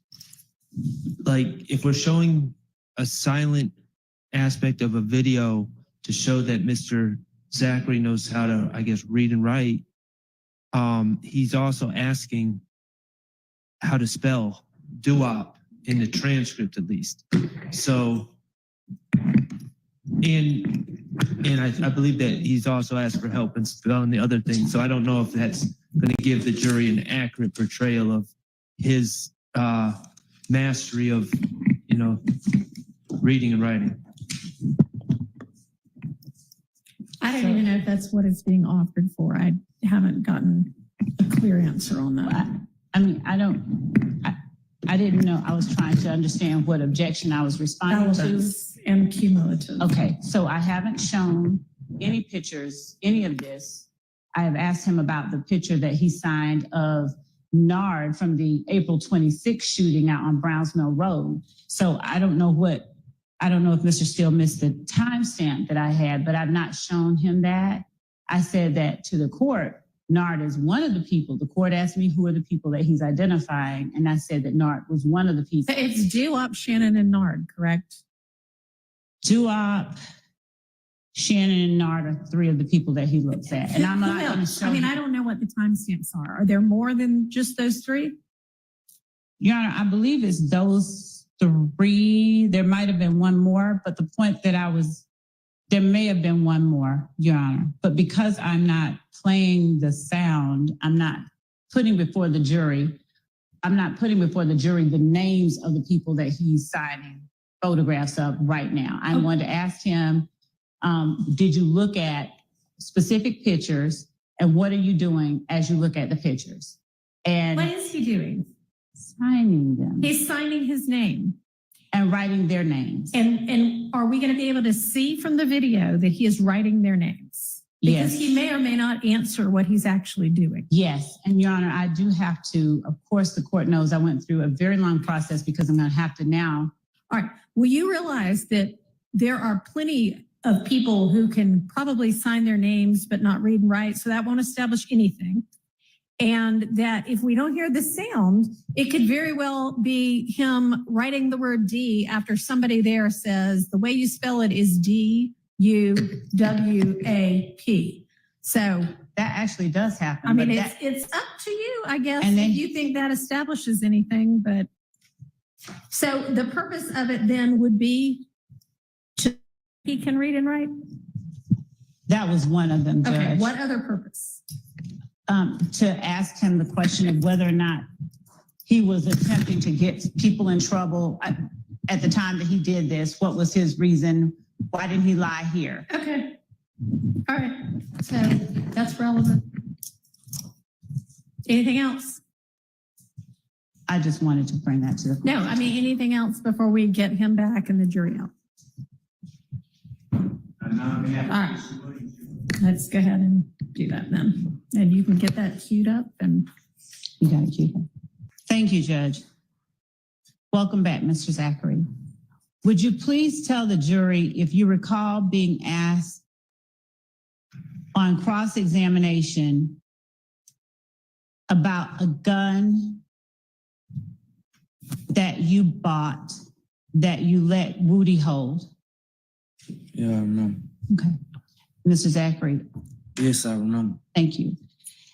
Isn't it true that when you were talking about that gun, you were talking about a gun you let Woody hold because you owed one of Woody's friends some money?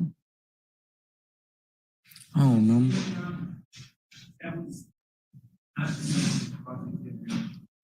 Sustained. Did you sell Woody a gun for $1,000? Is that what you remember talking to Mr. Shard about? Subject of cross-examination either, Your Honor. Your Honor. Overruled. I never sold him no gun. We went and bought it. Say that again. We went and bought it. I never sold him nothing. Was that after Woody's girlfriend and child had been shot at? I don't remember.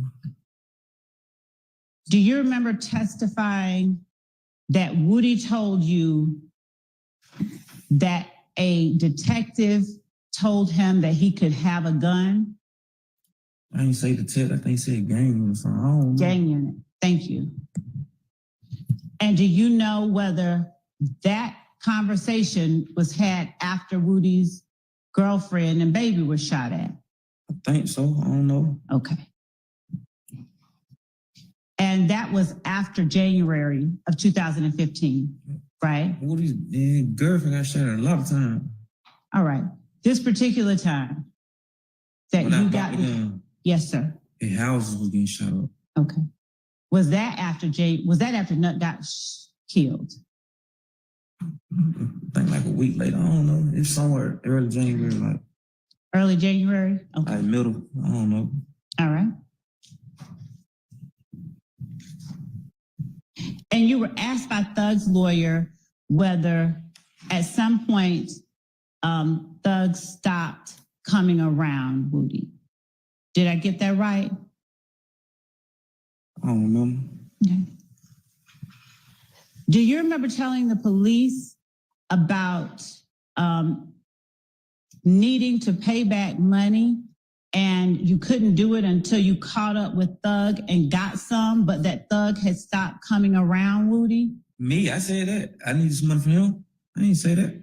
You never said you needed to get some money from Thug? Not that I remember. Okay.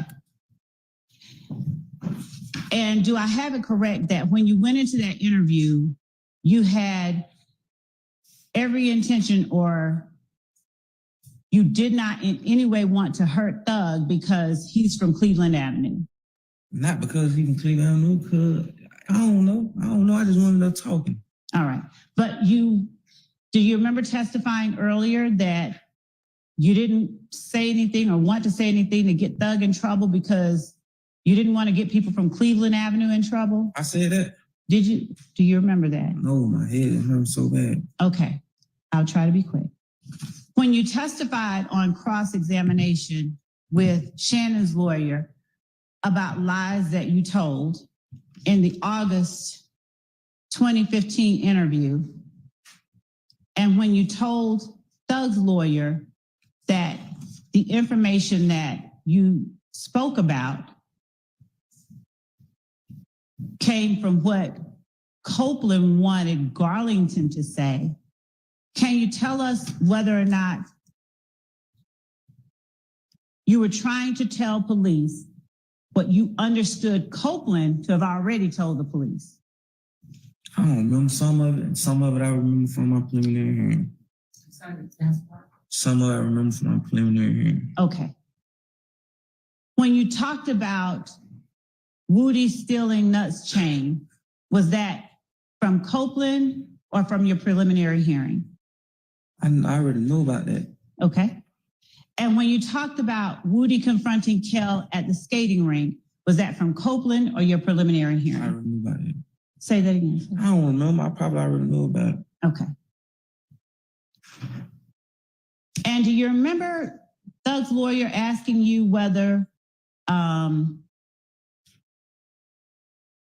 If Gang rivalry with YSL began because of Woody? I don't remember. I told you my head hurt so bad. Okay. All right, so you have the ability and had the ability over lunch to have your pain medication I'm with you allergic and to to take it. Tylenol. I'm allergic to a lot of medicine. If y'all would have got all these records like that. And we talked about you being able to get your prescription medication. I ain't complaining. I'm still up here. All right. Do you remember telling the police that the rivalry between If Gang and YSL began roughly a month before Nuts' death? I don't know. Do you remember when Thug's lawyer asked you about the post? They shoot at us, we don't tell. We shoot at them, they call the police. I remember he just asked me about that. Okay. Do you remember telling the police about that after saying that you had gotten shot at on Empire near Cleveland and you didn't know it was If Gang until Thug and D started tweeting? I don't remember. Okay. When you told the police, speaking about the lies according to Mr. Shart, Shannon's lawyer, on cross-examination, when you told the police that Woody was waiting on Bloody J by the side of the church after Woody had gotten jumped 5 or 6 days before Nuts' murder, was that a lie? I don't remember. Do you remember whether that was something you got from Copeland or from your prelim? I don't remember. The Tiara Jones case served in discovery. The pictures were served on May 22nd, 2023. The recordings were served in discovery 12. I'm trying to find the exact date of when. And so the pictures were served in May 22nd, 2023.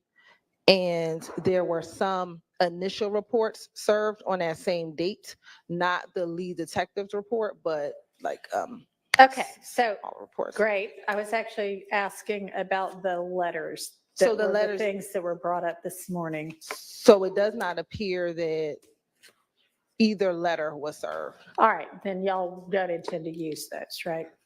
We don't have to. Okay.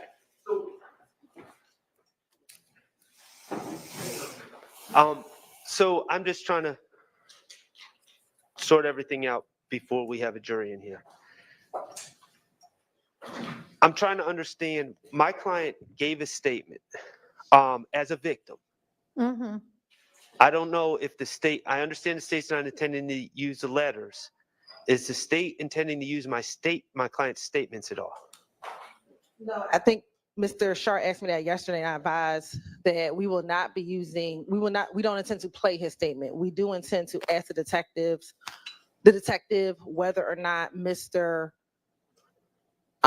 Stillwell made a statement, how many statements he made, 2 at the hospital, 1 3 days later, one about a month and a half later.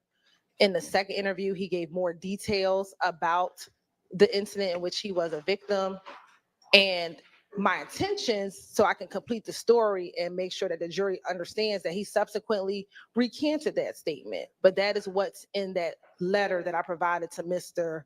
Sharp last night. That second letter, he recants everything he told the The police. second letter that Mr. Sharp has never until last night gotten notice of. Correct. And so we cannot put that in, but I would thought that Mr. Sharp would want the jury to know that his client took that back or took his statement back. But if he doesn't, we have no issue not talking about the second letter. So my understanding of the rules of evidence, first of all, I agree, and I appreciate that the letter's not coming in because it was not provided in discovery. But my understanding of the rules of evidence, I don't know why, these are no ways admissions. These are statements my client made about, I'm going to say a wholly unrelated incident. I know it's part of this story, but he was a victim in a case. Uh-huh. So from my perspective, this is all hearsay. And Your Honor, just to give you a little bit, there's parts in this statement where my client is saying, I didn't see anything. I don't know who did this. Right. The investigators are sitting in the room saying, well, give us 3 names. Give us 3 names. And he's like, I didn't see it. Give us 3 names. Mhm. So, I mean, that's the type of police work that quite honestly leads to, in the 3 names that were eventually given, weren't the 3, I think 1 of the 3 was the same people charged. 2 of the 3, I don't believe were ever charged. So it's like, they were just like, give us 3 names. And then they had him look at photo lineups, and he didn't even, and when he was looking at the photo lineups, he didn't even say, oh, this is the person that did it. He's just like, yo, that's Shelkel, that's so-and-so. So I don't even think it was a recantation, but I don't want any of my client's statements, the contents of which, and I understand the state has told me they don't plan on playing it, but I don't want them to ask about the contents of it. So to be clear, Your Honor, because I think some things are getting conflated. In the first interview that Mr. Stillwell gave at the hospital, he said he didn't see anything. Second interview, he was asked to give names. He did not give any names. He didn't say anything. Again, he gave no names in the second interview. It wasn't until November 2nd when Mr. Stillwell asked on his own to speak to the investigators. Mm-hmm. He told the investigators everything that happened, and then he provided names at that juncture. There was no pressure of just give me 3 names. None of that occurred in the third interview. The state believes that that is still a party opponent statement, that he is still a party opponent in this case. This is a statement that he made to law enforcement regarding an incident that occurred to him as a victim. So, Your Honor, we still believe under the rules of evidence, it would come in as a party opponent statement. That is what we are operating under. It doesn't have to be inconsistent. It is his statement that he has previously given to law enforcement about something which he was a victim. So that is the evidentiary rule that we intend to introduce this statement under. And again, asking questions about the statement, not playing the statement. And then do you intend to do something about him allegedly later having said, what I told you in November, I no longer stand by that now, or whatever he might have said? The state intended to ask not this detective, because this detective was unaware of the recanting. I don't know However, what you mean by this detective. the detective, investigator Griffin, who was the lead detective on the homicide, he was unaware of it. However, investigator Dennis was aware that his client, that Mr. Stillwell recanted. And so it was my intention to ask about whether or not Mr. Stillwell took that statement back subsequently. I didn't intend to ask that question. Okay, and you're saying that this is all, I guess, a statement or an admission by a party opponent because you're offering it against Mr. Stillwell? And how is it against Mr. Stillwell? You're right. When Mr. Stillwell was shot at, this was all a part of this gang war that we have been discussing. Okay, I mean, you have any evidence of that? The individuals who were charged are members of the opposition gang. And when did it occur? This occurred on the early morning hours of September 26, 2015.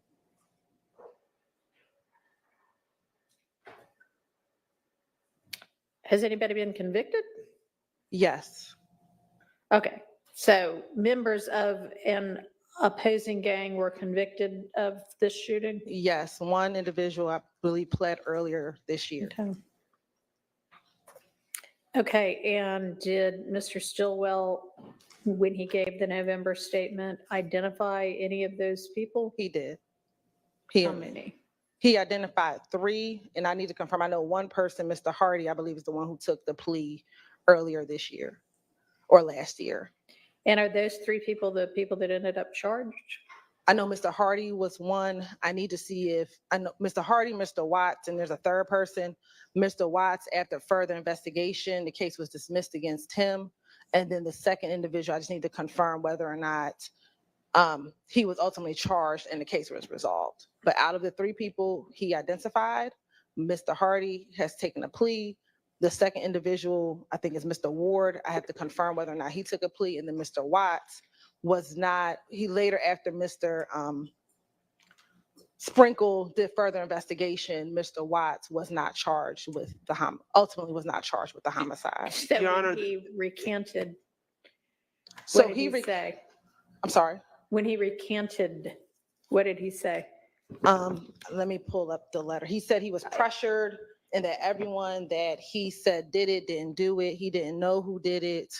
And the letter came after members of the opposition gang, I guess, received the discovery package. And in the lead detective's report, the lead detective said that Mr. Stillwell made identifications. And so they posted it all over social media.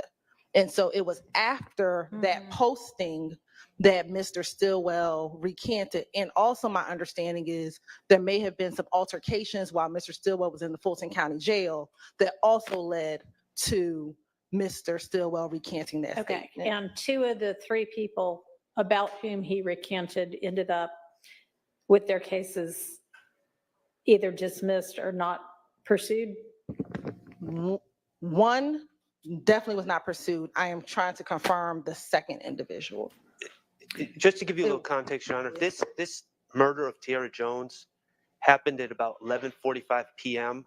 on a dark road, and a car sped up behind the car, and started shooting. I don't know. I mean, this case would have been a defense attorney's dream to defend the Tiara Jones sad case, but because there would be no indication that Mr. Still would have seen anything. It was after the police were saying, "Give us 3 names, give us 3 names, give us 3 names." Then he gives 3 names, and Well, I mean, except a whole month went by. I understand, and then I think one or maybe 2 of them were charged, but I think it was only one of them. I think it was only Bobby Hardy. I believe it was only Bobby Hardy that was charged. So, I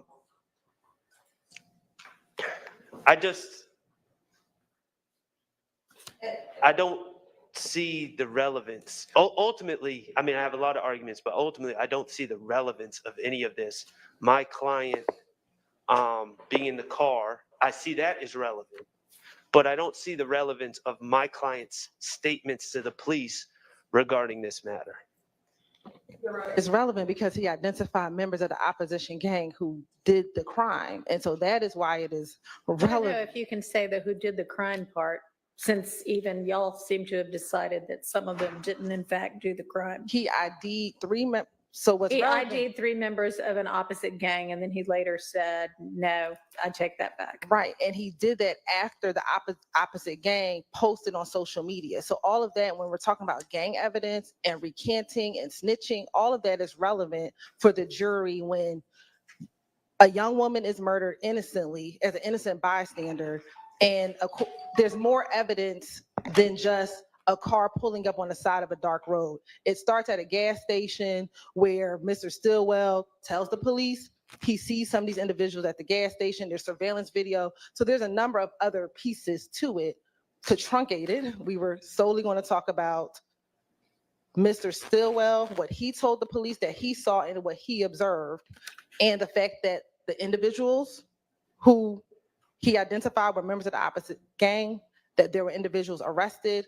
There will be subsequent evidence that will come in that, and I don't know if that part is relevant of who actually pled or not, but the fact of the matter is these people, it's who he identified, that was the opposition gang. You're right, and that is relevant in this grand scheme of talking about the back and forth that was happening between January and ultimately October, once most of these defendants that we've been discussing were arrested in 2015. Well, I think we need to be careful about who when we say who Mr. Stillwell said did this as well. And I reviewed the transcripts last night. I've reviewed the videos several times. But my understanding of what happened during the third interview where identifications were made was that Mr. Stillwell spoke about seeing Mr. Hardy in the parking lot outside JJ's Chicken. He said he saw him there. Mm-hmm.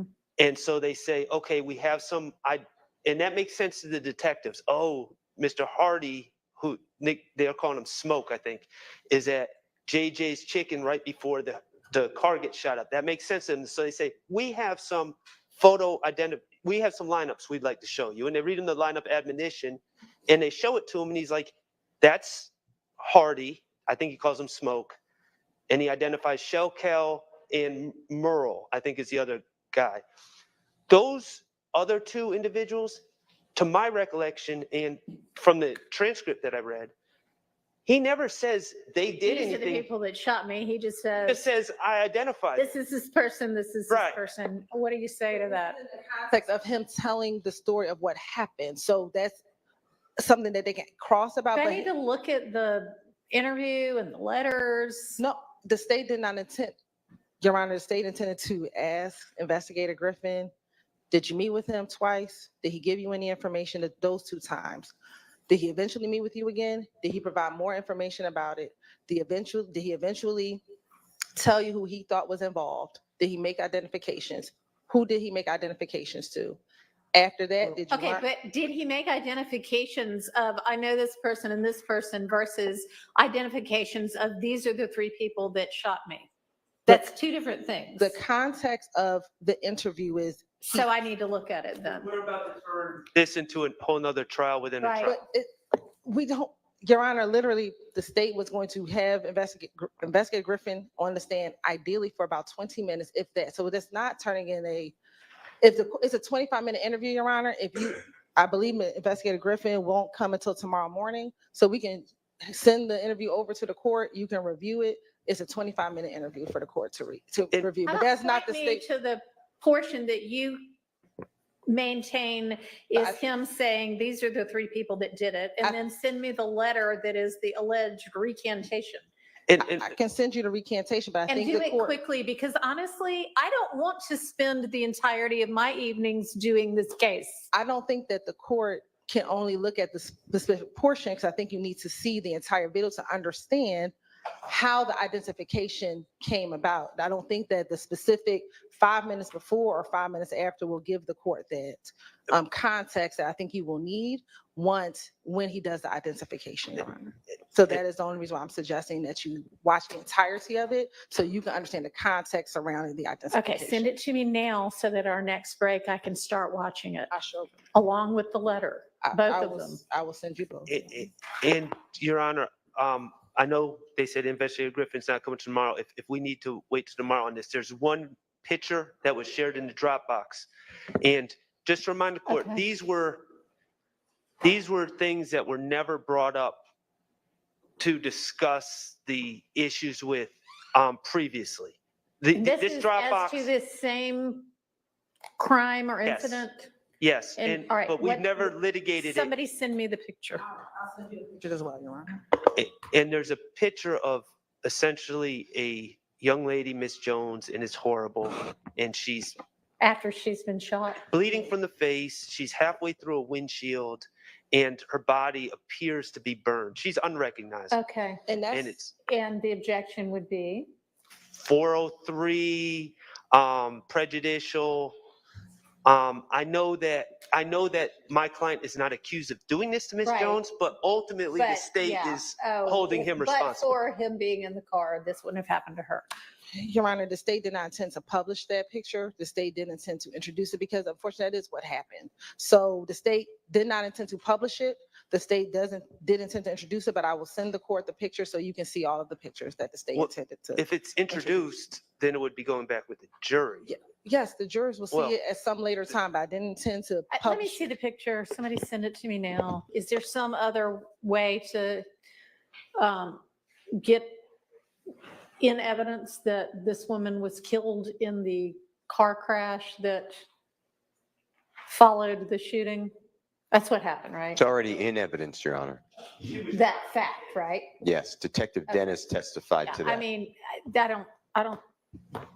I'm going to sustain that objection to that picture. It's unnecessarily. So do you want me to send gruesome. it or no? No, Okay. don't worry about it. Your Honor. All right, so that takes care of the picture. Yes. So, while you're,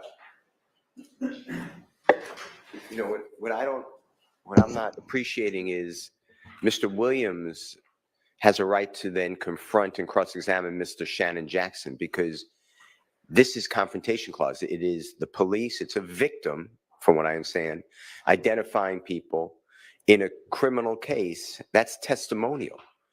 And So- what's the state's response to that? I mean, I guess if you are only having it elicited that he made a statement where he identified, how far is it going to go? The state's intentions, was Mr. Stillwell a victim in a crime? Did you speak to him? Was he able to tell you who he believed to be involved in the incident? Who were those individuals? What occurred? I was going to ask him, what did he tell you happened? They were in the car, it All flipped right, over. and so then what do you say about the Confrontation Clause issue? Your Honor, That's clearly testimonial. And it's hearsay. And it might be an admission by a party opponent. But that would be only as to him, really. And we could do a limited instruction as to him. I mean, he's the victim in the case, so we have to, it's not a crime, it's not a part of the conspiracy. He's the victim of a case. If it only has to be used against him to say that he was the victim, then we can have a limited instruction that. Well, but you're not just using it to show that he was the victim. We are showing that it was a part of the gang war, but that he was the victim in this case. Earlier, a few weeks ago, we brought in the other shooting that involved Mr. Stillwell, where he was shot a few weeks prior to this at Glen Street. And did any of his statements come in at that point? No. All right, well then, that's not really the comparable. You mind if I could just have a moment to research that particular issue to All right. see, to see if he can come in some other way. And just for completeness, I also include in the confrontation clause, the quote, recantation. Yeah, I mean, that, which frankly is more than to just show he was a victim. Because once you get into the, oh, and then something got posted on social media, and oh, then he went back and said something different, that further complicates things. By the way, it appears that Carter, Hardy, and Ward all pled to some charges in that case. Those were the people that he named. Those were not the people that he named. No. Okay. He named Hardy. I'm not sure about Ward because it was a nickname, but he named 3 people, and one of them was Shell Kell, who's Kelvin Watts. Okay. He named Hardy and Merrill, who was Ward. The only person he did not name was Carter, and he named Watts. And like I said, after further investigation, Watts, I believe arrest warrants were taken out for Watts. That's what I need to confirm. But after the state did further, after the DA's office did further investigation, we did not indict Watts. We indicted Mr. Dominique Carter, also known as Stewie. And y'all are saying that the only one that he said he thought had anything to do with this was Hardy? No, Not you, the state, you, the defense, sorry. I understand the statement. He is saying that he saw Hardy talking to his girlfriend in the parking lot of JJ's Chicken shortly before they left. So he never says that he thinks anybody did this shooting. He just says, here are the circumstances leading up to it. That's my understanding. And it would defy logic for him to have seen who the shooters were. It was a car sped up behind and started shooting in the windshield, and then his car, the car he was in. Well, I mean, he could have said he was at the JJ's Chicken in a blue Buick, and then I saw a blue Buick drive up again, but I don't know if that's what happened or not. He said the car was, he thought it was a newer model car because of the style of lights, is my recollection of what he said. And does he tie a car he saw at the JJ's I don't believe so. Chicken with a? I don't believe so. Okay. I think we have different understandings of the video, Your Honor. I just think once we do the research on the confrontation clause issue, then I believe we're sending over the interview to the court, or it's already been sent. Okay.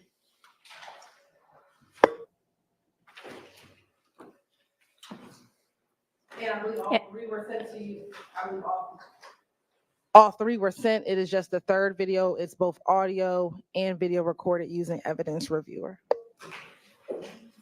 Okay. And then the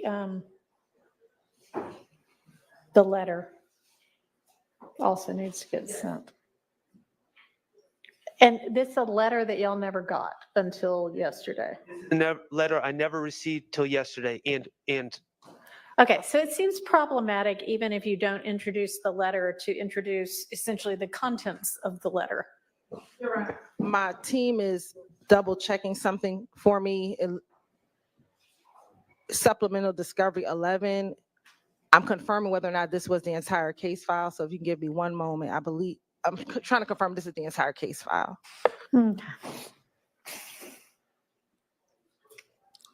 Okay, well, are we in 2 minutes ready for the jury? Got your next witness lined up? Mr. Matthews, on a scheduling matter, actually 2 scheduling matters.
Yes.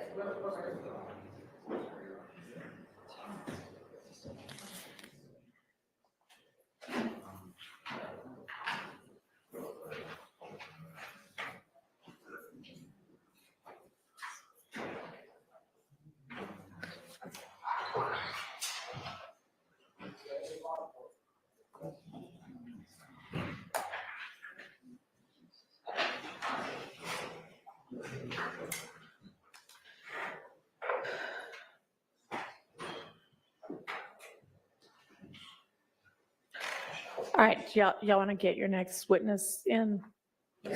Great.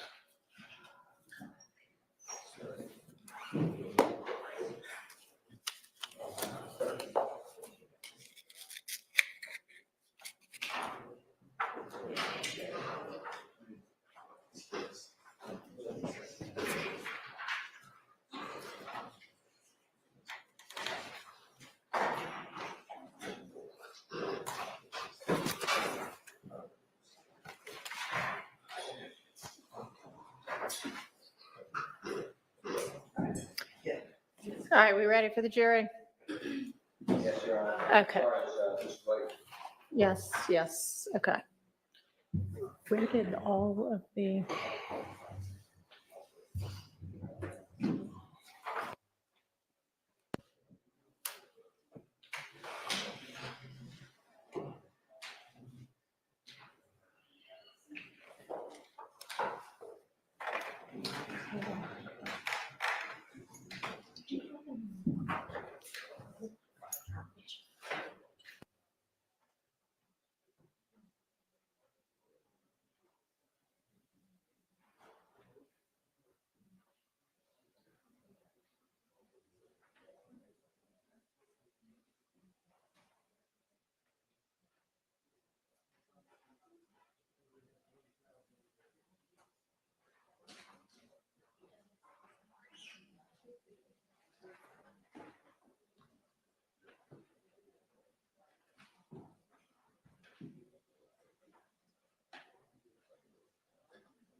Let's do that in front of the jury.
All right, thank you.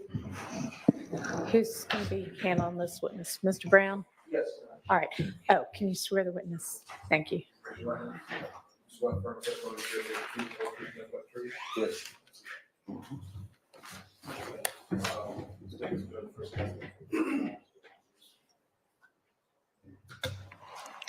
Rodney Sturkey. Good afternoon, Mr. Sturkey. Where are you from? Atlanta, Okay. And where do you currently live? in Clayton County. And have you always lived there? No. Where did you live on January 13th, 2015?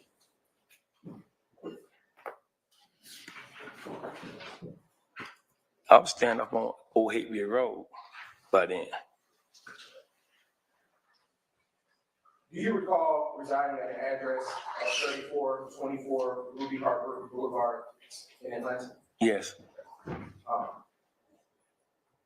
And how did you come to end up residing there? A friend of mine, Okay, who's your friend? Bush. Does he have a first name? I don't know his first name. Is that Bush a male or female? It's a male. Okay. And how do you know Mr. Bush? My mechanic. Okay. You said he's a mechanic? Yes. Oh, okay. And how long have you known him? Years. Years. Do you know him to be, in your knowledge, do you know him to be related to any defendants in this room? No. When did you move to 3424 Ruby Harper Boulevard Southeast? I can't recall the date.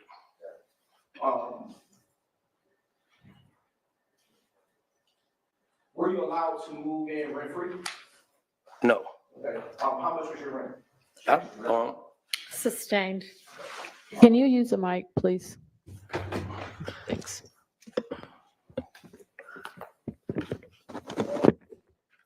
All right. And how long did you reside at that address? About 3 days. Was it a, did you rent the whole house or did you have just a room? Just a room. Okay. And Mr. Sturkey, what caused you to move? I was moving either way I go. I was moving back to Jonesboro. Okay. Do you recall that address of 3424 Ruby Harper Boulevard being shot up on January 13th, 2015? Yes. Okay. Would you please tell the jury what you remember about that incident, if you will? Only thing I know, my van got hit twice. That was it. Okay. And do you know if the actual home or actually the structure of the home was hit from your recollection? No. Okay.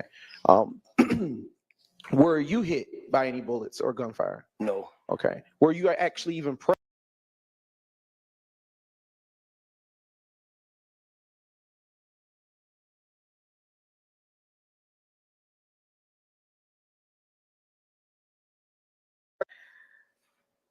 When you returned to the house that at 3424 Ruby Harper Boulevard, what, if anything, did you see that morning? That night morning? Well, yes. A police. Okay. Did you see any like yellow tape or anything like that? No. Okay. Was it a lot or a few police? Few. Okay. Were you able to access the area where you were staying at that time? No. Okay. Why weren't you able to access it? And I don't know. Okay. Were you stopped by anybody? Yes, the police. Okay. And at which time did you come to learn that it was your house that you were staying at during that stop? At what time did you come to learn that it was your home? Around 1:30 in the morning. Poor question. Let me ask a better question. When you arrived back at the home from work, were you able to freely go into the home? No. Okay. During which point did you learn at that time when you arrived at the house? I'll strike that question. I'll move on. Other than your van, was any other property that you own affected by the gunfire? No. Okay. And what type of vehicle did you own in terms of van? It's a white van. Okay. How long had you had it? About 3 years. Do you still have it? No. Were you able to move it that evening after you had learned that it was affected by the gunfire? I moved it the next morning. Okay. How long did you continue to reside at that home after that occurred? After the incident of the shooting incident occurred? I left the following day. Okay. My apologies. And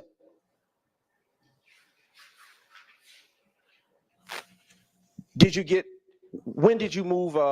Did you move your van that same night, or did you move it the next day as well? Yes, an answer to the question. Sustained. All right.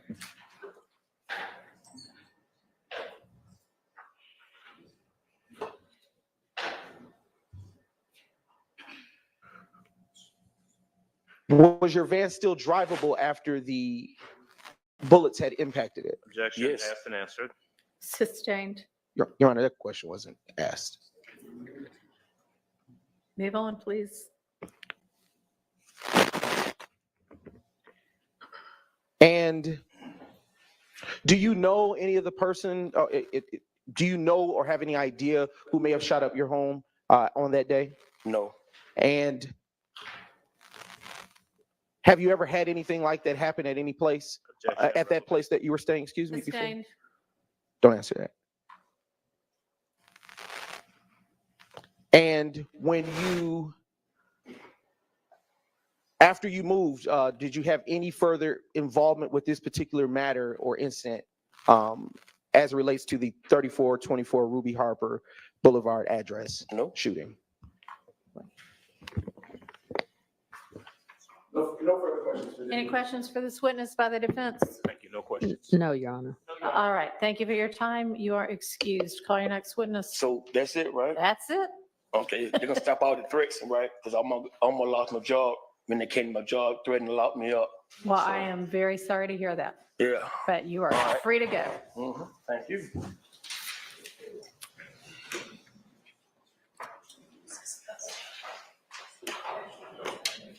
Call your next witness. Your Honor, State Clause Officer Nelson. Okay. Sorry, Sergeant Nelson. Nelson. Okay.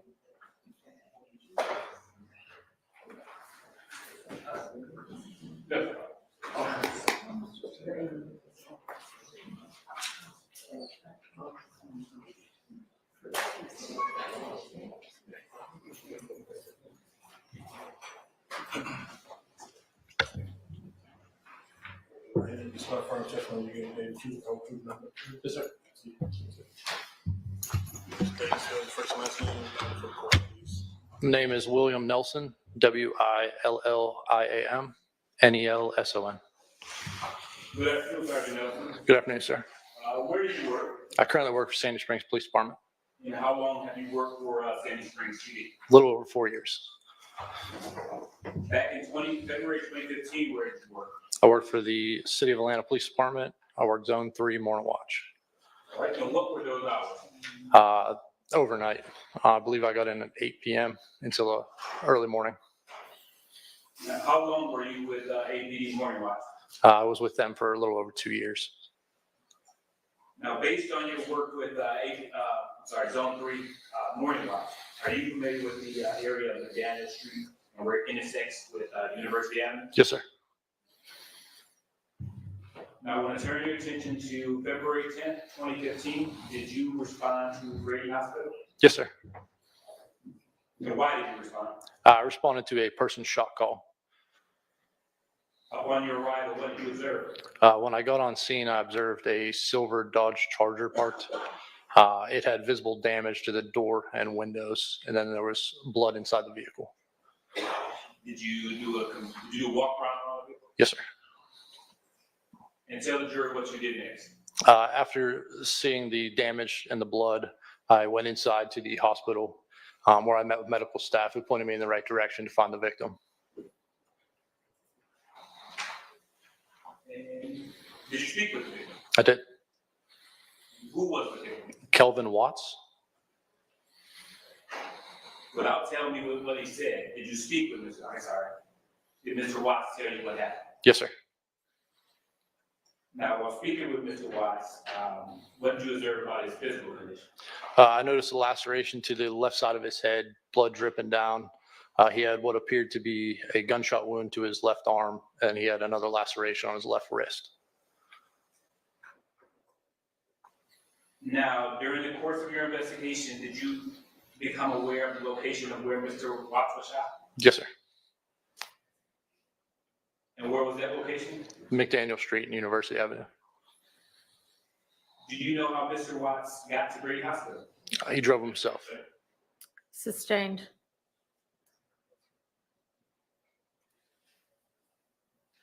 Officer Nelson, what did you do after you finished speaking with Mr. Watts?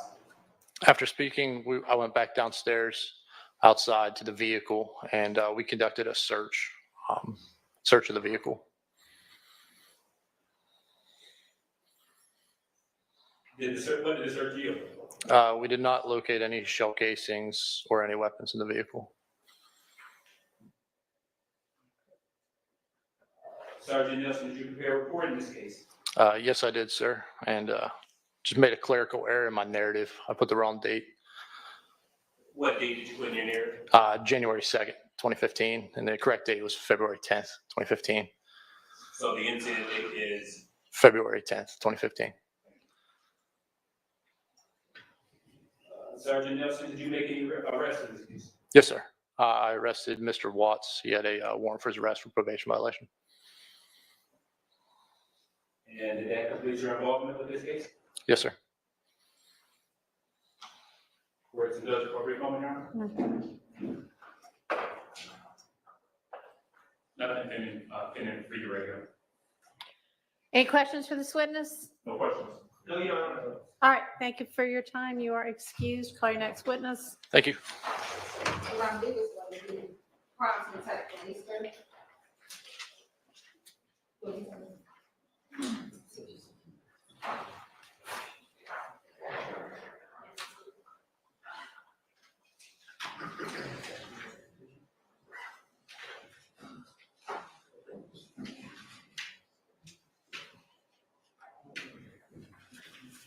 I really would appreciate if you had these people ready to walk in when the other witness walks out. It's usually not that big of a deal, but any bit of time that we can save in this trial would be helpful to everybody. Thank you. You got plenty of people working on this case who could be there ready at the door.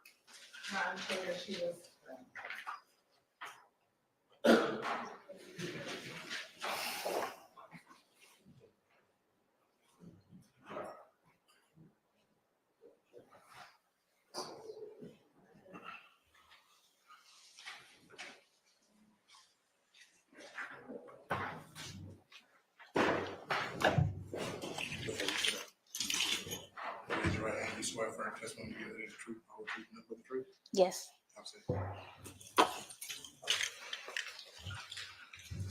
Pronounce your first and last name. Spell your first and last name for the court, please. First name Alice, Alice. Last name Flemister, F as in Frank, Lemister. Good afternoon, Ms. Flemister. Good afternoon. Are you employed? I'm retired. Okay, and where did you retire from? City of Atlanta Police Department, And how long did you work for the City of Atlanta Police Department? 26 years. And what did you do in your employment with the City of Atlanta Police Department? Crime scene supervisor. And were you always a supervisor? No. Okay. When did you get your promotion to supervisor?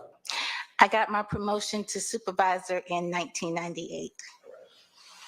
And when did your time with the Atlanta Police Department end?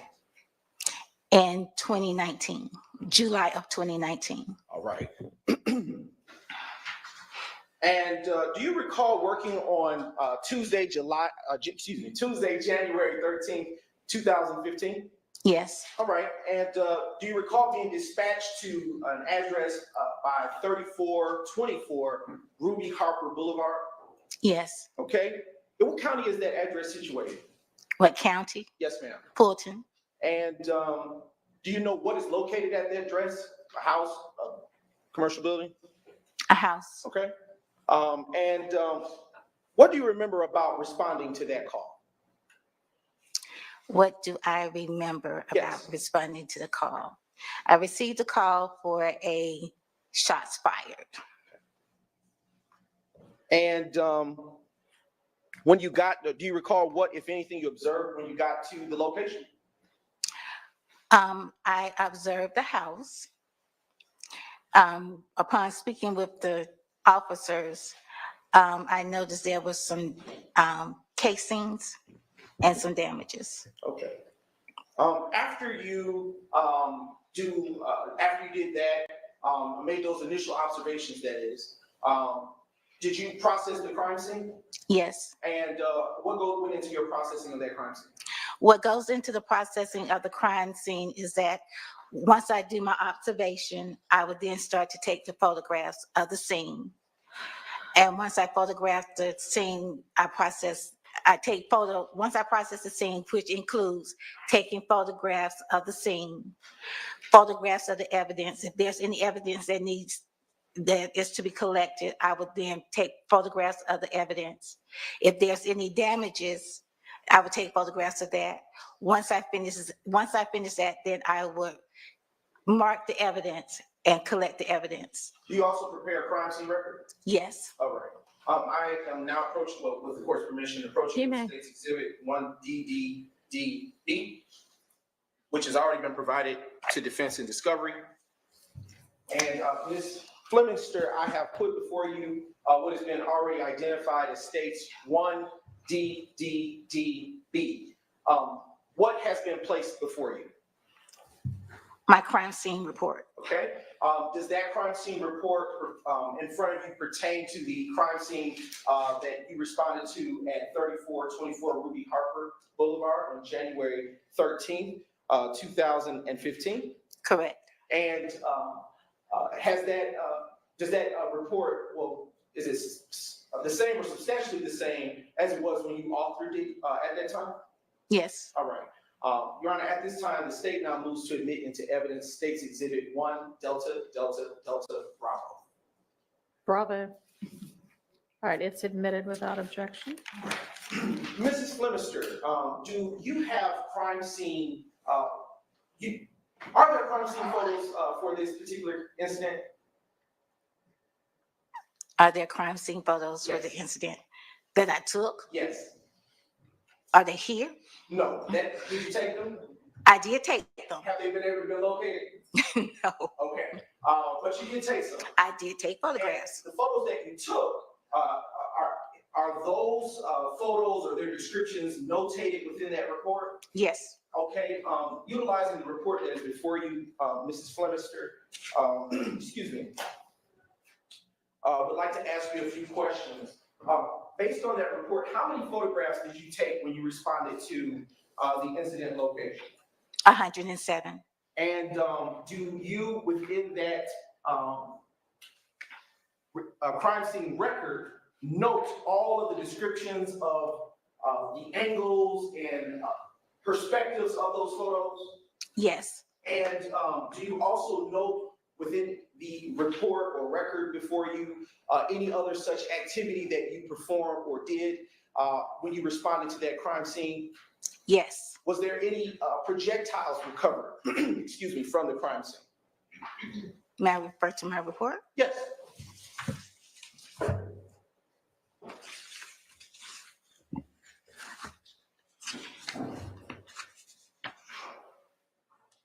One projectile. Okay. And do you also note within that same report who the incident or responding officer is that went to this incident, right? Yes. Who was the responding officer? Collins. Just a few more questions. Mrs. Flemister, as it relates to this particular location, turning to what is the third page of your report, do you know any vehicles that were affected by defects or involved in this particular incident? There was 2 vehicles. Okay. Do you list them? Yes. What were they? It was a 95 Ford. It says EC2.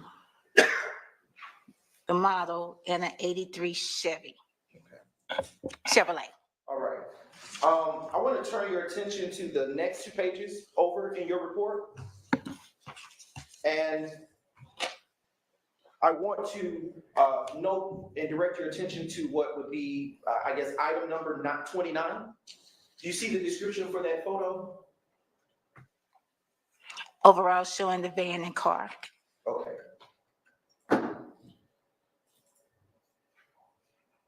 I also would like to direct your attention just a page back, to the second page of your crime scene record.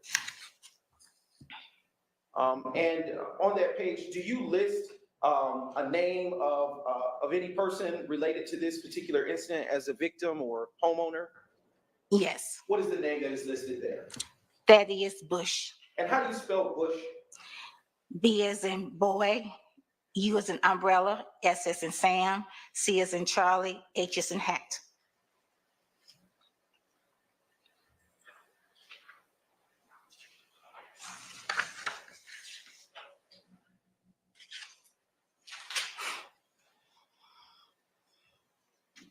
Mrs. Flemister, how many shell casings did you recover from this particular crime scene incident? How many did I recover? Yes, ma'am.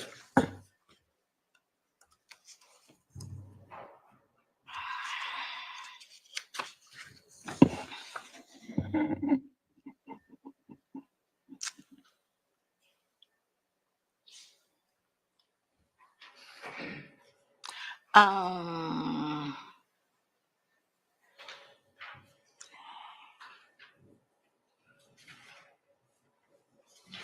2, 11.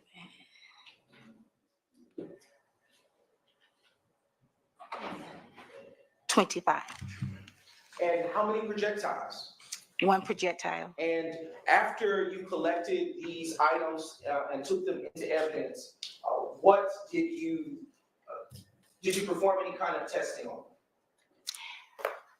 Once I collected the evidence, the testing that I did on the casing, on the evidence, was latent print processing. And with latent print processing that you conducted on these items, what was the result, if any, of that testing? There were no prints of value lifted from the items. Is it typical in your training and experience for that to be the result when it comes to shell casings or projectiles? Yes. Do you know why?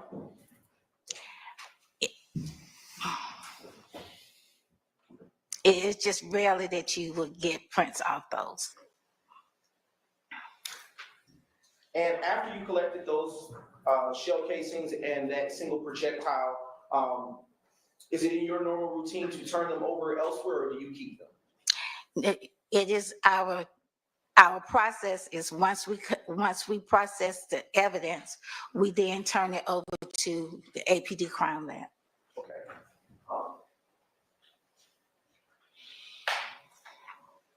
All right. I am now going to direct your attention to another date, and that is January the 14th, 2015. Okay. Do you recall working that day, Mrs. Flemister?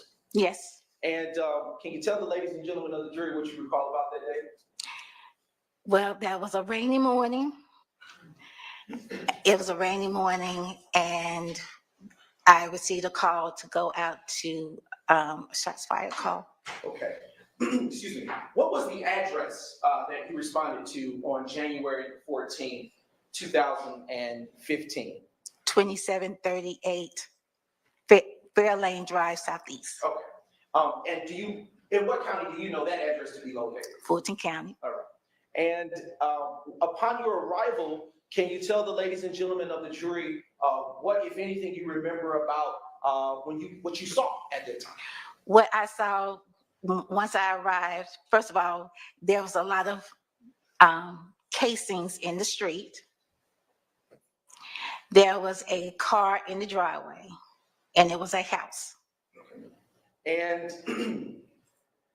I'm now going to show you what has already been provided in discovery and is labeled as States Exhibits 1, D, D, D, F through 57, D, D, D, F. And to put those before you, I want to ask you a question. Mrs. Flemister, have you had a chance prior to coming to court today to review those state's exhibits that have been identified just moments ago? Yes. And what do you know those exhibits to be that were just placed in front of you that you reviewed prior to coming to court? It will show the location of the house. Also, it will show what I reviewed is the overall of the house, showing the car in the driveway, showing the shell casings that are in the street. It'll also show damages to the house. Okay.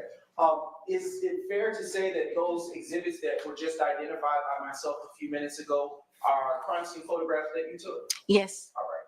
And are those crime scene photographs that are in front of you, do they fairly and accurately depict the crime scene as you remember it to be of the 2738 Fairlane Drive, Southeast address that you responded to on January 14, 2015? Yes. All right. Your Honor, at this time, the state now moves to admit the exhibits that have previously been identified and request permission just for select few to publish. All right, they're admitted. Right. Prior to publishing, I want to present you with another state's exhibit. Additionally, Your Honor, which has already been provided in discovery. With your permission, I will approach. You may. All right. It is identified as State's Exhibit 58, Delta, Delta, Delta, Franco. And I want to ask you, Mrs. Flemister, have you had a chance to review that State's Exhibit prior to coming to court today? Yes. And what is that State's Exhibit? This is my crime scene report. And does it contain anything different than does it contain a little bit more or less than what is identified in your crime scene photos in terms of information? Everything is identical. Okay. And does it is it in the same or substantially the same condition as it was when you initially authored it? Repeat. Is it in the same or substantially the same condition as it was when you authored it, when you drafted it? It's the same. Okay.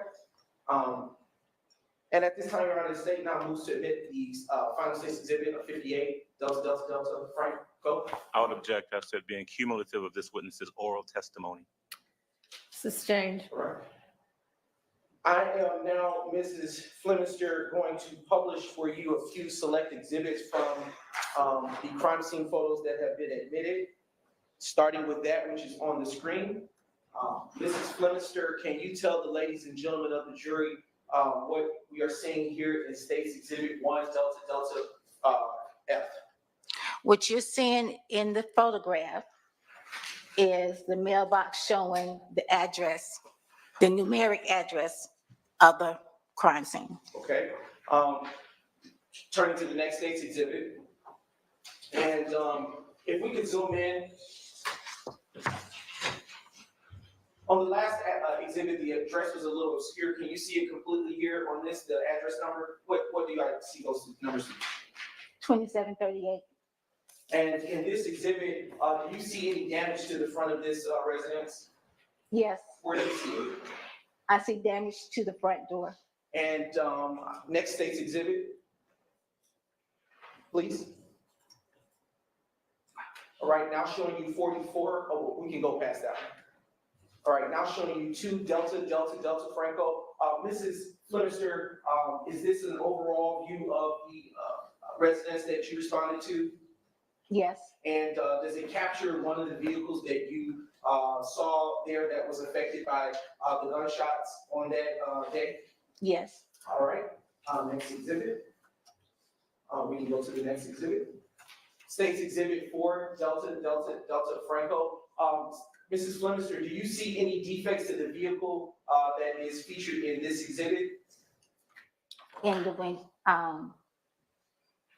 windshield. Okay, and is it where the cursor is moving? It's just came back. The defect is right here. Okay, and when you say here, are you speaking on the windshield? In the windshield to the right. Okay. Right. All right. Come Top over. right corner. Come over. All right. Go to the right. Come over. Right here. Okay. All right. Do you see any others on this windshield? Or cracks? Can I? Yes, ma'am. Yes. Okay. And where do you see them? To my left. Okay. Come over. All right. Right here. Okay. All right, and is there one, do you see anything in the top right-hand corner of that same windshield?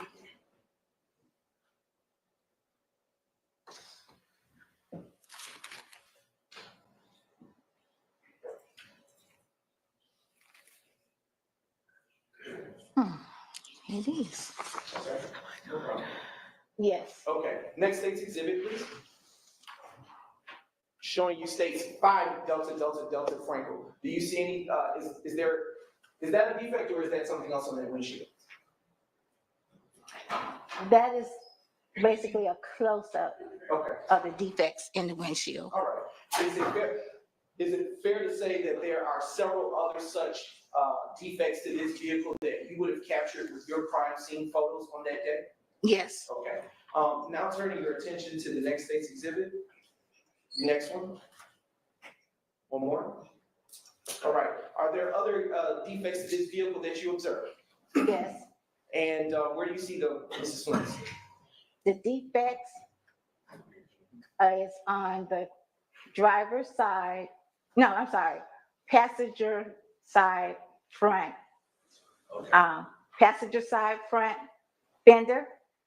And then there's defects on the passenger side right door. There's a defect in the window. And then there's a defect in the right rear. Okay. Next state's exhibit, please. And is this just more of the same that you would have noted in the report related to this vehicle? Correct. Next exhibit, please. All right. Can you read off the license plate number associated with that vehicle? The license plate number is C as in cat, A as in apple, Y2834. And for the record, that is state's exhibit 1-4-DDDF. Next state's exhibit, please. All right, next one. Next one. All right. Is this, what is this a photograph of, Mrs. Flemister? It's showing a shell casing on the ground. Would you have captured all of the shell casings that you noted, that you observed rather, in similar fashion with other photographs of this type? Yes. And for the record, this is state's exhibit 20-DDDF. Next state's exhibit, please. All right. Is it in your course of work when you were employed, did you normally put down placards? Yes. Is this such a representation of what you did on the date of the incident that you responded to? Yes. Okay. Next exhibit, please. And next exhibit. When it came to the home, did you find several defects to the home? Yes. And did you find defects inside the home? Yes. And in state's exhibit 45-DDDF, are we looking at a defect in the window panel or awning next to it? Yes. All right. Next state's exhibit. All right. Next exhibit. Next exhibit. Next exhibit. Is it fair to say that there were several defects in the outside exterior portions of the home? Correct. All right. Now showing you state's exhibit 49-DDDF. Is this what are we looking at here? What portion of the home is this, Mrs. Flemister? This is an overall of the living room. All right. Next exhibit. All right. And is this another such defect that you found only inside of the home in this exhibit? This is a defect in the picture frame. All right. And that is state's exhibit 50-DDDF. Next state's exhibit, please. State's exhibit 56-DDDF is showing, do you see any defects in this portion of the home? And if we can zoom in on the furthest left panel of that door.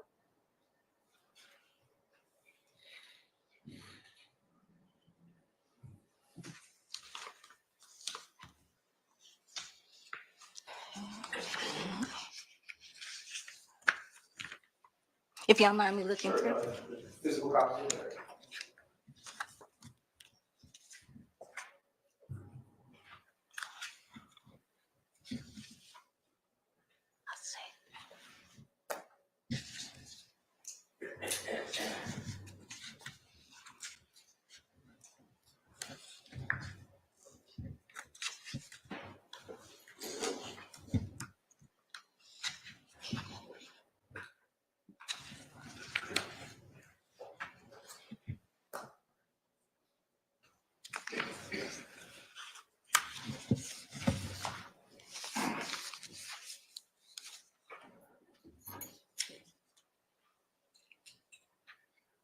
Yes. Okay, and would you have taken, generally, as this photo, more pictures of the interior of the residence as wherever you found there to be defects, if you found them? Yes. All right.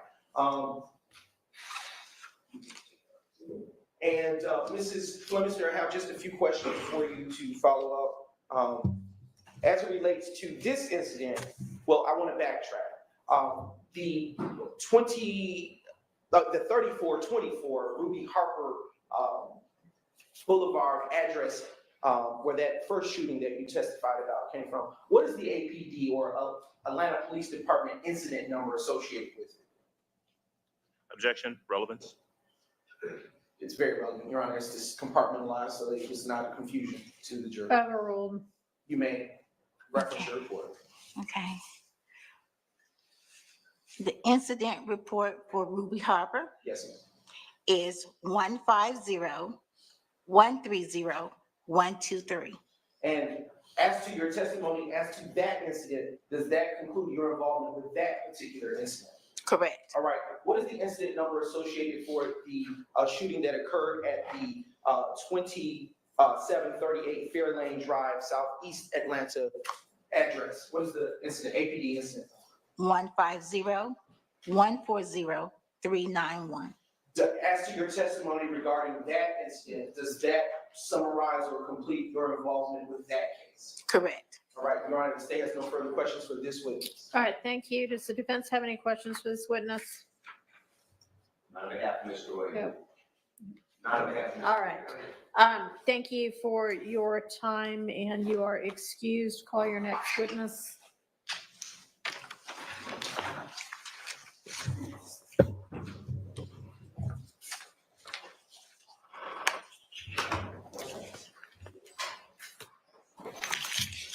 Thank you. Thank you.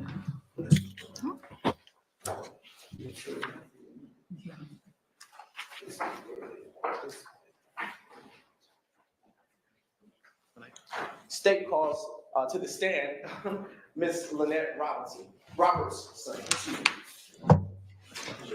You swear firm testimony you give the truth, no truth, no but the truth.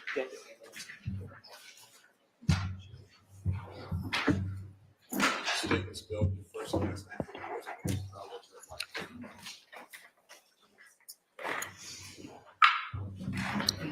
Good afternoon, Ms. Robertson. Good afternoon. Yes. Have you been here before?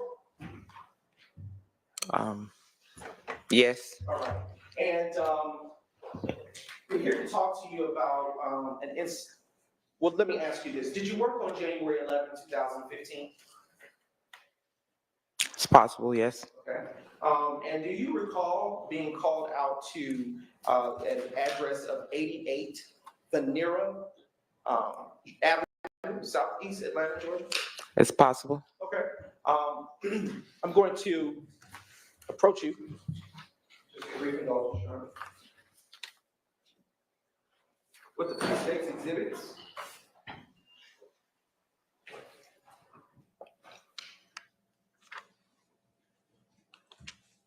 And these exhibits have been provided in discovery already. And they are identified as so. State's Exhibit 1, Delta, Delta, Kilo, through. Is that 3 Ds and then a K? Yes, ma'am. Okay. Through 138. All right. Of the same phonetic.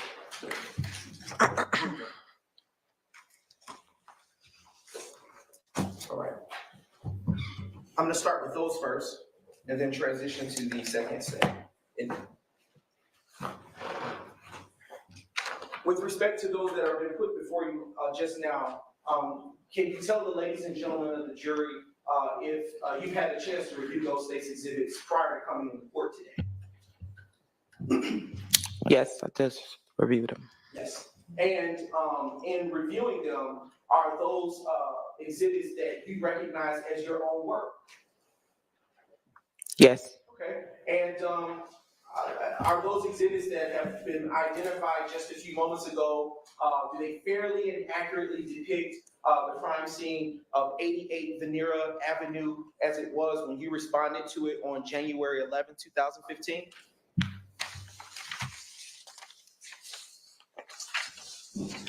If you reviewed them, so Let's see, 88. I guess 88 is the address that you're referring to. Yes. But I don't see the. Oh, I see. Okay. I can direct your attention to State's Exhibit 2, DDDK. Is that what you're referencing or looking? Yes. Okay. And do those State's exhibits that you just flipped through briefly and that have been identified fairly and accurately depict the crime scene as it was when you responded to it on that day? Yes. All right. Your Honor, the state now moves to admit those exhibits into evidence. All right, those are admitted. Yes, ma'am. I am now going to show you a second set, continuing in that same phonetic grouping, Your Honor. They are 140 DDDK through 247 DDDK. And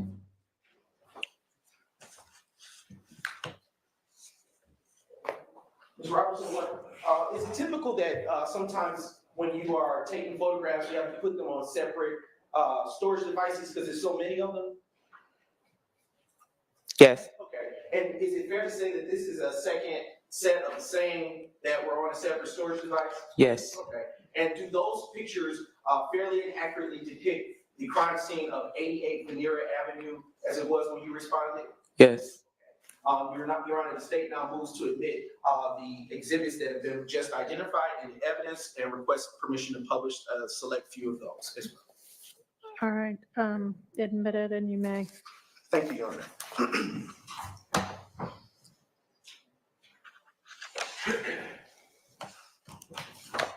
Okay. I want to ask you a few questions, Ms. Robertson, related to you responding to 88 Venera Avenue. Do you recall, when you responded to that location, can you tell the ladies and gentlemen of the jury what you observed upon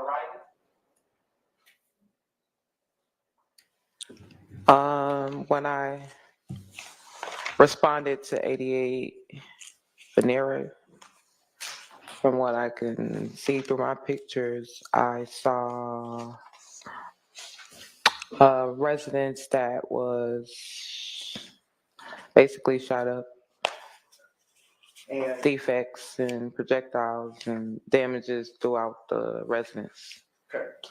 And did you capture with your time that you spent at that crime scene all of the defects that you observed in your photo roll? Yes. Okay. Did you collect any evidence from that crime scene at 88 Venera Avenue? Yes. And do you know what evidence you collected? Yes. Okay. What evidence did you collect? Projectiles and cartridge casings. Okay. Do you know how many? Or... I would have to refer to my report. Okay. I will now show you what has already been provided in discovery to the defense and previously shown to you and identified as State's Exhibit 139 DDDK.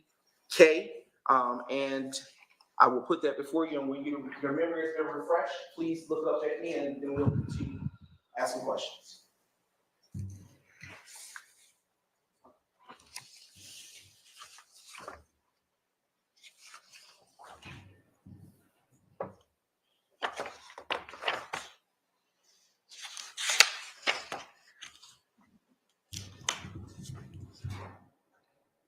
Okay. How many did you collect? My report, I collected 53 shell casings. Okay. And did you collect any projectiles? I collected 2 Projectiles. Okay, and did you do any type of testing or analysis on the items that were collected? I processed projectiles and cartridge casings for latent fingerprints. None were located. And then submitted it into the crime lab for further processing.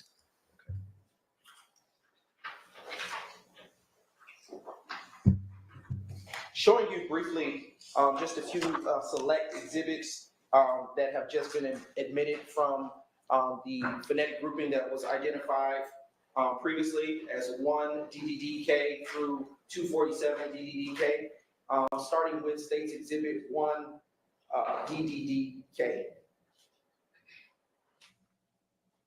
Briefly, just a brief indulgence. Excuse me.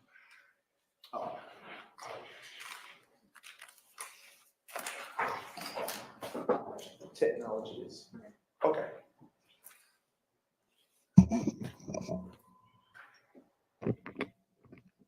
And while we're waiting, Ms. Robertson, when you collected those shell casings, did you, excuse me, when you photographed the shell casings, did you photograph them at the direction of anyone else, or did you do that alone? I photographed at the direction of the investigators. Excuse me. Now showing you what has been previously identified as State's 3 DDK. Is this the home to which you responded on the date in question of January 11th, 2015? Yes. Next State's exhibit. Is that the address or mailbox associated with that address? Yes. Next exhibit. Showing you State's 249 DDDK. And Ms. Robertson, can you tell the ladies and gentlemen of the jury, is this an overview of the placards that you would normally put out? Yes. Yes. And is it fair to say that you would have also done the same for many other numbers associated with this particular shooting? Yes. All right. And are those placards nearby shell casings or projectiles that were eventually collected by yourself that evening? Cartridge casings, yes. Okay. Next State's exhibit. In this photo, which is State's Exhibit DDDK, are we looking at an overview of the living room? Yes. Do you see any defects inside the home at all in this picture? Yes. Where do you see them?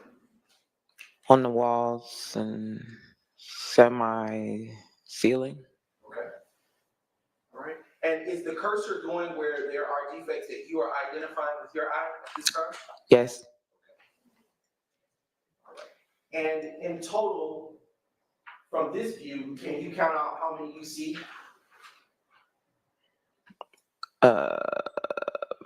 To my naked eye, 1, 2, 3, 4. 4. Okay. Next State's exhibit, please. Showing you State's Exhibit 8. We're going to go to the next one, please. All right. Here, do you see also any such defects into the home? Yes. And where do you see those in this exhibit, which is 9DDDK? The wall and the couch. All right. Next State's exhibit, please. Next. Next one. All right. Next one. And one more. All right. In this view, are we now in the bedroom of one of the rooms in the home? Yes. And what is this hole or defect in the wall? Defect. Okay. And that is in State 17 DDDK. Would there have been others like this photograph pertinent to this room in your photo roll? It's possible pertinent to this room, but it's in several rooms. Next State's exhibit, please. All right, next one. Next one. Another. And one more. Okay. Is this the same room or is it facing a different hallway? Facing a different hallway. All right, that is State's Exhibit 32 DDDK. Next State's exhibit, please. Next. Next. Is this another view of the living room of different portion of the home?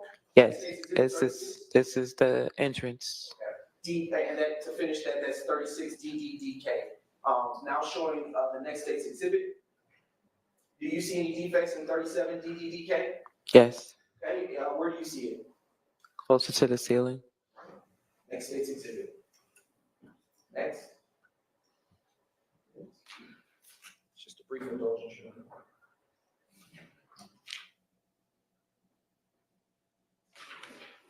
I would like to publish for you States Exhibit 49 DDDK.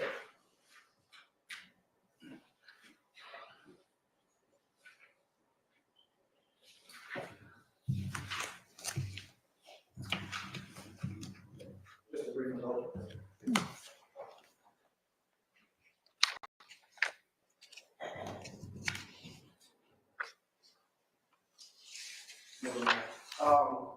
We're going to strike that, Your Honor. And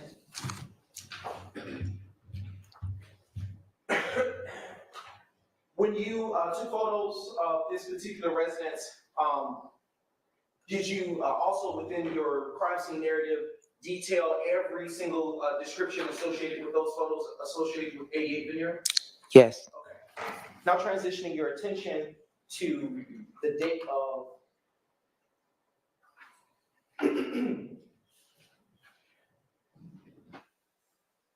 well, I want to transition your attention to associate. Is there a police APD police number or an incident number associated with this incident? Yes. What is that police or incident number? Incident number is 1501-101-03. And as it relates to that incident that you just described with that incident number, did that conclude your involvement with that particular incident? It's possible. It could be more. Okay. In the main, would everything that you have done, again, be identified in those photos? Yes. All right. Now transitioning your attention to the date of January the 12th, 2015. Have you, and I'm going to approach you with, of course, continuing permission, if that is. You have it. Exhibits that have been provided in discovery that are identified like so. 1 DDD Lima to 14 DDD Lima. And let me remove this.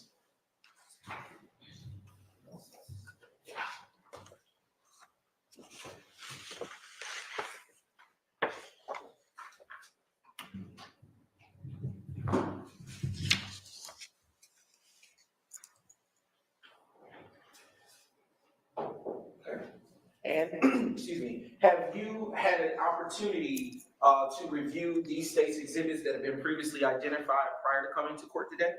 Yes. And Ms. Robertson, what do you understand or recognize these to be, if anything? Crime scene. Okay. Are these crime scene photos that you took yourself? Yes. Okay. And do they appear to be in the same or substantially same condition? Oh, excuse me. Do they fairly and accurately depict the crime scene that you responded to at 193 Hendricks Avenue, Southwest Atlanta, Georgia, on January 12th, 2015? Yes. Okay. At this time, Your Honor, the state now moves to admit these state's exhibits and permission to publish just to select view. They're admitted. Thank you. All right. Now, directing your attention to the screen, and it should populate briefly.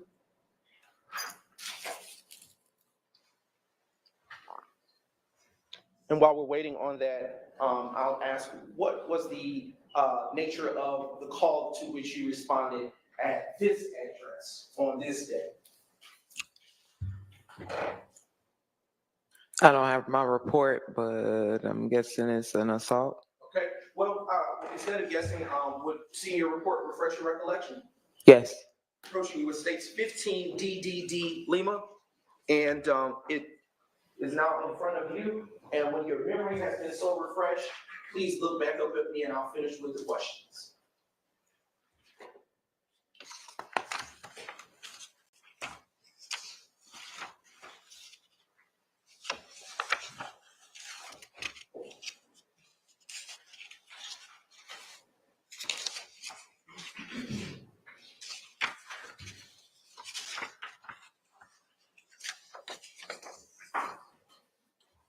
Okay, so what was the nature of the call? An assault case. Okay, and do you recall who it is that was the responding officer to this incident? Officer Moss. And in what county is that address that you responded to located? Fulton County. And when you arrived to this location, did you collect any evidence?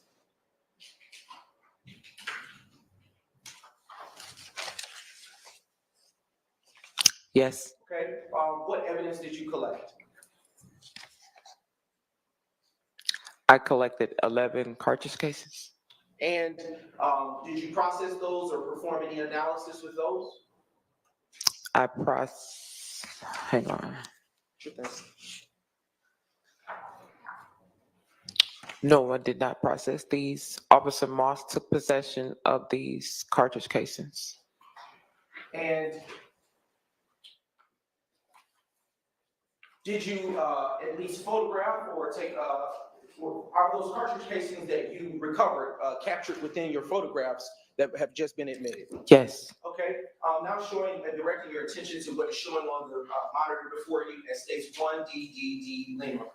Is this the address located at is this the resident located at the address that was just previously identified? Yes. And now showing you the next state's exhibit. It is 2DDD Lima, and this address is pertinent to, it's also listed in your report? Yes.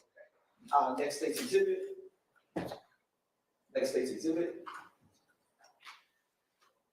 And do you see any defects to this door featured in states 4 DDDL? Defects is the glass damage. And next state's exhibit. Where are you positioned when you took this state's picture that is identified as states 5 DDDL? I'm standing on the inside facing the same entrance from the inside. All right. And as to this photo, do you see any defects in state 6 DDDL?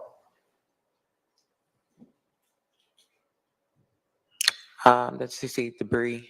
Okay. Next state's exhibit. What about in this photo? Do you see any defects in 7 DDDL? I see more debris. And when you say debris, do you see what kind of debris? Glass damage. Okay. Next state's exhibit. 8 DDDL. What about here? Do you see any defect to the TV?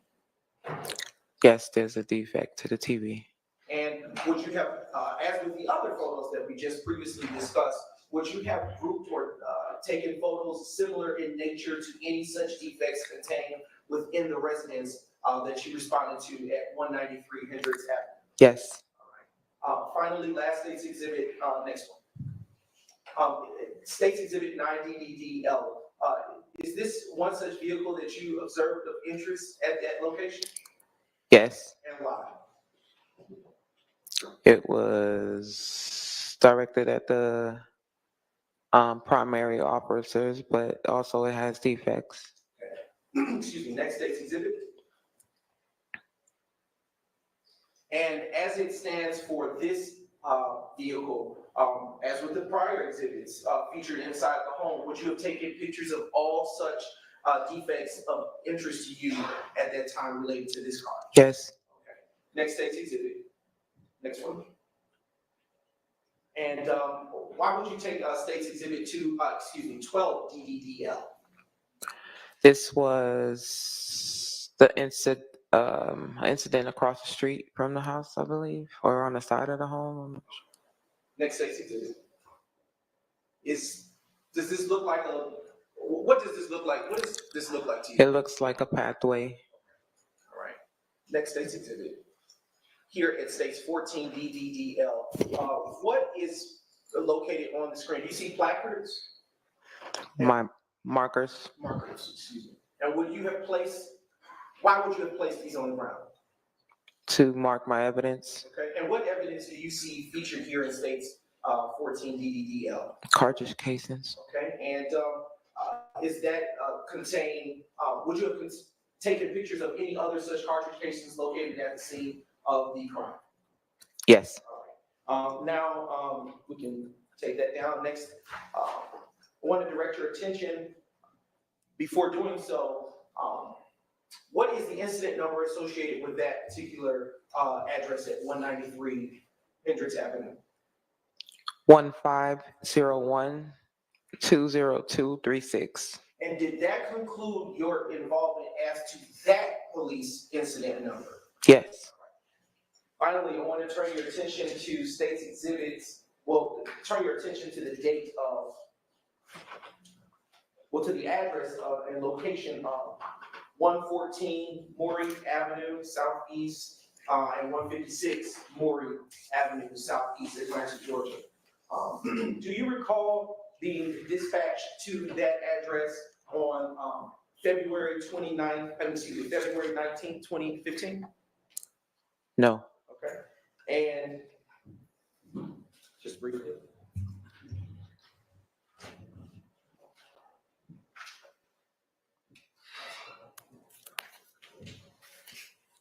I'm going to approach you with what already has been provided in discovery as States Exhibits 13DDDD through 42DDDD.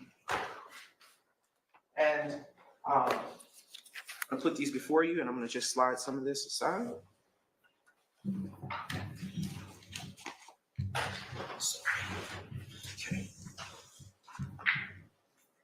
Okay.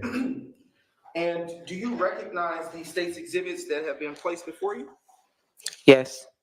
And how do you recognize them? Picture I took. Okay. And do those pictures that are in front of you pertain to the address of the addresses of 114 Maury and 156 Maury Avenue, Atlanta, Georgia? Yes. Okay. And when you took these photos, do you recall the reason for being called out to those locations?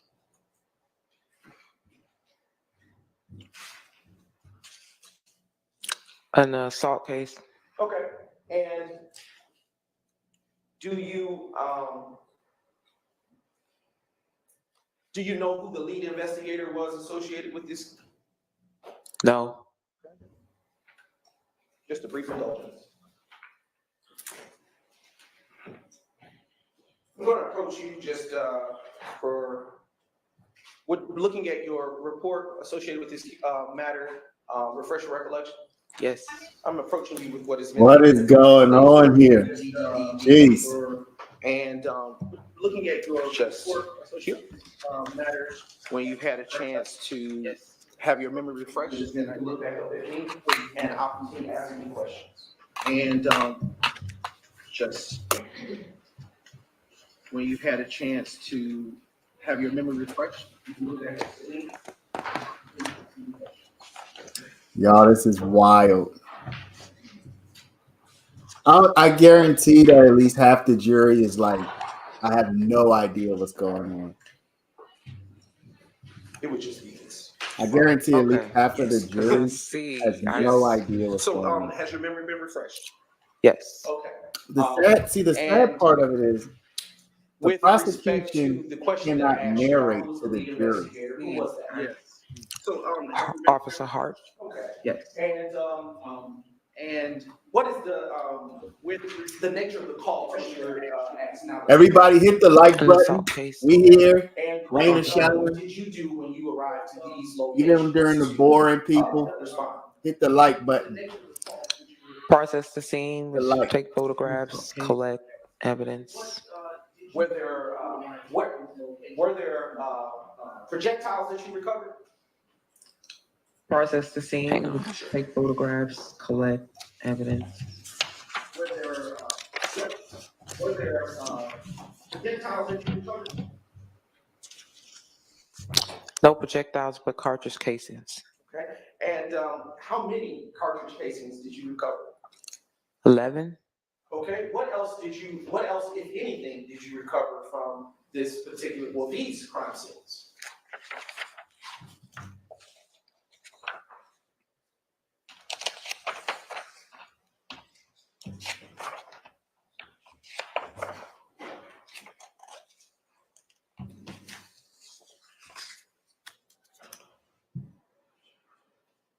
I also collected a black rifle magazine, a piece of rifle debris,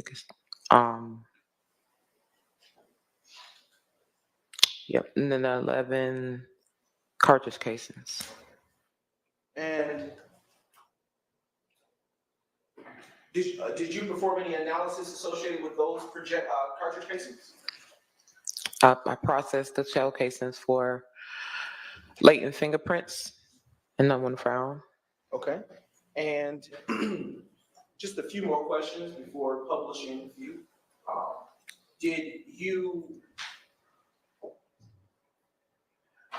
The addresses, 114 Maury, 156 Maury, do you know those locations to be close in proximity to one another? Yes, they were. Okay, and why might you have taken or relocated to two different addresses within that area or street? Objection, all of the objection. Sustained. You can't answer that. I'll ask you a different question. Was there evidence of value at those two different locations for you to take pictures of? Yes. Okay. And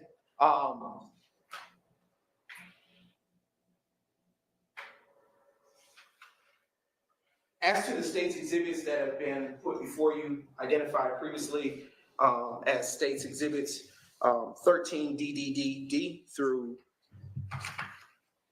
42 DDD D, do they depict fairly and accurately depict the crime scenes that have been previously identified as you captured them on that day? Yes. And at this time, Your Honor, the state now moves to admit state's exhibits 13 DDD through 42 DDD into evidence. They're admitted. Permission to publish this if you select a few, Your Honor. May. The incident number APD incident number associated with these locations or addresses, do you recall that number? 1505 03213. All right, now before you is published state's exhibit 13 DDD. Is that capture the address marker of the location that you started off with first? Yes. Okay, all right. Now publishing the next state's exhibit. Is this a general or broader view of that same address location? Yes. And does are these vehicles that were of interest to you during your processing of the crime scene? Yes. Okay. And this is state's exhibit 14 DDD, showing you now the next state's exhibit. Before you is state's exhibit, excuse me, 16 DDD. Do you see evidence markers on this photograph?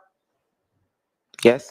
And these evidence markers pertinent to the 156 Maury Avenue, Southeast Atlanta address incident location? Yes. And would you have placed as many placards or markers as pertinent to the amount of evidence that you saw on the ground? Yes. All right. Next state's exhibit. Next state's exhibit. Next state's exhibit. Can we zoom out a little bit more? Is that? Okay, no problem. Showing you state's exhibit 19 DDD. Do you see any evidence in this exhibit? I see the marker. Okay. Do you see anything right at the bottom? Well, if we zoom back, you see right at the bottom of the screen at the page beneath the evidence marker? Okay. And what do you see that to be? Cartridge casing. Okay, and would you have taken and placed single shot photos of each such photo of all of your markers at that scene? Yes. All right, next state's exhibit. All right, at this point in the photos, and now showing you state's exhibit 27D. Would, is it fair to say this is when you relocated? Yes. And what is the address number associated with this location featured in states 27D? 114 Maury Avenue. All right. And do you see that address featured on this photograph? Yes. Next state's exhibit. And this is states 28 DDD. Do you see, is this a general view of that area near the 114 portion of the Maury Avenue portion of the street? Yes. Okay. Now showing you the next state's exhibit. Is this a different view of that same portion of the street associated with 114 Maury Avenue? Yes. Do you see any vehicles in this photograph? Yes. And does that vehicle appear to be damaged? Yes. All right, next state's exhibit. What can you describe the condition of the address located, the residence located at 114 Maury Avenue in state's exhibit 30D? See some damages to the steps. Next exhibit. All right, next exhibit. Do you see an evidence marker in state's exhibit 38D? Yes. And would you have placed evidence markers near the rest of any such evidence on this section of the street pertinent to your processing of the crime scene? Yes. Next state's exhibit. Is this the magazine that you described earlier that was collected into evidence at states, featured in state's exhibit 39 DDD? Yes. All right, next exhibit. 40 DDD. Do you see any other such evidence that you collected that evening? Yes. And in this exhibit, what was that evidence listed at evidence marker 3? Looks like a piece of magazine, or if not a magazine. Okay. Next state's exhibit. As to states 42 DDD, do you see any other evidence associated with your collection here? Cartridge casing. All right. And next, I think that's it. Just a few following questions, final questions rather, Ms. Robertson. After you processed this portion of the crime scene, did you handle the evidence that you collected on the 114 Maury Avenue side of this scene the same way as you did with the evidence you collected at the 156 Maury Avenue location? Yes. And when I say handle, did you process it by collecting it? Yes, I collected, processed for latent fingerprints, and submitted to the APD crime lab for further processing. Okay.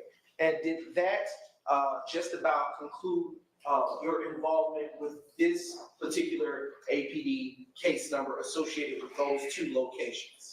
Yes. All right. Just a brief indulgence, Your Honor. State has no further questions for this witness, Your Honor. All right, does the defense have questions for this witness? Thank you. No questions for this witness. No. No. All right, you are free to go. Thank you for your time. Call your next witness. Your Honor, the state calls Ms. Bailey to stand.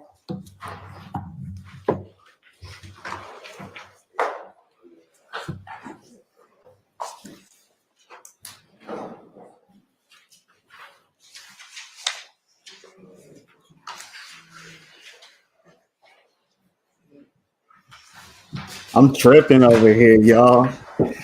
Oh my gosh. I'm standing up, walking around, stretching my legs. Like, this is just wild. This is wild. Spell your first and last name for the court's now. Spell it. Yes, ma'am. Y'all hit the like button. Teresa Bailey. TERESA. Appreciate BAILEY. Good afternoon, Miss Bailey. How are you doing, ma'am? Good.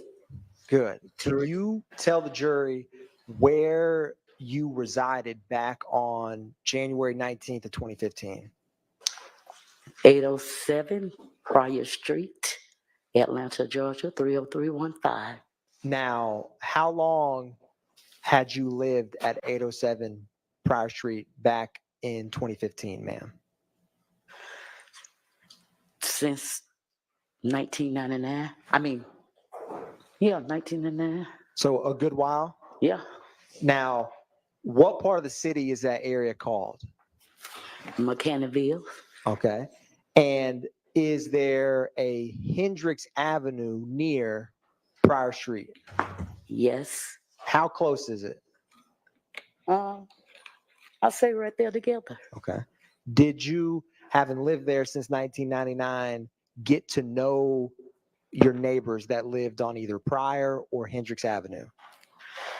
I did. And if I was to walk out of your front door on 807 Prior, hang a right, what's the first street I would hit? Hendricks. And if I took a right again on Hendricks Avenue, ma'am, what is the first houses who live there on Hendricks Avenue? The first house on the corner? Yes, ma'am. Miss Kiva. And who was next to Miss Kiva? I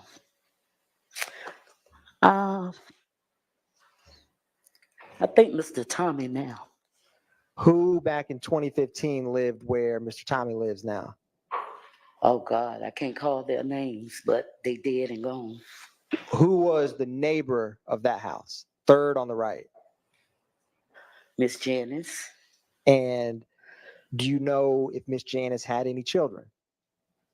I only know of Kenny Boo. Okay. Now, that house where Miss Janice and Kenny Boo lived, if I were to walk out their back door, did they have a backyard in that house?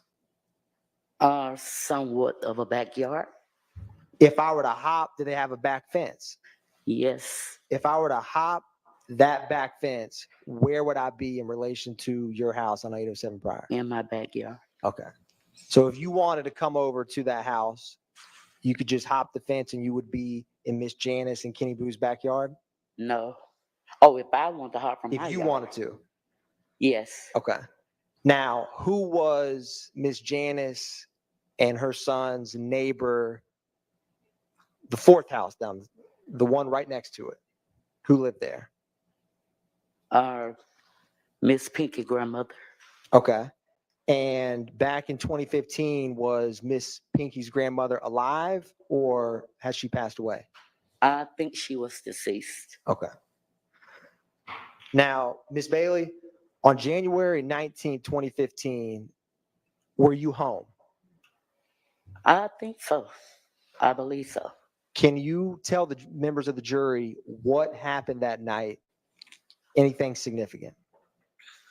What happened at night? Yes, ma'am. I think I was in my bedroom. Now, is your bedroom, was it close to Prior Street or closer to Miss Janice and Kenny Boo's house? Closer to, I say Miss Janice and Kenny Boo Hall, because that's my backyard. Okay. And you're sitting in your bedroom. What happens that stands out to you? Well, nothing stood out to me that night. Did anything happen to your home? It did. What happened? Well, I don't know until the police came and told me that. Well, first I heard my daughter say. Sustained. Without saying what your daughter said, was your daughter calm or was she excited? I don't know. I was in my room. And did she run into your room? I don't recall. That's all right. Now, did you hear anything before police arrived? No, I didn't. When police got there, what happened? I think by the time I came out my room to go up to the front, yes, ma'am, where the front door is, he was at the door, and he asked me, I think, let me think. He asked me, did I know? Statements, Your Honor. He asked me, did I know? Your Honor. One brief moment, I'm Ms. going to Bailey. object any hearsay statements. I can't hear. Your Honor, Ms. Bailey, after that officer came to your door, did he walk around any part of your house with you? Yes, after he showed me 2 holes on the outside of my house. Now, were these 2 holes, where were they in relation to your bedroom you just described? One was on the outside, on the side of my house, Yes, ma'am. where I have a ramp, a handicap ramp. So it's one by my bedroom window, and I think the other one by the bathroom. Okay. Mhm. Now, did any law enforcement ever come inside your house? Yes, the law enforcement asked me, was it okay for him to come in my home to my bedroom? And did you let them come in? I did. Now, when you got to your bedroom, were you with them while they were walking through your home? Yes. Now, did y'all ever get to your bedroom? Yes. What did you see in your bedroom once you got there? I didn't see anything. The officer seen it and Objection, pointed Your out to Honor. me. Objection. Sustained. So, Miss Bailey, did you ever have to fix anything in your bedroom after that night? Well, yes, I did. What did you have to fix? The bullet holes. Where were they? Where the officer showed me in my room by the window. And irregardless of the officer, did you stay in that bedroom after that night? I can't recall if I did or not, but I'm pretty sure I didn't. Did anything inside your bedroom get hit with a bullet? The officer did point it out to me, and I saw that the bullet hole did come through my mattress. Did it come in through the wall or the window? The wall. Now, was anyone else home with you other than your daughter when this happened? Not that I recall.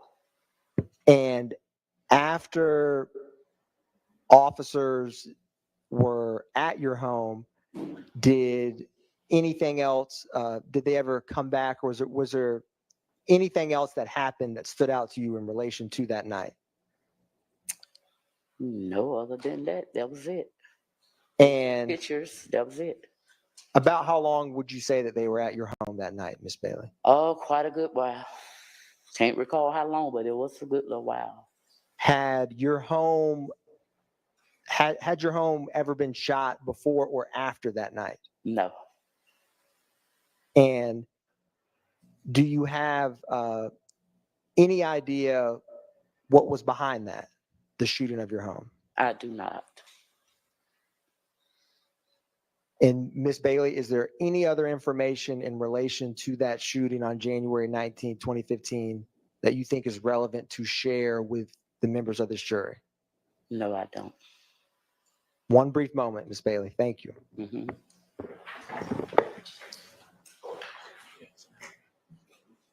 Thank you, ma'am. No further questions by me. Any questions for Ms. Bailey? No, Your Honor. All right, thank you for your time. You're excused. Okay, thank you. Call your next witness. Yes, Your Honor. The state calls former Officer Fagan to the stand.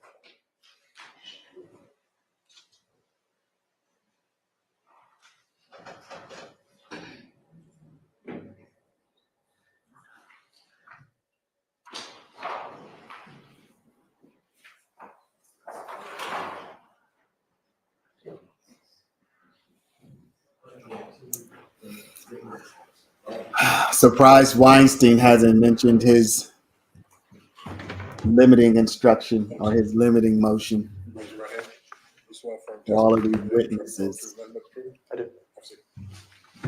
I don't even know what they're trying to establish. First name is Sean. Last name is Fagan. Oh, Sean is get it. spelled S-E-A-N. Last name Fagan, Fagan. Good afternoon, former Officer Fagan. That's correct. How long did you work for the Atlanta Police Department? Approximately 5 years. And when you worked there, what zone were you primarily assigned to? Zone 3. And during those 5 years, were you patrol? Yes, sir. What beat within Zone 3 were you working January 19th, 2015? I was assigned to beat 303. Occasionally, we would have to go to different beats, but I would assume that it was beat 303 that day. And does beat 3 or beat 303 within Zone 3, does that cover Hendricks Avenue and Pryor Street? Yes. Now, had you been to that area before in your career? Yes. Were you familiar with those streets? Yes. Now, back on January 19, 2015, what was your shift? Was it daytime? Was it nighttime? It was the evening watch shift, which would run from 2 p.m. to 10 p.m. And on that night, did you ever have did you ever respond to a 213 Hendricks Avenue? Yes. So can you tell the jury what time did you respond to that address? It's listed as 2130, which would be 9:30 p.m. Okay. And when you got there, what did you see? We're responding to a person shot. There's an individual that had sustained a gunshot wound to their back.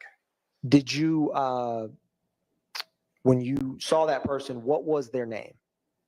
I'd have to refresh my memory. Would looking at a copy of your report help refresh your memory? Yes.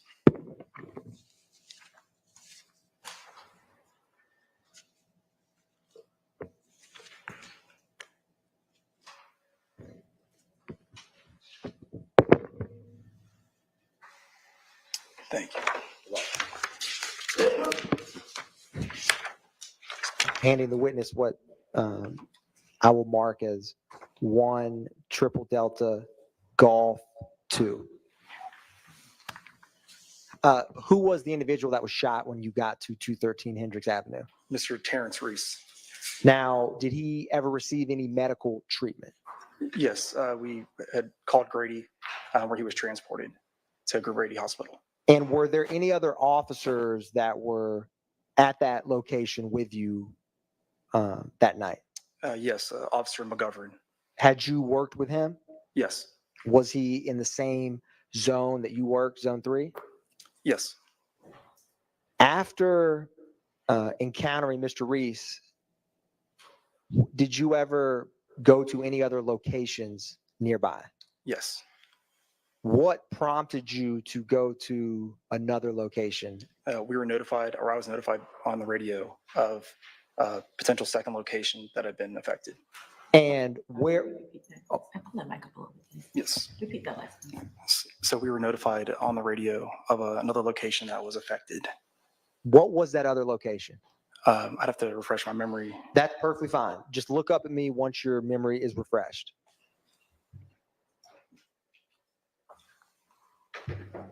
The 807 Pryor Street. Okay.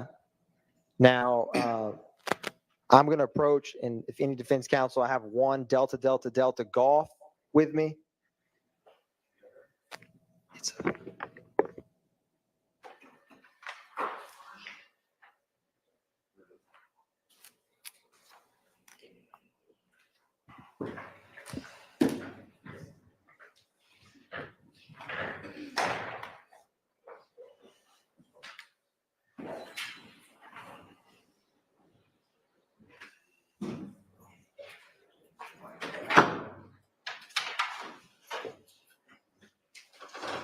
So I'm approaching the witness with what's been marked as 1 Triple Delta Golf.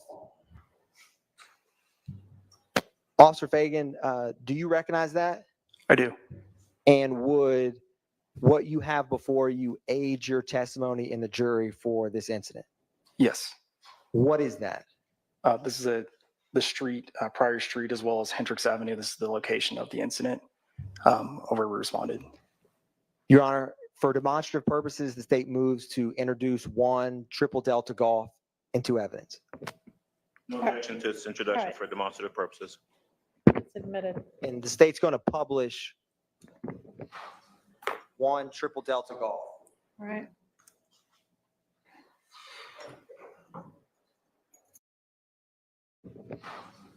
1 Triple Delta Golf. All right.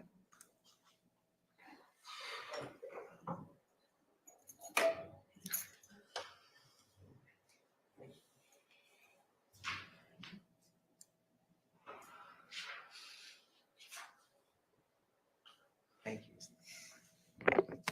So I'm going to zoom in just a little bit to the left of this.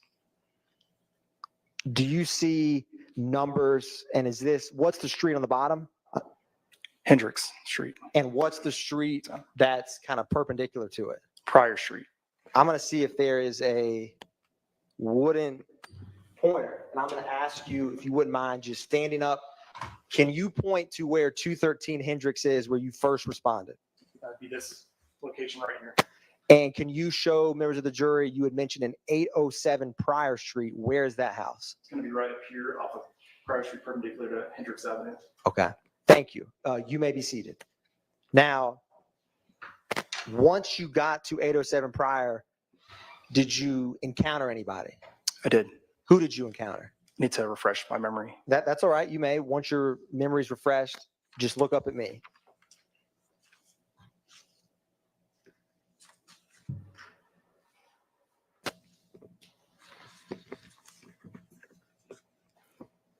The homeowner, Teresa Bailey. And did you, without saying what she said, did you speak with her? Yes. Was there anyone else present with her? I believe her daughter was. Did you speak with her? Yes. Now, after speaking with them, did you ever speak again with Officer McGovern? I do believe so. And after speaking with him, what did you do next in your investigation? We then moved back from Pryor to Hendricks Avenue to canvass the area for. What were you canvassing the area for? Additional shell casings, victims, property damage, anything related to this incident. And once you began canvassing the area, did you see any other homes that had any damage or people? Yes. What was the first home you saw? I'm going to refresh my memory. That's perfectly fine.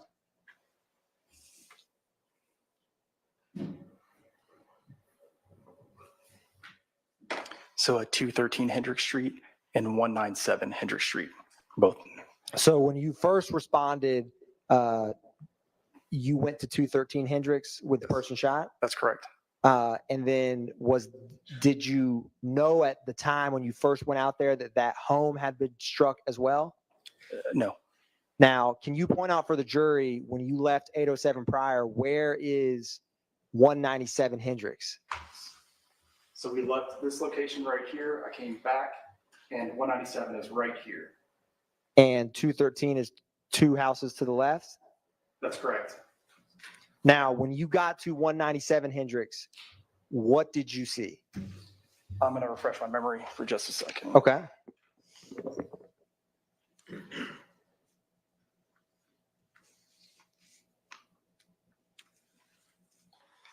What did you see at 197 Hendricks? Observed what appeared to be a bullet through the right side window into the house.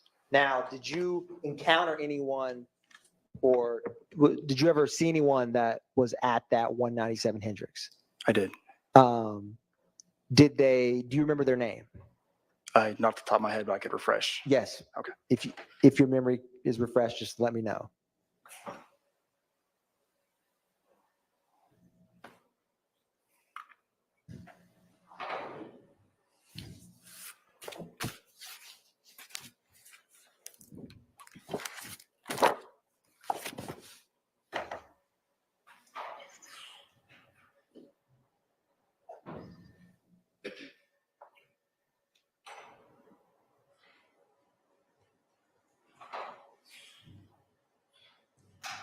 Mrs. Chavez. And did she let you come inside her home? Yes. When you went inside her home, did you see any other damage or defects inside? Yes, there was a bullet through the wall, I believe, in her bedroom. Now, did she show you anything else? And by anything else, I mean any kind of document, photograph, anything else? Yes. Hearsay objection. Your Honor. Overruled. Yes. Now, what kind of category of thing did she show you? Social media. And what specific type of social media? Instagram. Okay. Without stating what was on that, what did you do after being shown that Instagram social media from the homeowner of 197 Hendricks Avenue? I then left that location and I went down to what we were considered the pool house. What is the pool house? Pool house is it's a house that has a pool table in the backyard where a lot of guys would typically meet up. Had you been familiar with that pool house before from working that zone? Yes. What's the address of the pool house? Refresh my memory. Yes, you may. –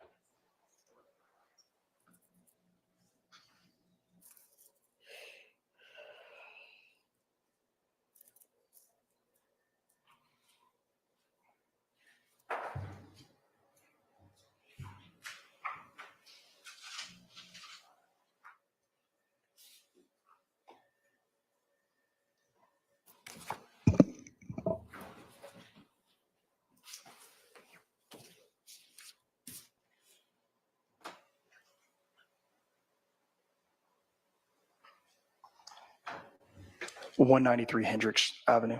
Can you point out for the jury where 193 Hendricks is on this map? It's right here. Now, had you been to any houses before on Hendricks Avenue in working zone 3? Yes.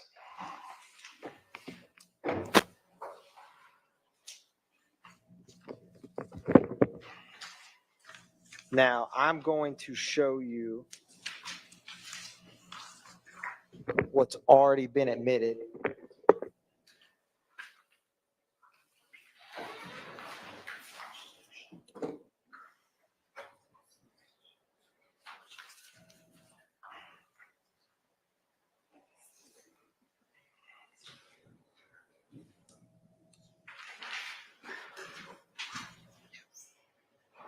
That's all right.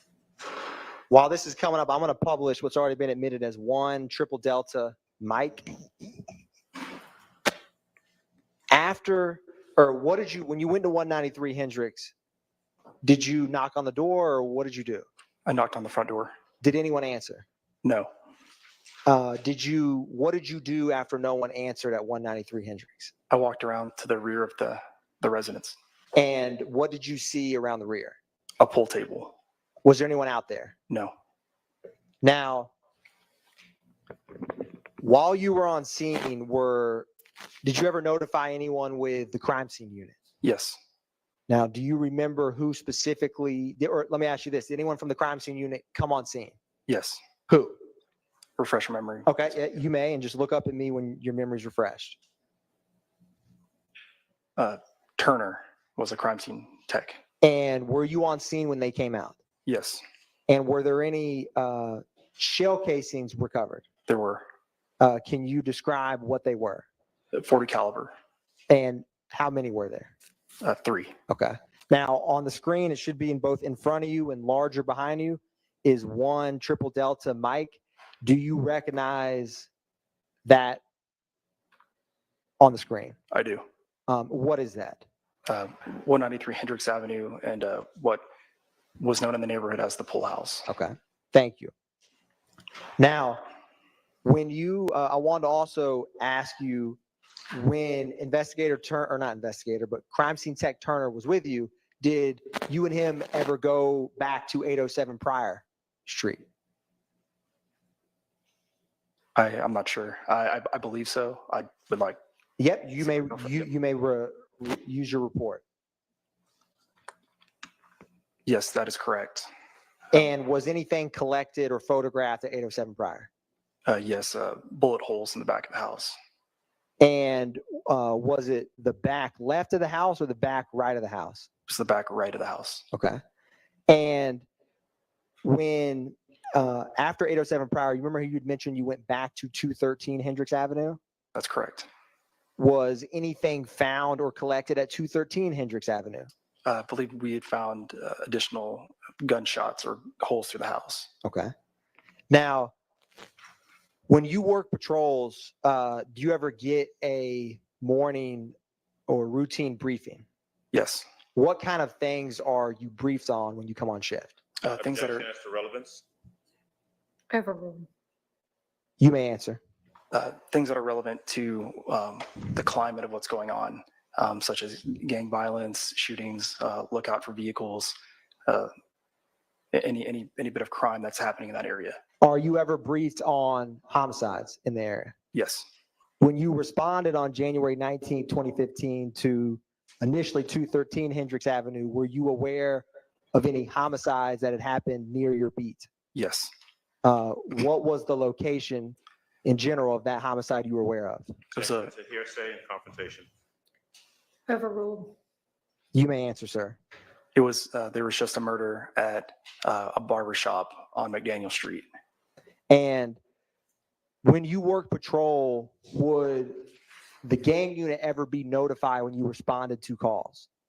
We would make that decision on site. What are some examples of cases where you would not notify the gang unit? Like a crime of passion, a random shooting, two people getting in an argument, things that, just a typical, the typical gun violence would not be notified to a gang unit. We'd have to articulate in some way or fashion how it would be gang violence. Have you in your career in general ever notified the gang unit or radio to get someone from that unit to come to a scene? Yes. Specifically on January 19, 2015, with this 213 Hendricks Avenue, 807 Pryor Street, and 197 Hendricks, was anyone from the gang unit notified? Yes. Who was notified? Investigator Price. And when you respond to scenes, other than a scene where someone is deceased on scene, is the homicide unit ever notified? Yes, they are. What are some circumstances where they would be notified without someone having been murdered when they arrived? We notify homicide if we think they're going to die, or if we believe it's relevant to an ongoing case. Was anyone from the Atlanta Police Department homicide unit notified for this January 19, 2015 case? Yes. Who specifically was notified within the Atlanta Police Department homicide unit? Investigator Thorpe.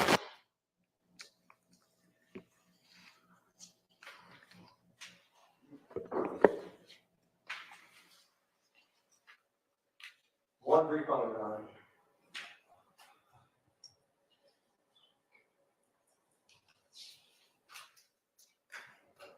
Thank you, Officer Fagan. No further questions. Thank you. Are there questions for this witness by the defense? No questions on behalf of Mr. Williams. No. Okay. Thank you for your time, and you are excused. Jurors, y'all doing all right, or you need a break? Okay, let's take our afternoon break.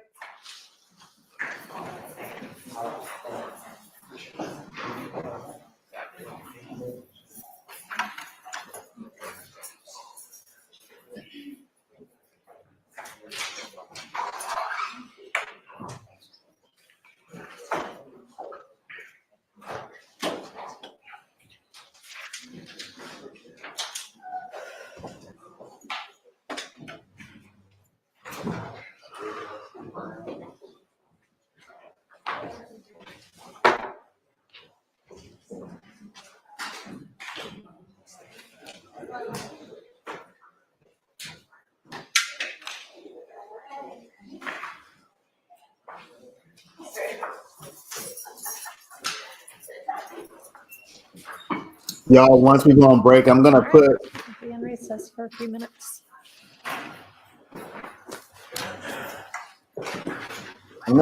the video on from earlier from Woody's sister. I'm going to see if I can find that real quick. Let me see if I can find that real quick. So that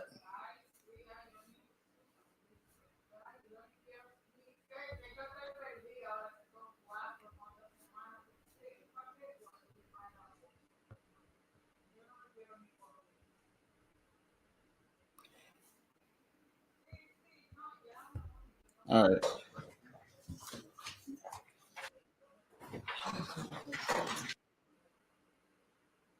Yes. Okay. And do you remember So this was Can you tell the jurors why you reached out to ATF agents or law enforcement? Miss Lily. Because Queen Darius wanted me to see why I was This arrested. Okay. QB, And ex-girlfriend. after that phone call on September 16th of 2015, did you go and meet with some agents and detectives So let's see if we at can the find City of Rudy's Atlanta Police Woody's Department sister. a couple days later? I did. Okay. And on September 18th of 2015, This is Rudy's sister. She hadn't been sworn. Can you stand up and be sworn? You raise your right hand. You swear firm testimony you give the truth. the whole truth, We'll just nothing but watch the truth. this while we're on a break. I have seen. State and spell your first and last name for the court. Use now the mic. Wakethia Brock, Wykethia. Pull that mic real close to you, okay? Wakethia Brock, Wykethia, Brock. And Ms. Brock, good morning. Good morning. Where are you from? Atlanta. Okay. And were you born and raised here? Yes. All right. And do you work? Yes. What type of work do you do? I'm a manager. And in 2015, where did you live? Oakland City. Oakland City? Yes. And what was your address in 2015 in Oakland City? 878 Oakland City. Oakland Drive. All right. And Let's how long speed did it you up a live at that little, y'all, residence? so we can get more done. years. And so in 2015, you had lived there for 8 years? I guess, yeah. All right. And do you have any siblings? Yes. How many? It's 10 of us. 10. I want to specifically ask you about 2. Do you know someone by the name of Kenneth Copeland? Yes. Is that one of your siblings? Yes. And do you also know someone by the name of Rontrez Brock? Yes. Is he one of your siblings? Yes. Between the 3 of you, who's oldest? Rontrez. All right. And then who's next? Me. And then is Kenneth younger than both of you? Yes. Right. Back in 2015, did Kenneth ever live with you or stay with you at your home on 878 Oakland Drive? Yes. All right. How often will he stay at that home? Whenever. Did you say whenever? Yes. All right. I'm going to show you what's been admitted as State's Exhibit 1 Triple D. It'll come up on that screen right in front of you if you don't want to have to strain your neck. Do you recognize what's in State's Exhibit 1 Triple D? Yes. How do you recognize what's in State's Exhibit 1 Triple D? That's where I stayed. It is at the house at 878 Oakland Drive. Yes. Now, Rontrez Brock, did he ever live at that home with you and Kenneth? Yes. All right. And in 2015, did Rontrez have another address where he was living? I don't remember. Okay. Did he ever live off of Maury Avenue? Yes. Okay. And is that the Village at Carver Homes? Mm-hmm. Is that a yes for me? Yes. All right. And do you know while Rontrez was living at the Village at Carver Homes, with Kenneth Copeland ever stayed with him at that location sometimes? Yes. And back in 2015, do you recall if your brother Rontrez had a vehicle?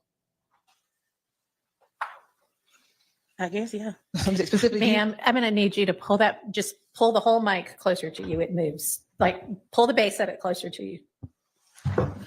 Specifically, do you remember if he ever had a white Dodge Charger? Yes. Now, I want to direct your attention to January 13th, 2015.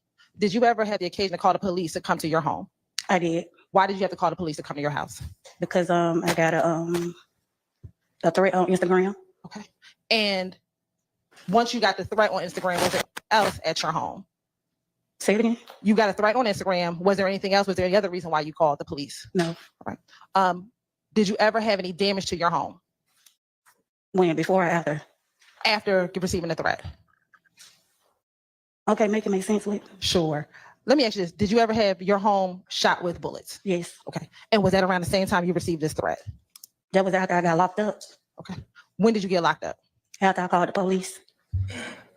Okay, so you got a threat, got locked up, and then you called the police? I got a threat. I called the police. They escorted me to my grandma's house. They called me back out and locked me up. Okay. Once you were locked up, did you ever come home and found that your home was having shot at or shot up? Yes. All right. How long between the time you got locked up and the time you got home? Do you remember how many days that was? It was the same day. The same day. Okay. When you got home, what did you find? What do you remember seeing when you came home and saw that your home had been shot up? Bullet holes. Bullet holes. And did you know who had shot up your home? No. Right. And when the police came out to the location, did you give that information to the police that you came home and your home had been shot up? Yes. All right. And prior to you going to jail, had your home been shot up? No. Had anything like that ever happened to your house while you were living there those No. 8 years? I'm going to show you a few other pictures. I'm going to show you what's been admitted as State's Exhibit 3, Triple D. Were you out there when the police took any of these pictures? No. All right. I'm going to show you 15 Triple D. I'm going to show you 19 Triple D.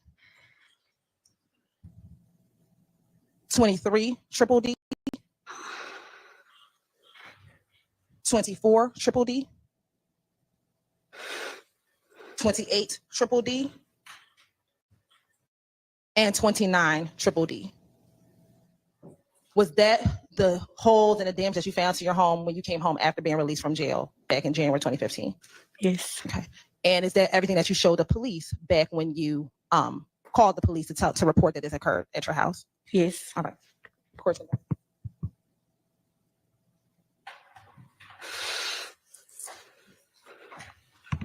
And let me ask you this. Were you locked up for calling the police or were you locked up for something else? Something else. Okay. And what was that? A failure to appear. All right. All right. I have no further questions. Thank Any you, Your Honor. defense attorneys? No More questions. None? Okay. All right, Ms. Brock, thank you for your time, and you are excused. Call your next witness.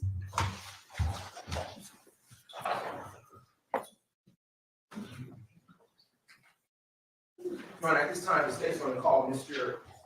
Yarborough to the stand.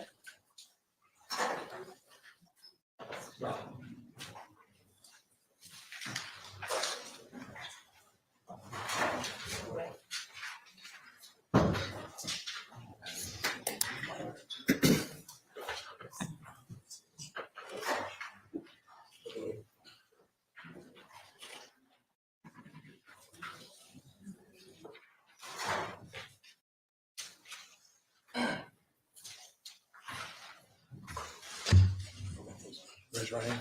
This is why firm testimony gives the truth, the whole truth, nothing but the truth. Yes. That's it. All right. Pronounce your first and last name. Spell the first and last name for the court's work. Loud and clear. Emmett Yarborough, EMMETT, YARBROUGH. Good morning, Mr. Yarborough. Are you employed? Yes. And what do you do for work? I work for the Department of Public Works. And how long have you worked in that capacity? I've been there 3 months. Okay, specifically, what's your job? I can empty the trash can for the city. And where do you live? Outside the city right now. Okay. And was there ever a time that you lived inside the city? Yes. And when you say the city, what city are you referencing? Atlanta. Okay. And do you recall residing at an address of 88 Venera Avenue, Southeast Atlanta, Georgia? Yes. Okay. And in what county is that address located? Fulton. And from what time frame did you live there? I say like from 2010 and 2015. Okay. And did you live with anyone at that address or did you live there alone? No, me and my wife. Okay. And what is your wife's name? April Quarterman. Okay. I'm sorry, you said the last name? April Quarterman. Okay. And how long have you been married? 8 years. How long have you been together? 25. And do you all share any children in common? No, just stepkids. Okay. And what's the names of your stepchildren? David Quarterman, DeAnthony Quarterman, Deshaun Quarterman. Okay. Is Deshaun a girl or a boy? A girl. And I'm going to direct your attention, just a brief moment. I'm going to direct your attention to the date of January 11th, 2015. Do you remember that date? Yes. Okay. And can you describe for the ladies and gentlemen of the jury what you remember about that date in brief? It's depending on what you talk. Sure. Do you recall law enforcement coming out to your home on that morning? Yes. What do you recall about them having to come to your home on that morning for? My house was shot up. All right. I want to unpack some of that. Around or about what time would you say, Mr. Yarborough, was your home shot up? Anywhere between 11:45, 12 o'clock that night. And what were you doing at that time when your home was shot up? I was asleep. Okay. And in the home that you're describing, about how many bedrooms are therein? That was three bedroom. It was a 3-bedroom house. And was anyone else home at the time that it was shot up as you described? No, I was the only one there. Okay. And when you were asleep, and you heard the shots, well, let me ask this question. Did you hear the shots ring out that impacted your home? Yes, that what woke me up. Okay. And when you heard the shots that hit your home, what, if anything, did you do at that time? I hit the floor once I realized it was gunshots. Right. And were these gunshots shots that were single fire shots, or did they sound like a machine gun? No, it was a machine gun. All right. And when you say machine gun, are you saying that it sounded like they were in rapid succession? They were shooting an AK-47. Okay. And where was your wife at the time that the shooting occurred? She was at my sister's birthday party. Okay. Were you supposed to be there that evening? Yes. And why did you choose not to go? I wasn't feeling good. I had a headache. When the shooting was occurring at your home, about how long did it last? Probably about anywhere between 2 to 3 minutes. Okay. And when the shooting, after the shooting occurred, I should say, did you happen to see anybody? No. Did you hear anybody? No, I did not. What was the next thing that you did after hearing the shots? I called 911, then I called my wife. Okay. And did you call any of your stepchildren? No. Okay. And what did you tell your wife? That our house was just shot up. And did she come to the home? Do you recall if she came to the home after receiving that call? Yes, she came immediately. Did anyone else come to the home after that news had been delivered? Yeah, I had several relatives pull up. Then our kids started pulling up. Okay. Was Deshaun Quarterman amongst the children that came to the home that evening? Not at first, we were still trying to locate her. Okay. And why were you trying to locate her? Because we had got word that it was a threat on her life. Objection to the hearsay. Sustained. Without saying what anybody said, why were you looking for your stepdaughter at that time? We were trying to make sure all our kids were safe. Your Honor, that does not call. Overruled. You may answer the question. We were trying to make sure all our kids were safe because our house was just shot up for no reason. Okay.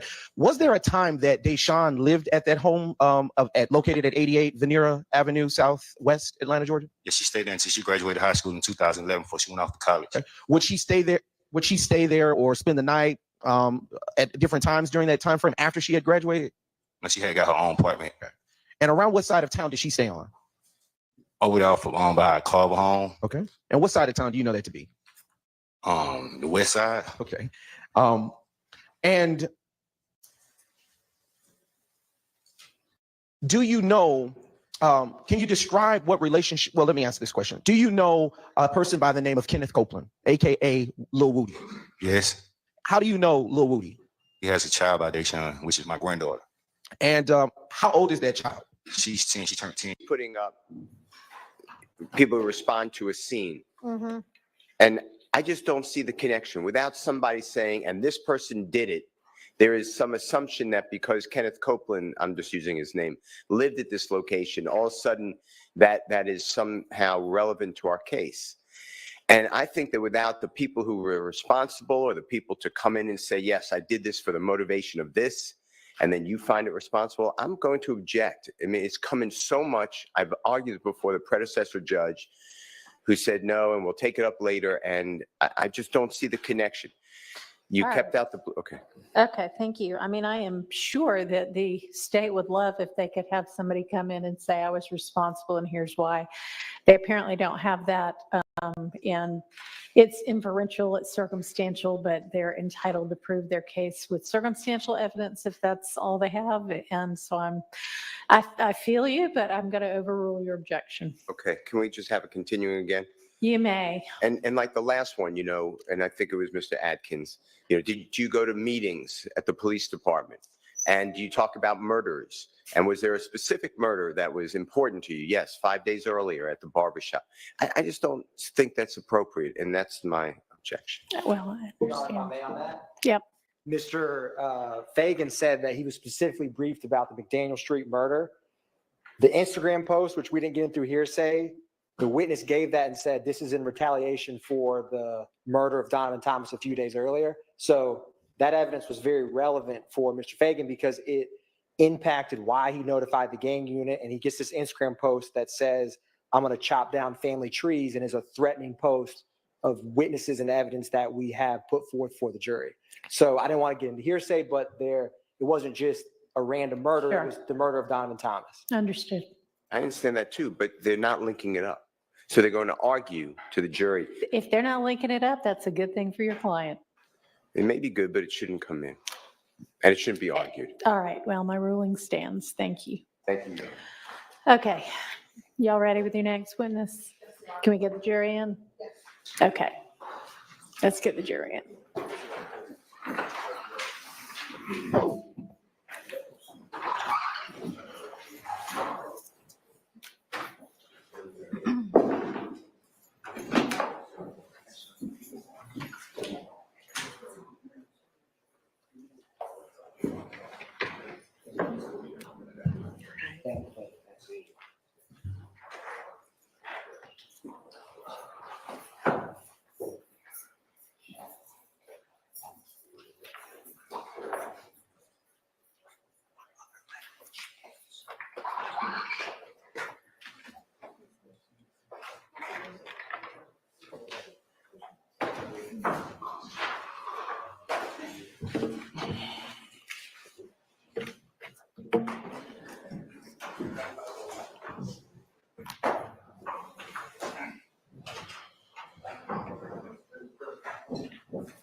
I'll do it for the council, Judge. All right, thank you. If you can swear our next witness.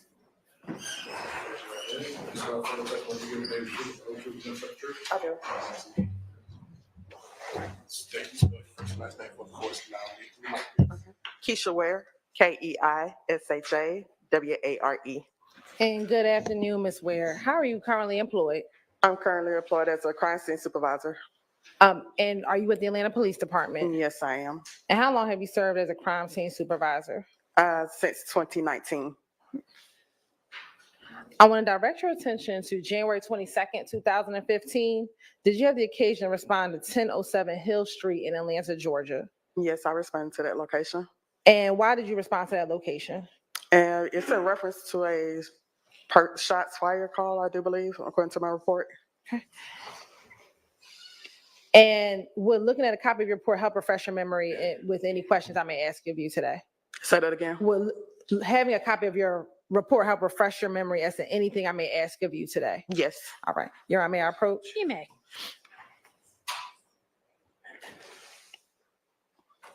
Thank you. I handed you what's been marked as 31 DDDI. Is that a copy of your report from January 22nd, 2015? Yes, it is. And would that report help refresh your memory today? Yes, it would.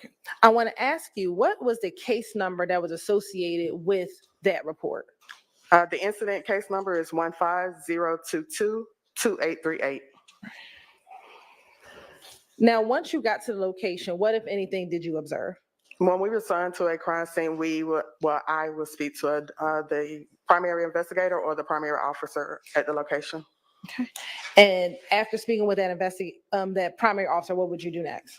I would do a walkthrough of the crime scene to see what evidence and what photos need to be processed or collected. And did you do that in this case? Yes. And did you take pictures in this case? I did. And have you had the opportunity to review the pictures from your crime scene on January 22nd, 2015? I did.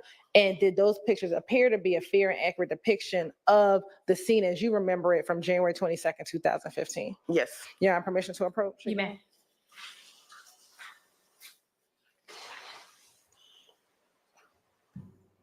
I just handed you what's been marked as 1 DDDI through 30 DDDI. Are those the pictures you looked at prior to coming into court today?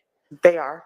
And again, are those fair and accurate depictions of the scene at 1007 Hill Street on 1/22/2015? Yes. You're on this time the state would like to tender State's Exhibit 1 DDDI through 30 DDDI into evidence. They're admitted. You're on permission to publish certain portions. You may.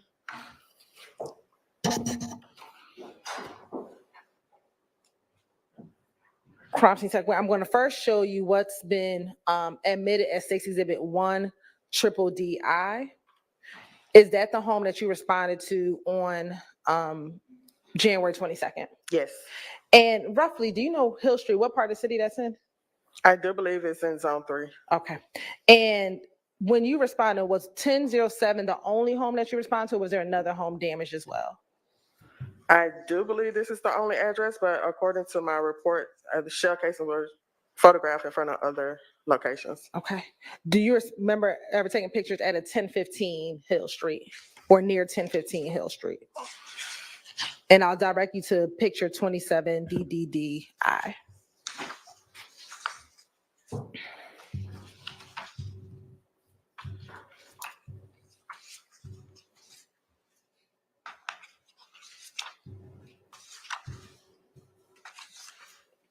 Yes. Okay. It's photographed. All right. Now going back to 10007 Hill Street, just generally, if you could tell the jurors, what, if any, type of damage did you see to that home? There were defects outside of the home and also inside of the home as a picture frame and a closet wall or walls. All right. I'm going to show you what's been admitted as State's Exhibit 4 DDDI. And I'm going to show you 5 DDDI. Were those defects that were found on the outside of the home? Yes, they're on the exterior of the home. Okay. Now looking at 6 DDDI. What is the significance of 6 DDDI? Those are the defects inside of the home. Is that consistent with what we just saw the pictures of that were outside of the home? To my knowledge, I believe so, yes. Okay. Would that be indicated by the number being the same, both outside and inside? No, the numbers are not the same outside or inside. Let me double check. Let me say 8. And what was the other numbers? Look at yes, 4. they are. They're the same numbers, Okay. 8 and 9. So if I look at 4 DDDI and then look back at 6 DDDI. They're the same numbers, marker 8 and marker 9. Okay. And why is that? What does that indicate, I should say? It shows relations from exterior to interior. Okay. And now I want to show you what's been admitted as State's Exhibit 8 DDDI. Earlier when you just said there was a defect in a painting, is that the defect that you were referencing? Yes, ma'am. Okay.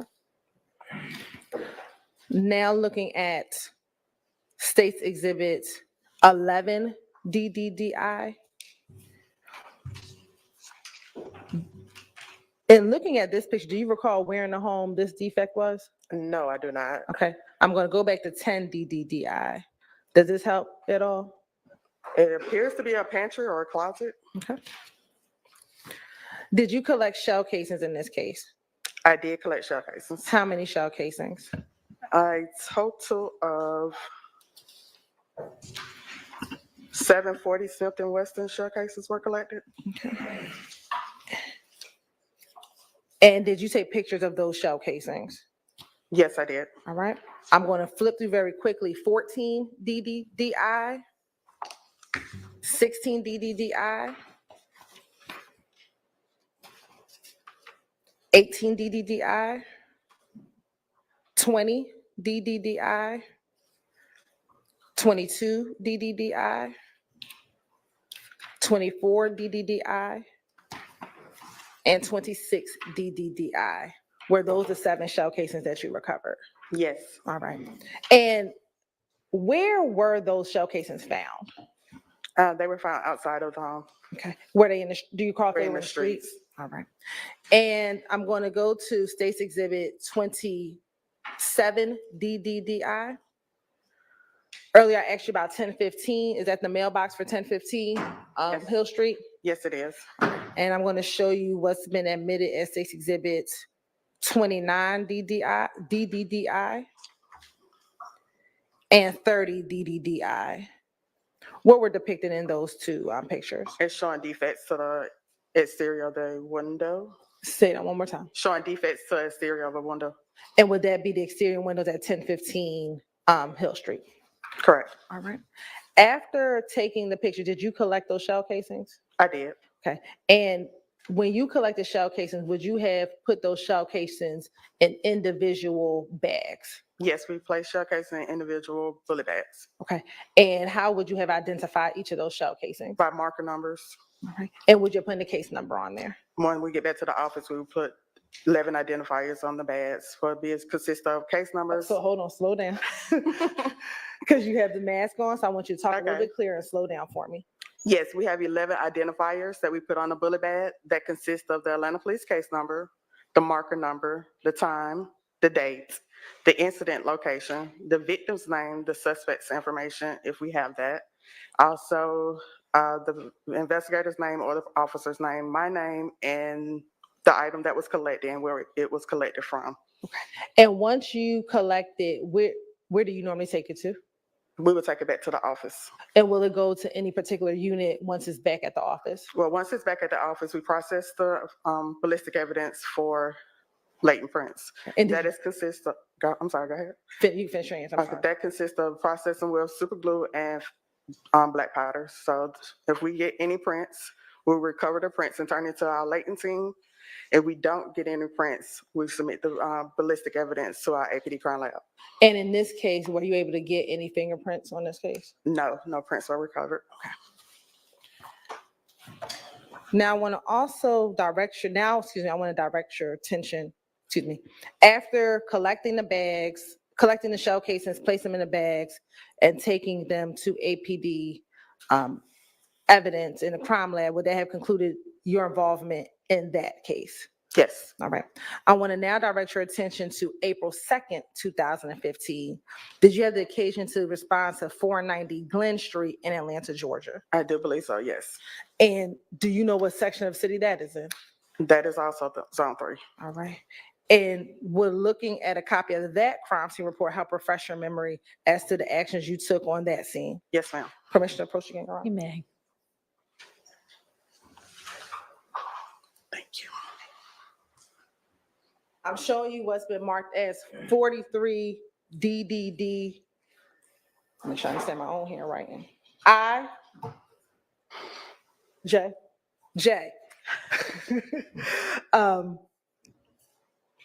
Is that your report for 490 Glen Street? Yes, it is. What is the case number associated with that case? The incident case number is 150922269. And why did you respond to that scene? This is in reference to an homicide. And have you had the opportunity to look at the pictures from that scene prior to coming into court today? Yes. And looking at those pictures, did that accurately reflect the scene as you remember it from April 2nd, 2015? Yes. Your Honor, can I approach again? You may.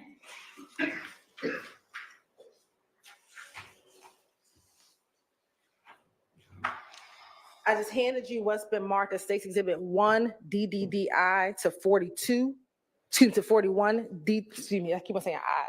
1 DDDJ to 42 DDDJ. Are those the same pictures that you were able to view prior to coming into court today? Yes.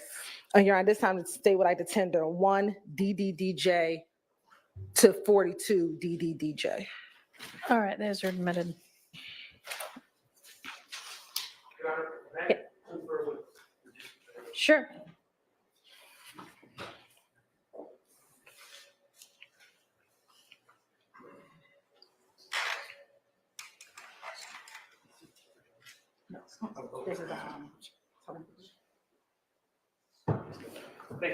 You're welcome.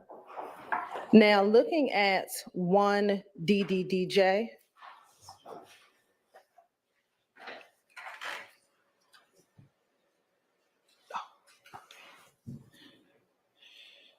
let me ask you this while it's loading. On this scene, just generally tell the jurors what were you taking pictures of while on this scene? At this scene, it was overalls of shell casings and reddish stains that was on the street. Fragment and a projectile, I do believe.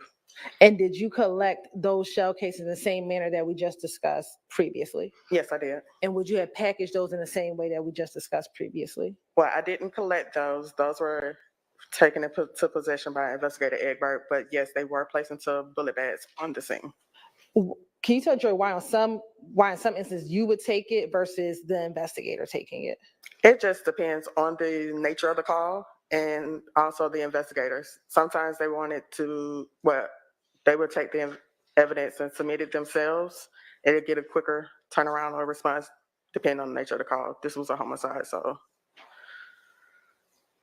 And did you find in homicide cases that homicide investigators would normally take their evidence versus respond to an aggravated assault? Yes. Okay.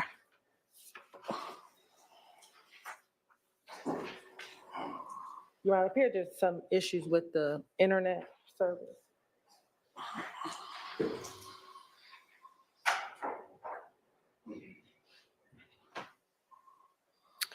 Do y'all have the hotspot or whatever it is? Yes.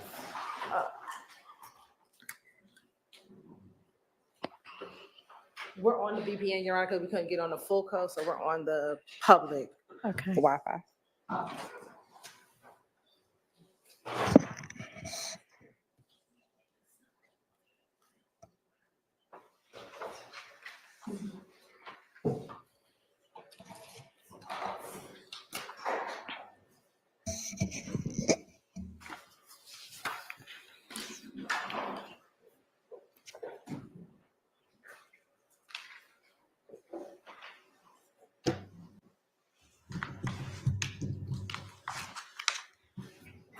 Right, while we're waiting, I'll do it old school.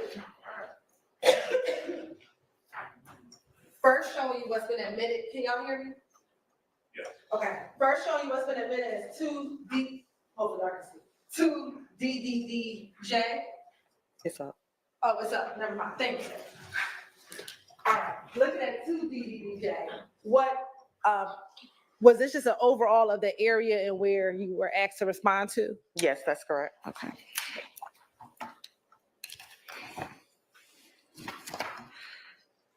And is that the same with 3DDDJ and 5DDDJ? Yes, those are overall of the incident location. All right. I'm going to go to 10DDDJ.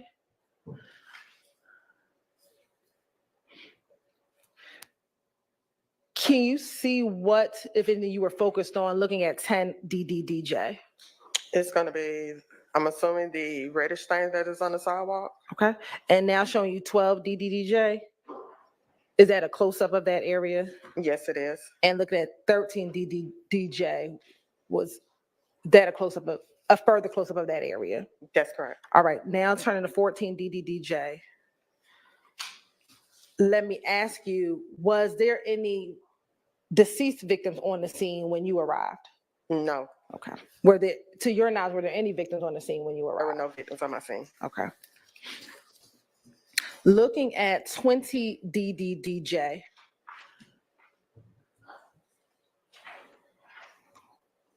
What is depicted in 20DDDJ? That would be the evidence marked with the markers. Okay, and would those be shell casings? Yes. And looking at the larger stack that you have in front of you, are the individual placards contained within the larger stack that is in front of you?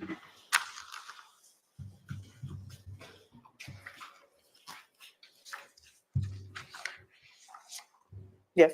All right. Now I'm going to show you 37DDDJ. Looking at 37DDDJ, what were you depicting in that exhibit? That would be a shell casing. All right. And sidewalk. On the sidewalk. Was that in a different location than the picture we just saw with the grouping of shell casings? Yes, it was. Okay. And is there a closer picture contained within the stack of pictures that you have of what is actually located at marker 16? There's a close-up of marker 16. Okay.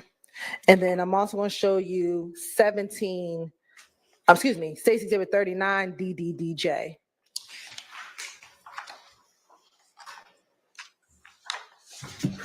What is depicted in 39 DDDJ? It's a projectile or a fragment or another shell casing. I would have to see it up close. All right, showing you 40 DDDJ. Are you able to tell within the? It's a fragment. And where is this in relation to the grouping of shell casing that we saw a few exhibits back? I do believe it's a little bit down the street or close. I would have to see that overall. Okay. So it's right before the bridge and close to not too far from the reddish stain that was on the sidewalk. Okay. I'm going to show you, go back to 3DDDJ. quickly.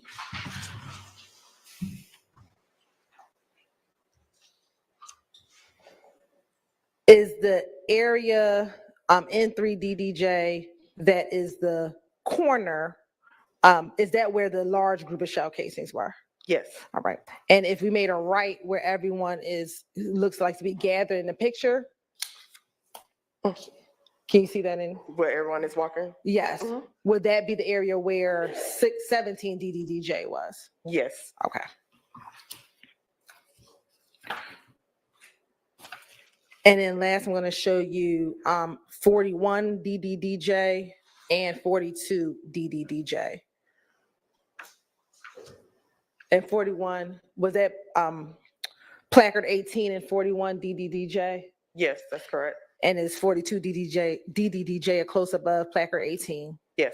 And was that found closer to going underneath that bridge? That's correct. In this area? It's underneath the bridge. All right. And after you took pictures and you said you did not package this evidence. I placed them into bullet bags. I just didn't take them with me, take them into my possession. They was taken by investigator Egbert. Thank you for correcting me. Would that have concluded your involvement in this case? Yes. Court's indulgence.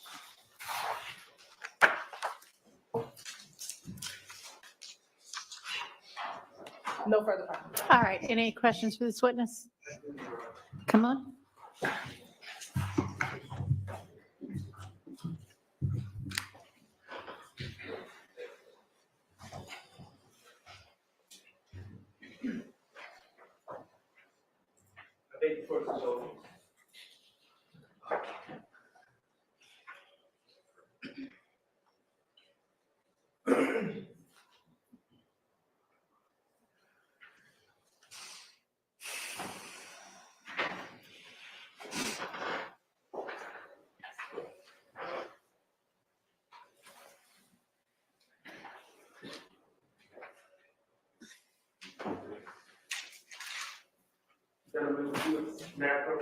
You may. You're talking about the bench? Yes. Yes.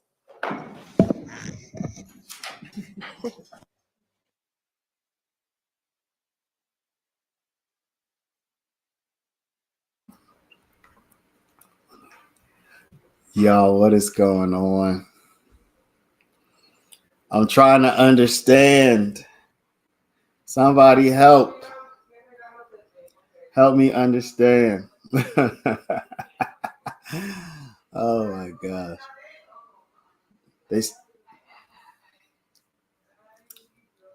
I'm trying to get it. Has anything been proven yet today, y'all? That dude, DJ, you asked what happened. Nothing happened today. Besides some intriguing little things like we saw Zachary's ex-girlfriend. She came to court, but she didn't really say anything. Just interesting to see her. An elderly lady came to court and talked about a shooting in which I don't think anybody was hurt.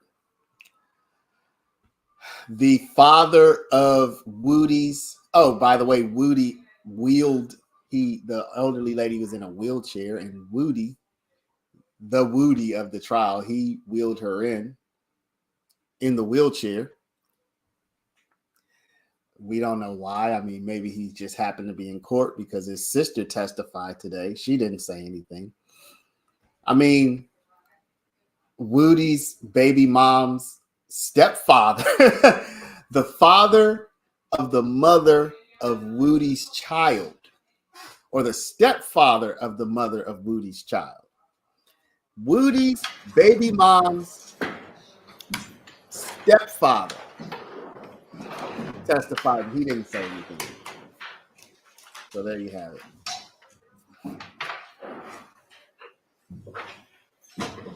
All right, I know Mr. Short needs just a second to get some photos up. Are there any other defense attorneys that are going to have questions for this witness? No, no, no. All right. Well, we'll just take a second or a minute.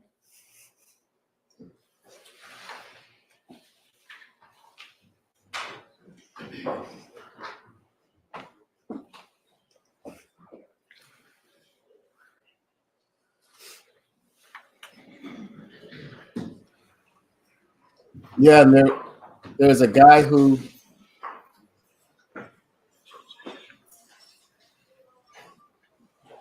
says he had his job threatened.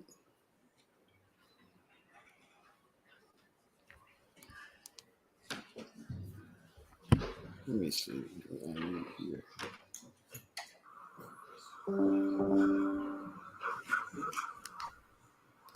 Miss Love's been off today mostly. She was there earlier. She interviewed one person, a police officer. Nothing big. There was a guy who complained about being threatened with losing his job. I'll play that for y'all real quick if we have time. Let me see. I'll cue that up for our next break. Mr. Short, would it be possible for you to begin your examination on other topics while Mr. Kokomo gets pictures? On other topics while Mr. Kokomo gets. That's okay. That's pretty much all you wanted to ask her about. Okay. That's okay. Anybody need a break, or are we just gonna hang out and wait? Okay. Anybody need a break? It shouldn't be too long. Hang out and wait. Okay.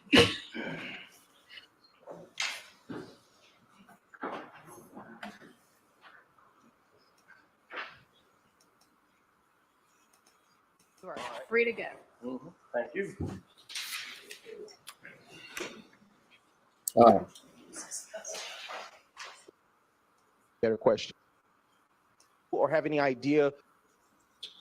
Try to get it to you. No, Your Honor. All right. Thank you for your time. You are excused. Call your next witness. So that's it, right? That's it. Okay, they're gonna stop all the threats, right? Because I'm gonna lost my job when they came to my job, threatened to lock me up. Well, I am very sorry to hear that, Yeah. but you are free to go. Thank you. Now, y'all, what y'all just saw, he was on stand for about 5 minutes. So you can see where he said he almost lost his job because they came to his job with the threats. They had him on the stand for 5 minutes and didn't ask him anything that any of us would consider of any importance. Probably the jury saw it and said that everything today, almost just like none of this matters. And that's why Brian still made his motion. He's like, look, they're not connecting anything. They're just saying a bunch of facts. They're just a bunch of random facts. But, the judge said, well, that's the case that they're making, and they get to make the case that way if they want. Yeah, 5 minutes of having this guy on the stand and basically asking him questions and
of 2015 regarding that report? That's correct. Okay, and does your report indicate a date where the incident occurred?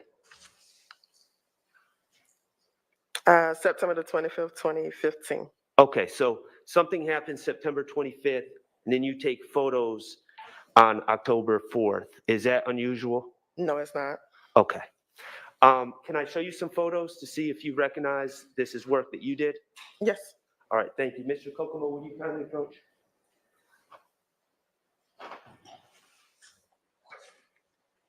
Yeah. Yeah.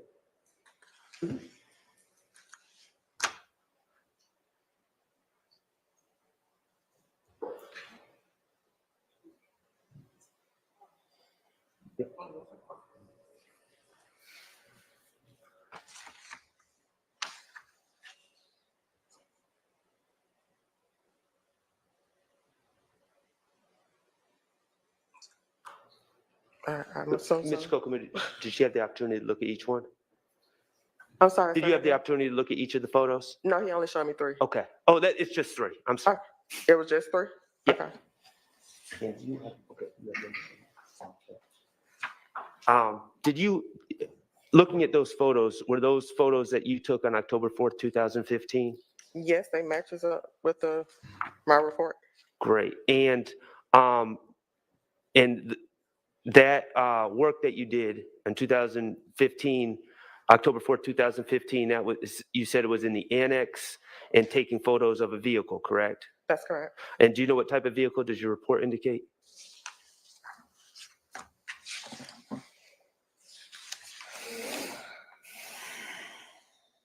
It's shown to be a Mercury, green in color.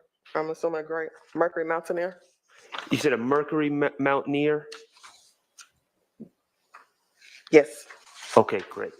And does that report reference a case number or a case that you were doing that work for? Incident number 152690014. 1526. 152690014. Okay, great, thank you. And were those photos that were shown you by Mr. Kokomo, were those fair and accurate representations of the photos that you took on October 4th, 2015? Yes. Okay, Your Honor, I would move DS49A, DS49B, and DS49C. I would move to admit those photographs into evidence. All right, those are admitted. Permission to publish. You may.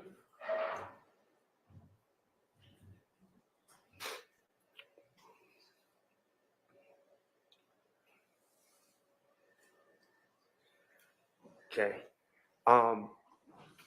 DS49A, you would agree that the license tag on this SUV is PZK5051? That's correct. All right. And the photo that you took, this photo, do you see any defects in that car? Yes, in the rear of the vehicle. In the rear of the vehicle. Okay, great. DS, Ms. Kokomo, if you could publish DS49B. Is this a close-up of the defect that you referenced a minute ago? Yes, it is. Okay, great. And now, is that multiple defects or is one defect? The other, I don't know what that is. Okay, and that's fair. I don't want you to speculate. I don't know. And could you publish DS49C, Mr. Kokomo?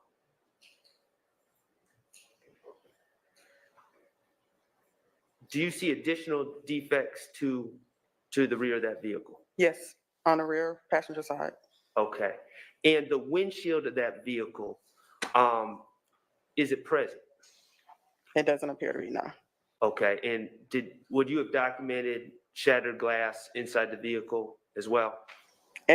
Yes, it depends. Let me just look at my report. Yes, the interior of the vehicle was photographed. Okay, great. Did you document any, can you tell from your report if you documented any defects from any other areas of the car?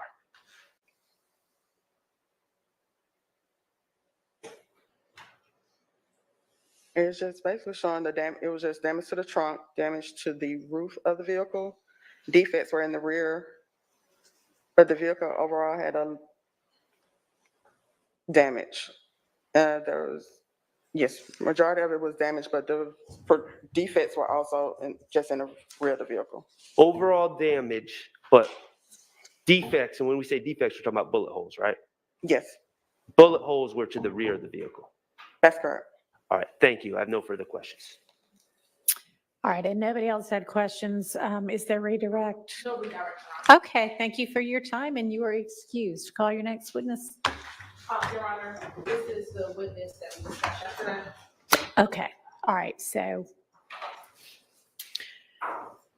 we're ready.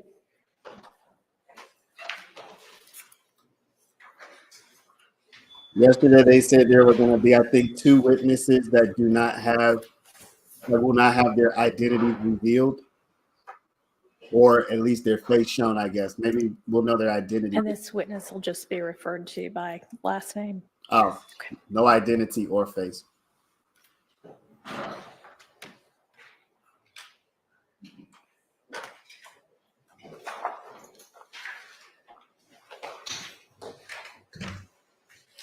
Go ahead and face the officer for a minute.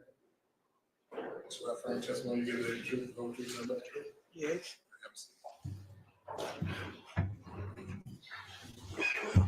Statements about your first and last name. We're just going to go with last name. I'm sorry, just your last name. Reed, R-E-E-D. And Ms. Reed, where are you from? Douglasville. Douglasville, okay. And do you have children?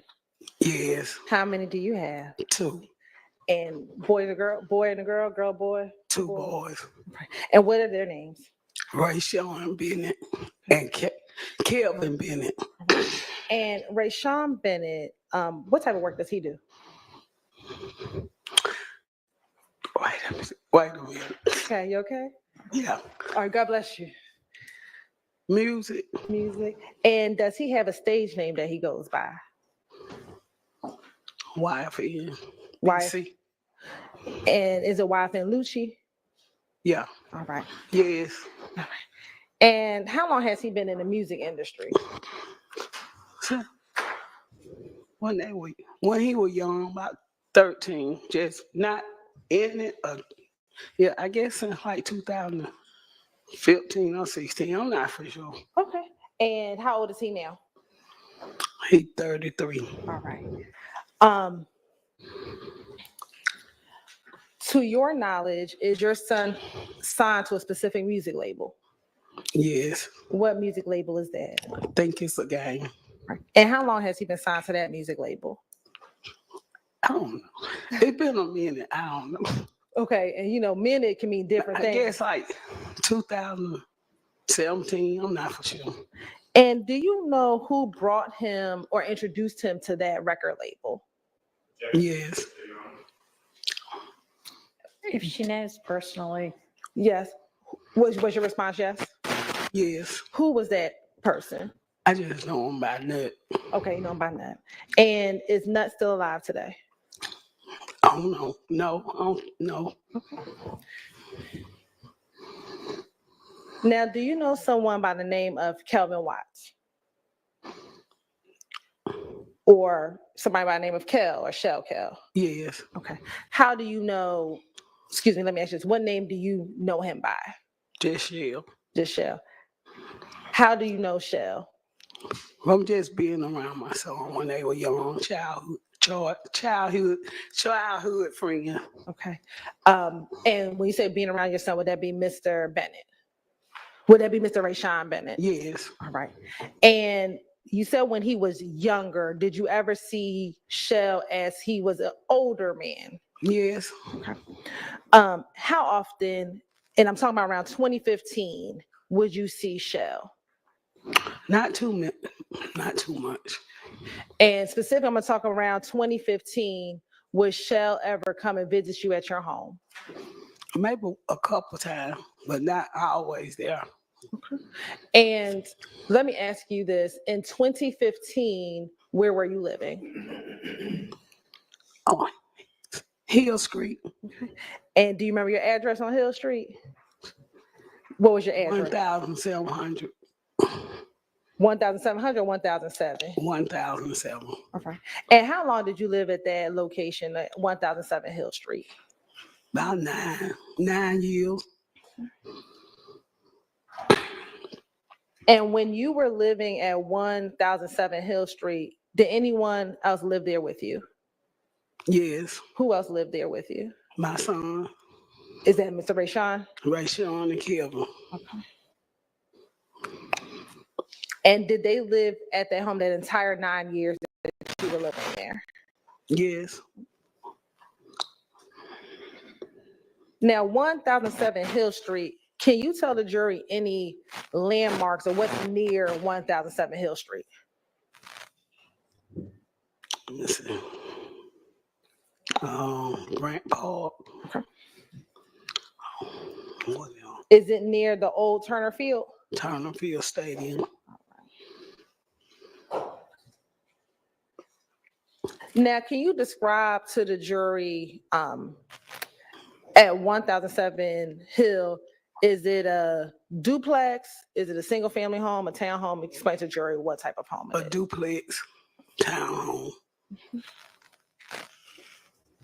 And how many bedrooms did you have in your home? 3.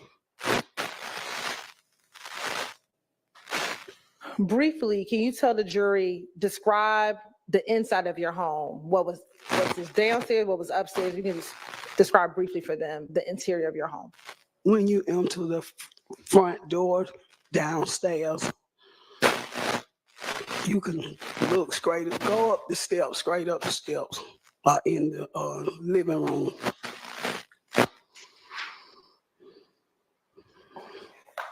And were the bedrooms all upstairs? Yes. Okay.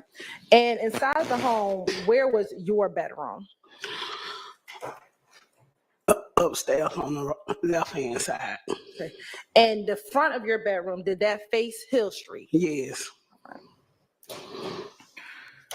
Now, you said that both of your sons lived at your home. In 2015, did anyone else live there besides your 2 sons? My granddaughter, well, they will be over. And your granddaughter back in 2015, how old was she? She was 2. Yeah. Anyone else besides your granddaughter? Her mother will stay over sometime.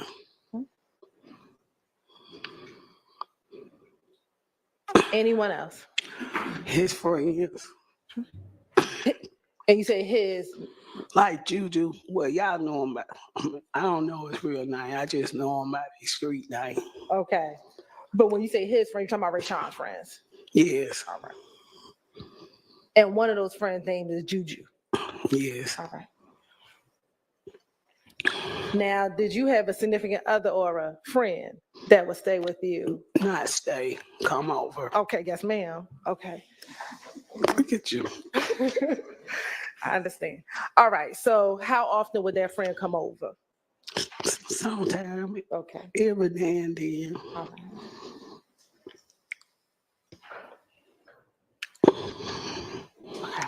Outside of the individual we just spoke of, anyone else that would stay with you from time to time at 1,007 Hill Street? No. All right. I want to kind of direct your attention back into that 2015 time frame. Were you aware of any conflict that your son Rayshawn was having, if any? No. Okay.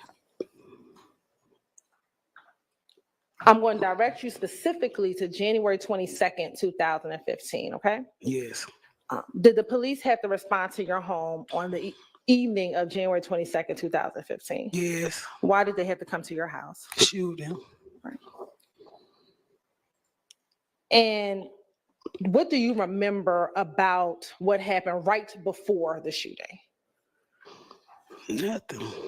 Were you doing anything at home? Probably downstairs cooking. I don't even know. I don't remember. Do you remember there was anyone else home with you? Yes.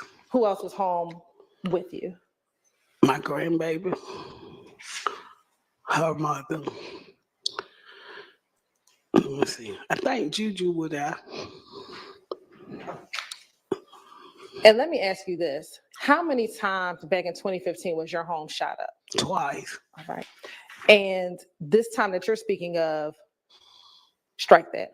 Were you injured at any one of those times that your home was shot up? The second one. Okay. When you're speaking about who was in the home right now, you said Juju, your granddaughter. Was this the time that you were shot or not the time that you were shot? Yes, the second time when I was shot. Okay. So let's talk about the time, not the time you were shot. Let's talk about the first time. Yeah. Okay. And let me ask you this. How many days were between the time you were shot and the time that you weren't shot? How many days had passed? 1. Okay. And was the time that you were shot the second time or the first time? The second. Okay. Let's talk about the first time when you were not shot. Was there anyone home with you the first time? Yes. Okay. Was it the same people we just talked about? Yes.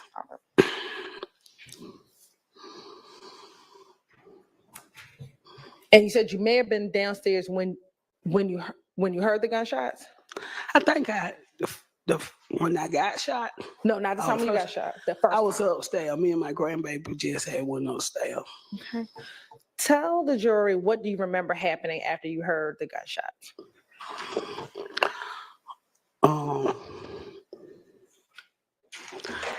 Let me see what else.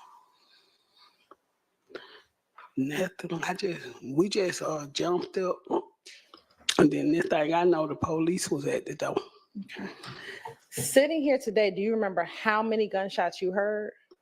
A lot of them.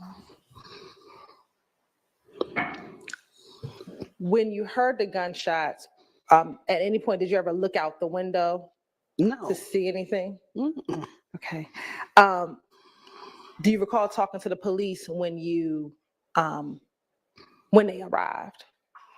I can't recall. Okay. All right. Do you remember if you told police that you may have saw something after hearing the gunshot? No. Okay. Once you heard the gunshots, do you recall if you called anyone? No. No, you didn't, or no, you don't remember? No, I didn't call anyone.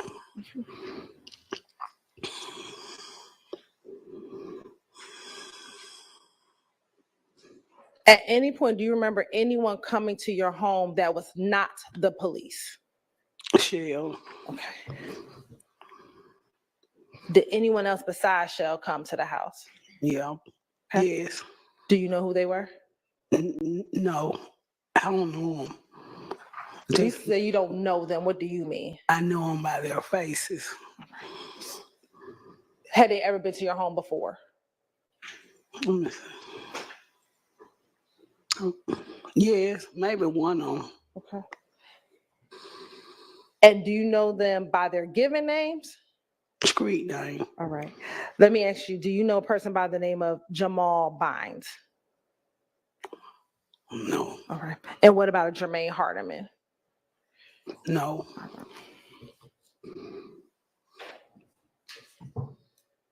Do you remember if your son, Rayshawn, was home when the house was shot up the first time? No, he wasn't.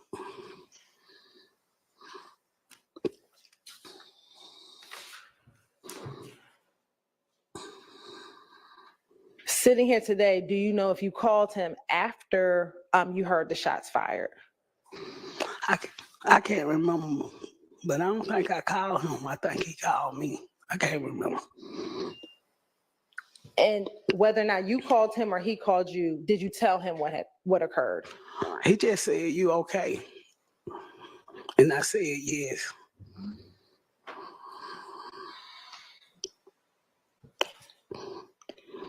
Now, the other individuals who came to the house with Shell, do you know their street names today? No. Okay.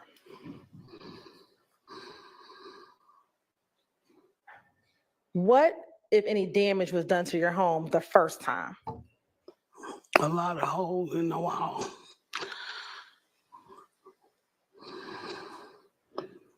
And was there anyone injured during the first shooting? No.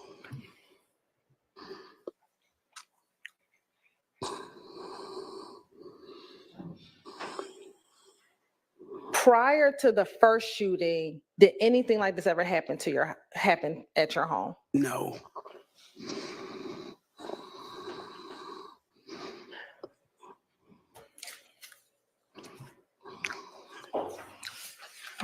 Did you know who shot up your home? Did you ever learn who may have shot up your home? No. And to this day, do you know why your home was shot up? No.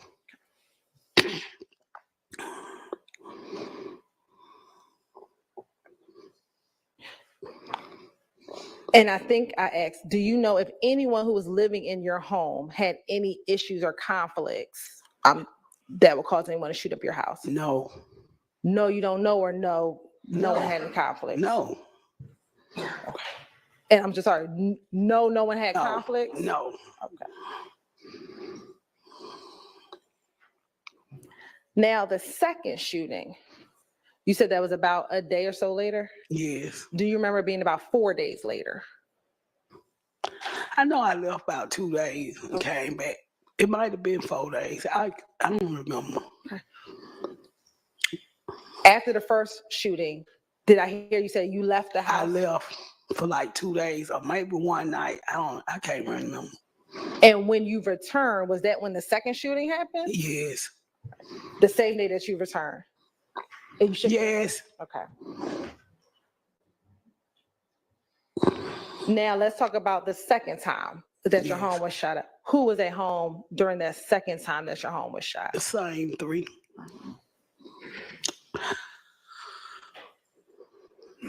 And would that be your granddaughter? I believe Juju, your friend who sometimes come over. Yes, my friend. Your friend. And then was your granddaughter's mother there? Yes.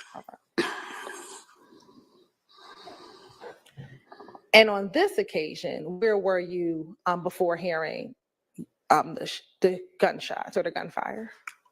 Before hearing, I was in the bed. And is this your same bedroom that's in the front of? The front of Hill Street. Tell the jurors, what do you remember while you were in tell the jurors what you remember about that night. I just heard a lot of gunshots.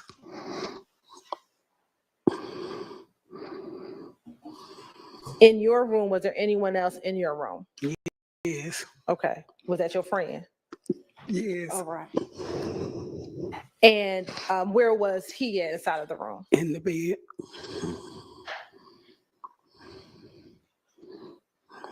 Once you heard the gunshots, what, if anything, happened? We noticed we were shot. When you said we knew we were shot, I say that's when I noticed. I seen blood. Okay. Where did you see the blood? On my bed. At the time, did you know if it was your blood or his blood? Did you know? I didn't know.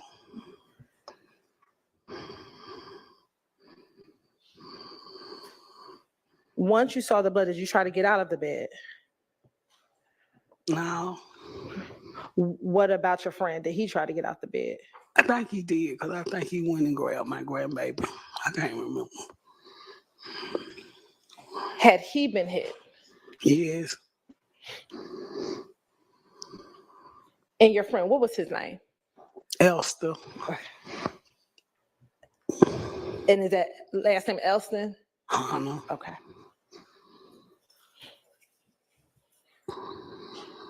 Where were you hit? In my right calf. And do you know where Elston was hit?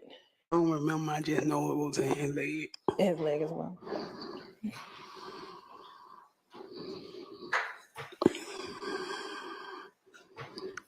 I know you said you heard a lot of shots. Could you tell if it was one gun, multiple guns? Could you tell? Several guns. It sounded like several guns. And I'm going to ask you, for the first time when you weren't hit, did it sound like it was one gun, multiple guns? Could you tell? Same shots and gunshots. Did you have to go to the hospital? Yes.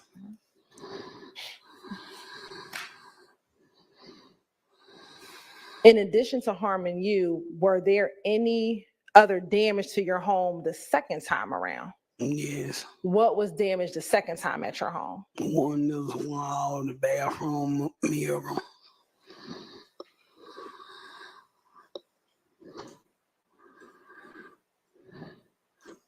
Of course, indulge us one moment.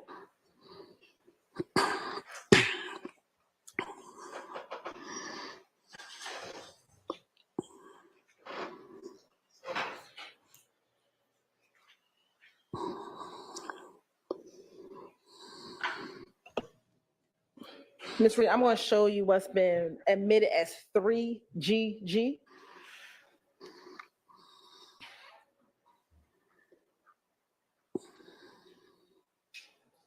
Looking at 3GG, was that the inside of your home at 1007 Hill Street? Yes. All right. I'm going to go to the picture.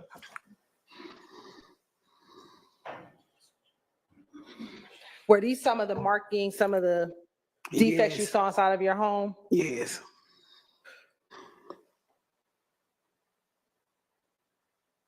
All right.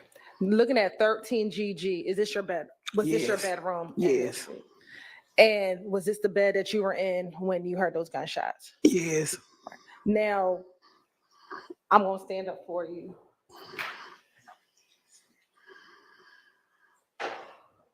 Okay. Can you see that picture? Yes. With the black curtain and the white curtain, is that the window that faces Hill Street? Yes. And is that where the bullets came in through your bedroom? Yes. All right. Showing you 15GG. Again, were those defects there before? Do you see what's on the ceiling? Mm-hmm. Was that there prior to hearing these gunshots? Yes. No, not the fan.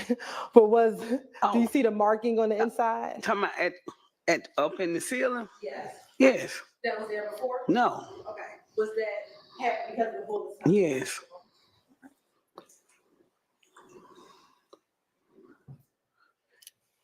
Looking at 17GG, is this kind of where you were in the bed when you were hit by gunfire?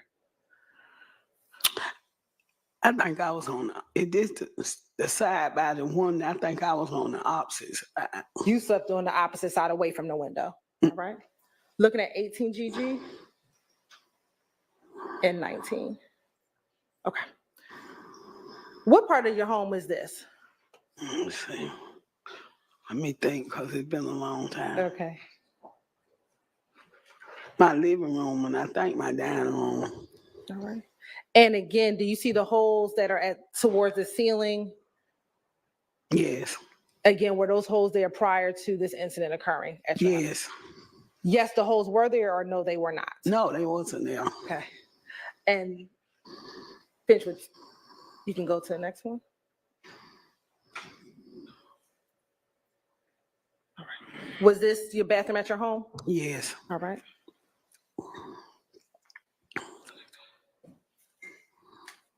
And was this another damage that was done inside of your home? Yes. All right.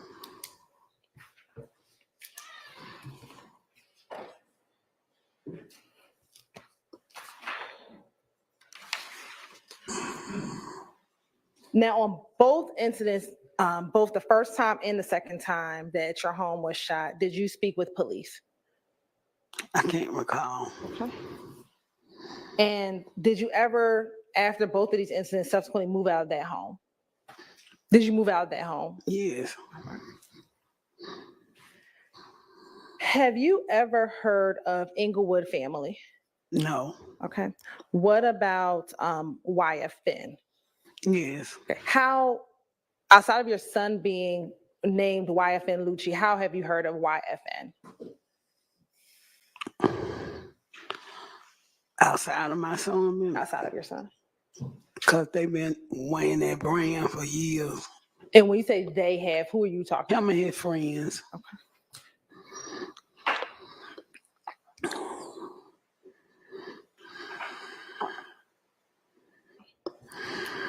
Now, with your son, are you familiar with the vehicles that he owns? Yes. I'm gonna ask you specifically, do you know if your son owns a blue Maybach? Yes. All right. And have you seen that blue Maybach before? Yes. Have you driven that blue Maybach before? No, I don't know how to drive. You don't know how to drive? All right. Permission to approach, Your Honor. You may. I'm going to show you what's been marked as 1TT. Tell me if you recognize what's in 1TT. Yes. How do you recognize what's in 1TT? That's my son's car. Right. And have you seen that specific picture before? No. Okay. But you know that's your son's car. Yes. And does that appear to be a fair and accurate depiction of your son's vehicle? Yes. All right.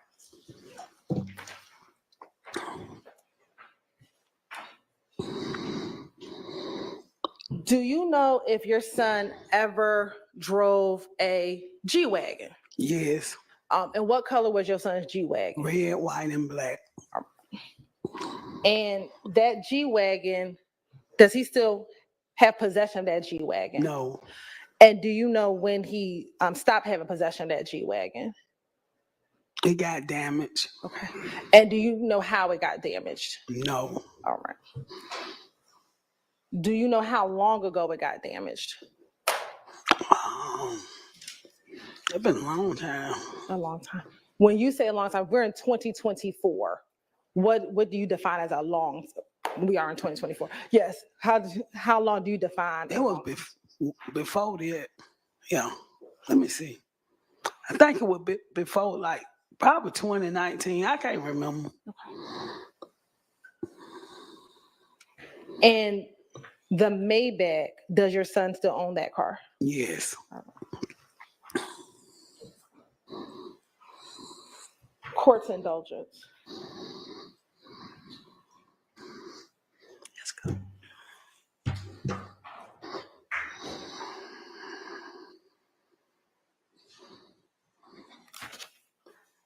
I'm going to show you what's admitted as 1DDD.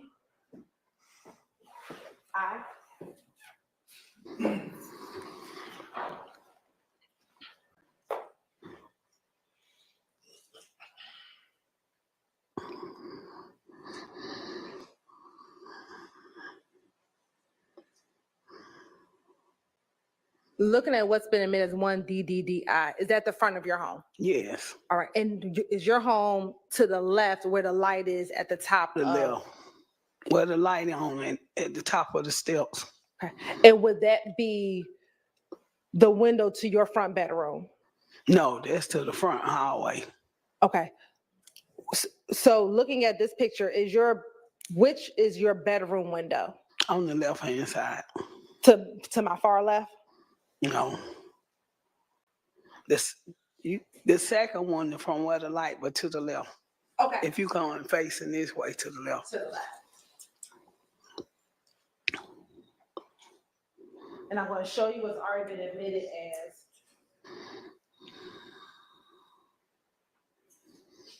326Y. Do you see your son in this picture in 326Y? Yes. And what is he wearing? A red jacket. Okay. There's two people with red jackets. Red jacket with the black shirt. Okay.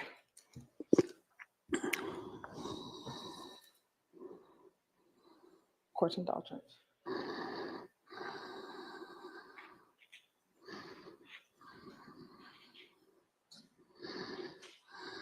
I have no further questions, Your Honor. Thank you. Defense counsel have questions for this witness? No questions. All right, Ms. Reed, thank you for your time and you are excused. Call your next witness. Your Honor, state calls Officer Z. Atha to the stand, or Atha. Okay.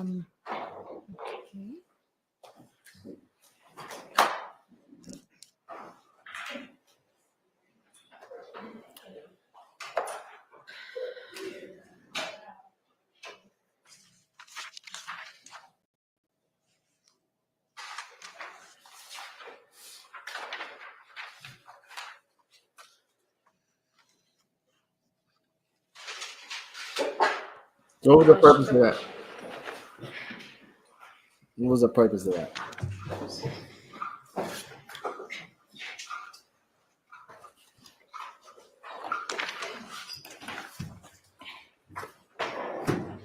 You swear affirm testimony to give the truth, the whole truth, nothing but the truth? I do. State, spell your first and last name for the course. Zachary Atha, Zachary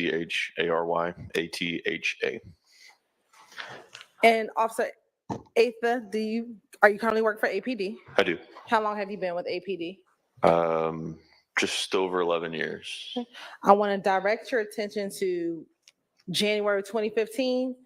What zone did you work for APD in January 2015? 3. And how long had you worked in zone 3? Less than a year. I want to direct your attention specifically to January 22nd, 2015. Did you have the occasion to respond at 1007 Hill Street in Atlanta, Georgia? Yes. And why did you respond to that location? The house at the location had been shot at. And I see you looking down at something. Are you looking at your report? I am. Okay. If for any reason I ask you a question and you need to refresh your memory, just let me know. Okay. And just read it to yourself and let me know when your memory is refreshed. Okay. When you responded to that location, what did you do when you first arrived? May I check my report? Sure. When I first arrived, I spoke with the victim, Miss Frida Reed. And was she able to provide you any information when you spoke with her? May I check my report? Sure. Thank you.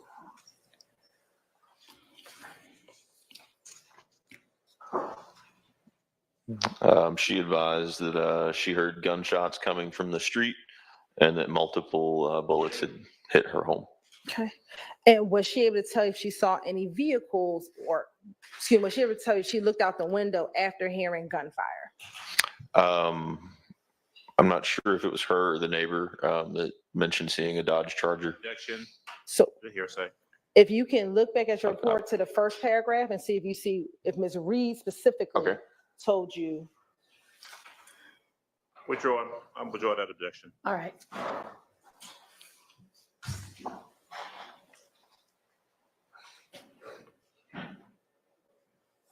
She stated that Miss Reed stated that she saw a late model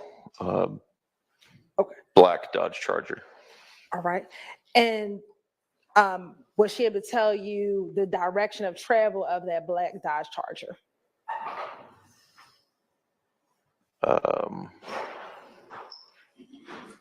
Southbound on Hill Street. And did she say if they were speeding, taking their time? Did she give any description? Speeding. All right. And did you make any observations yourself once you looked at the home? In regards to what? Did you see any bullet holes? Yes. All right. How many? I do not remember. Okay. Did you notate it in your police report?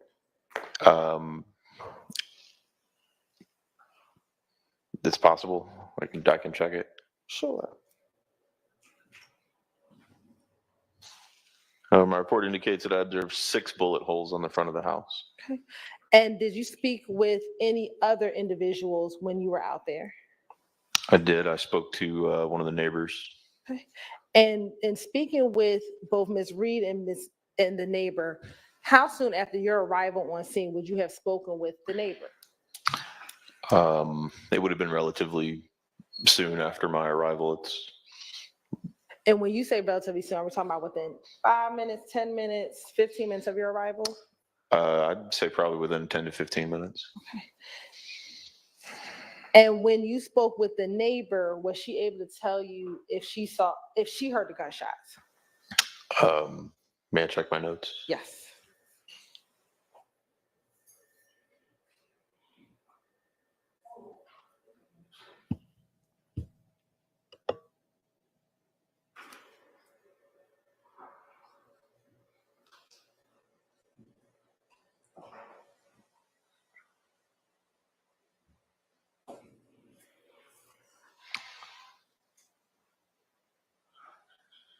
She advised that she's heard gunshots coming from Hill Street. And what was the rest of the question? Was she able to tell you if she saw any vehicles or excuse me, let me strike that. Was she able to tell you what she did after she heard the gunshots? She advised she crawled to the window and observed a black Dodge Charger being pursued up Hill Street at a high rate of speed by a silver Dodge Charger. And when you got to the scene, did you see a silver Dodge Charger while on the scene? Yes, And was that silver Dodge Charger occupied by anyone? it was. Who were the individuals inside that silver Dodge Charger? Would have been Mr. Kelvin Watts, Mr. Jamal Baines, and Mr. Hardiman, whose first name I do not have. Okay. In your report, does it say Mr. Jermaine Hardiman? My report, I think my copy of it lists a typo. The name does sound familiar. Okay. And on scene, where the other officers arrived to the scene? Yes. Okay. Specifically, did investigators with the gang unit arrive on the scene? Yes. Did any of those individuals speak with either Mr. Watts, Mr. Hardiman, or Mr. Baines? All three of them, yes. Okay.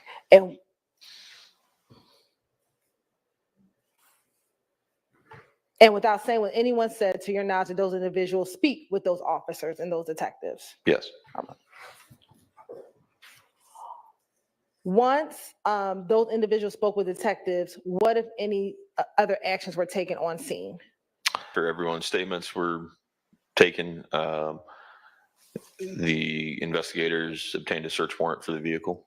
Okay. And was there a search of that vehicle? Yes.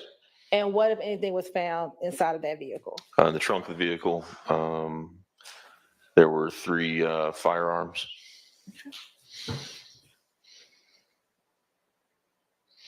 Outside of finding the 3 firearms in that vehicle, were there any shell casings found? In the vehicle, I don't remember. I could check my report, but I'm not sure if that's in there or not. That was a bad question. Were there any shell casings found outside of the home? Yes.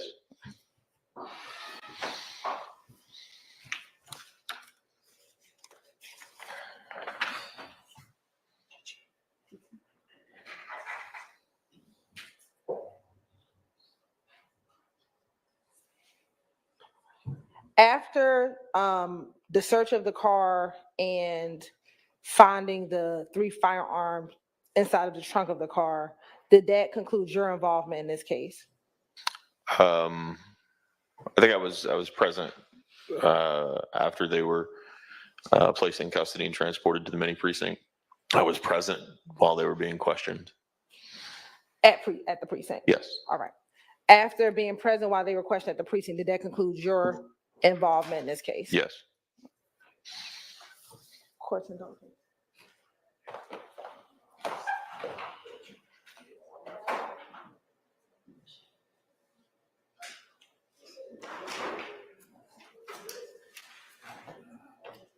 I have no further questions, Your Honor. Questions for this witness? None. Okay. Thank you for your time. You're excused. Thank you, Your Honor. Call your next witness. Your Honor, state calls Officer A. Y'all, what's the witness count today? How many witnesses have we had? I'm thinking we might be at like 7, 8 or 9. Lieutenant A, you to the stand.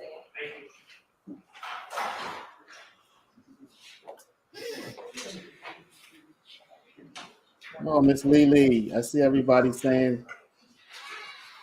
All right, Miss Lee. Easy, hope you feel better. Everybody, pray for Miss Lee.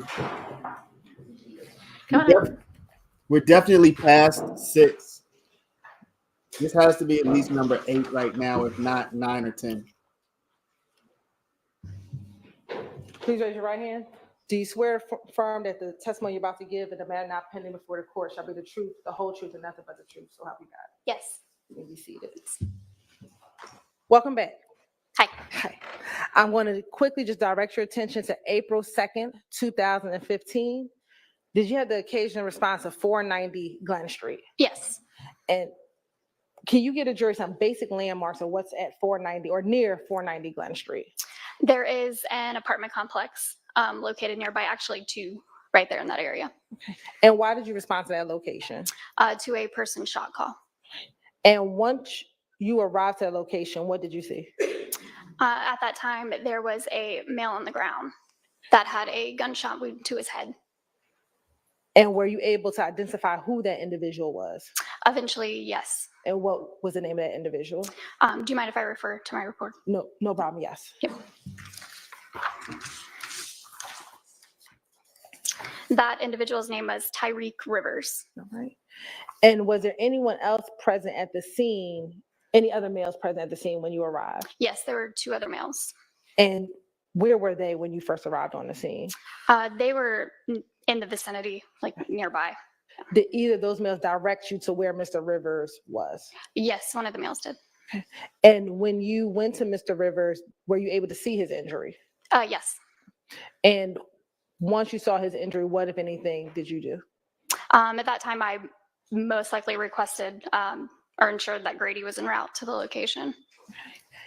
And did Grady arrive at the location? Yes. And was he transported? Yes. After being transported, did crime scene come out to that location? Yes.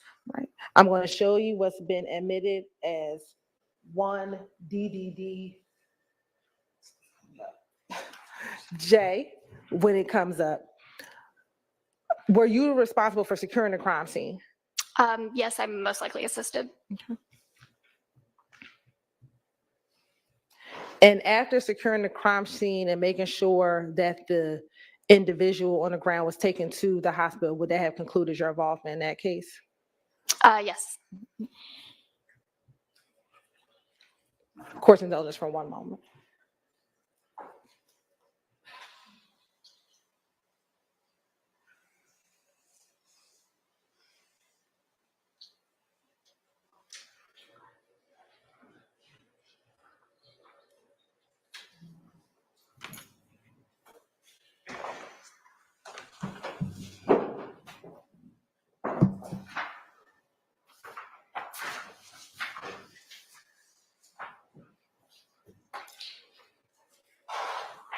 I'm going to show you 2 DDJ, 3 DDJ, and 4 DDJ.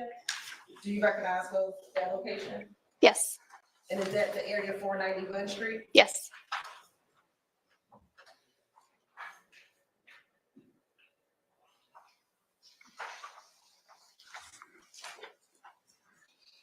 And would you have been the one responsible for calling a homicide investigator out to the scene? I might have been. It might have been another officer, depending on who was doing what that day. All right. I have no further questions, Your Honor. All right, are there any questions for this witness? Thank you, no question. All right, thank you for your time. You may go. Call your next witness. You may. Do y'all need a restroom break while they're, anybody, everybody's good? Okay.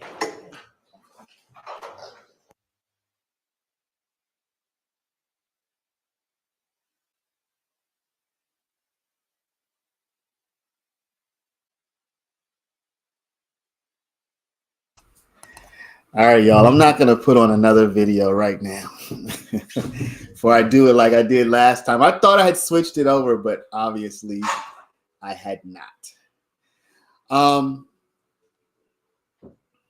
So what are the things we have right now? Everybody pray. If you pray and people, pray for Miss Lily. She's one of our tried and true people, and she's not feeling well. Doesn't it feel to you all like it does to me, like it does to Brian Steele? Like the state is putting up a bunch of witnesses. This is going to be our last witness for the day, so we're all going to deal with some matters that we have to take up outside your presence anyway. But y'all get to go home for the day. Oh. A few minutes early.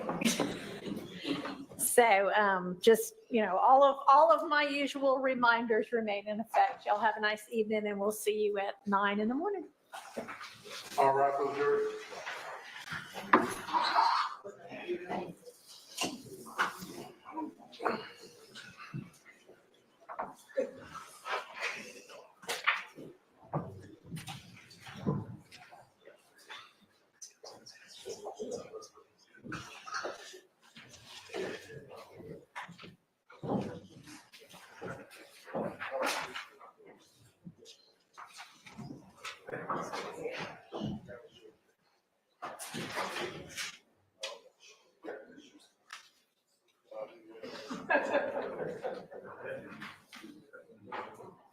All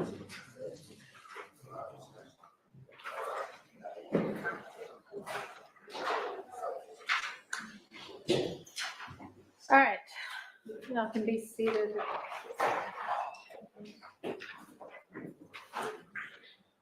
All right, I know y'all said your next witness is going to be Investigator Griffin, and I guess we'll start with Investigator Griffin tomorrow. There are a couple of witnesses for today on the list that have not testified. Are y'all not going to call them? I don't believe. All right, so that would be. I don't believe that would be Campbell, given the testimony that came in. Okay. I don't believe we'll be calling Campbell. I don't believe we'll be calling Kenny. Sorry. Sorry, this is my. Okay, can y'all hear me now? Yes. All right, I don't, I'm going to confirm this when I get back, but however, I do not think that we'll be calling Officer V. Campbell. I don't think we'll need to call Officer Pena, and I don't think we'll need to call Officer Lucky, but I can confirm that in the morning for the court, Your Honor. Okay, what was that last one? Officer J. Lucky. Lucky. Okay, well, I was looking at this one that you gave everybody. What about Officer Moore?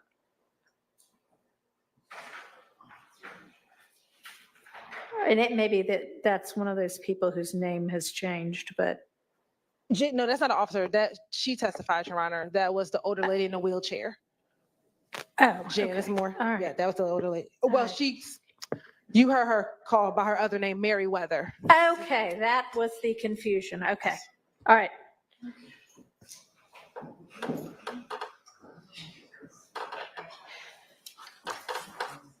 All right.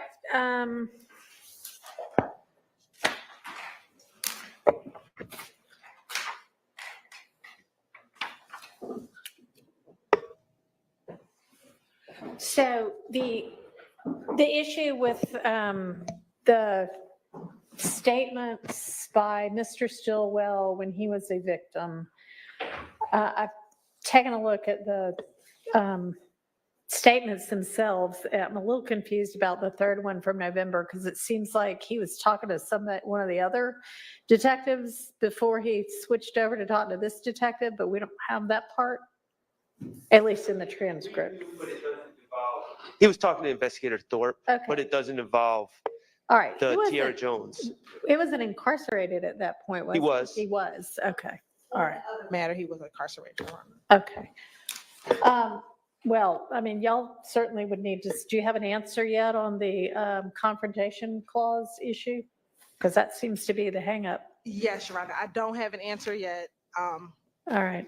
One of my colleagues was going to look into it, so I'm just confirming he was. Okay, well, if Griffin is our first witness for tomorrow, then we're going to need that answer before, 9 a.m., Yes. right? Yes. In full fairness to all parties, and I'm hoping to put a smile on Miss Hilton's face, the Discovery 13 did have a substantial amount of information about the Tiara Jones case. So those photos, like the photos that Mr. Kokomo was kind enough to get at the last minute, those were from Discovery 13. So I have those, and they were in fact in Discovery. I still don't have, I've looked pretty carefully. That original letter is not in there to my eyes. So that's still outstanding. Ironically, the second letter in full candor is in there. Of course, there's no indication where that came from. I can speculate. I believe that maybe one of the defense attorneys for Bobby Hardy or the others came up with it. But I mean, it's just a notarized, undated letter. Are you questioning whether it's your client's? Yes. Okay. And also, I'm questioning the date. Okay. Where Well, it came all from. that also then seems problematic. And additionally, when y'all were reviewing our upcoming witnesses before and said, oh, we're going to have Griffin come back and it's going to be 15 minutes because all we want to do with that witness is establish that this incident occurred. And now it seems like you want a whole lot more than that. And you're right, it is primarily that the incident occurred and these individuals were noted as the ones who did the incident. I mean, that was the furthest that the state intended to go with it. You're right, we still thought that would take about 15, 20 minutes. Here's Didn't really say that part before. the thing that I'm just confused about is, and I've had an opportunity to review the case file on that. There is, Investigator Griffin did a substantial amount of work on this case. He got surveillance video from the gas station where he identified people getting into certain cars that later followed the car that Tiara Jones was driving. I think the state could at least make a credible argument about, and they also have people that pled. So I don't know why they need to get into my client's statement, which the original statement, the original letter, which we don't have, and then a recantation to get, if they really want to get into who did this or who they think did this, I think there's other means other than getting involved in my client's out of court statements.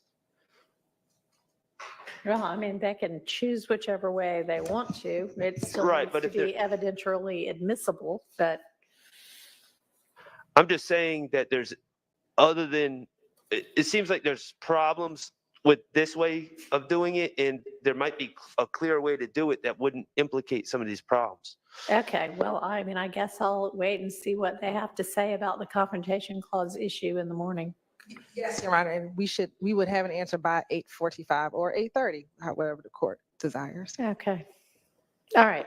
What other matters do we still need to circle back on? I know one thing, I had told y'all I was going to go back and look at one of Mr. Blaylock's Instagrams where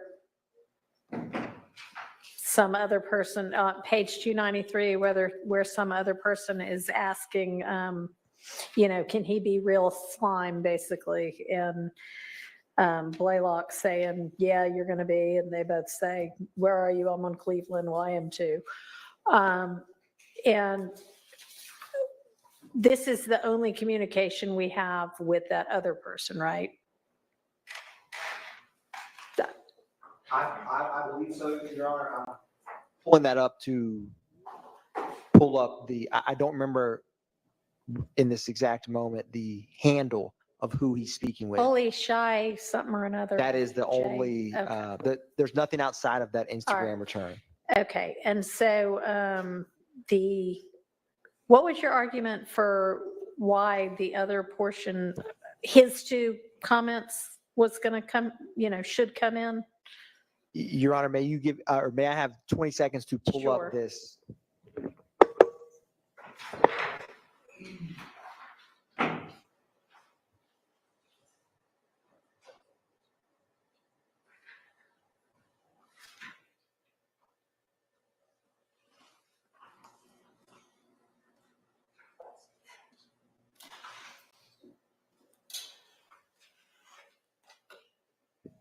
And Your Honor, what is the Instagram page number? 293. 293. Thank you, Your Honor.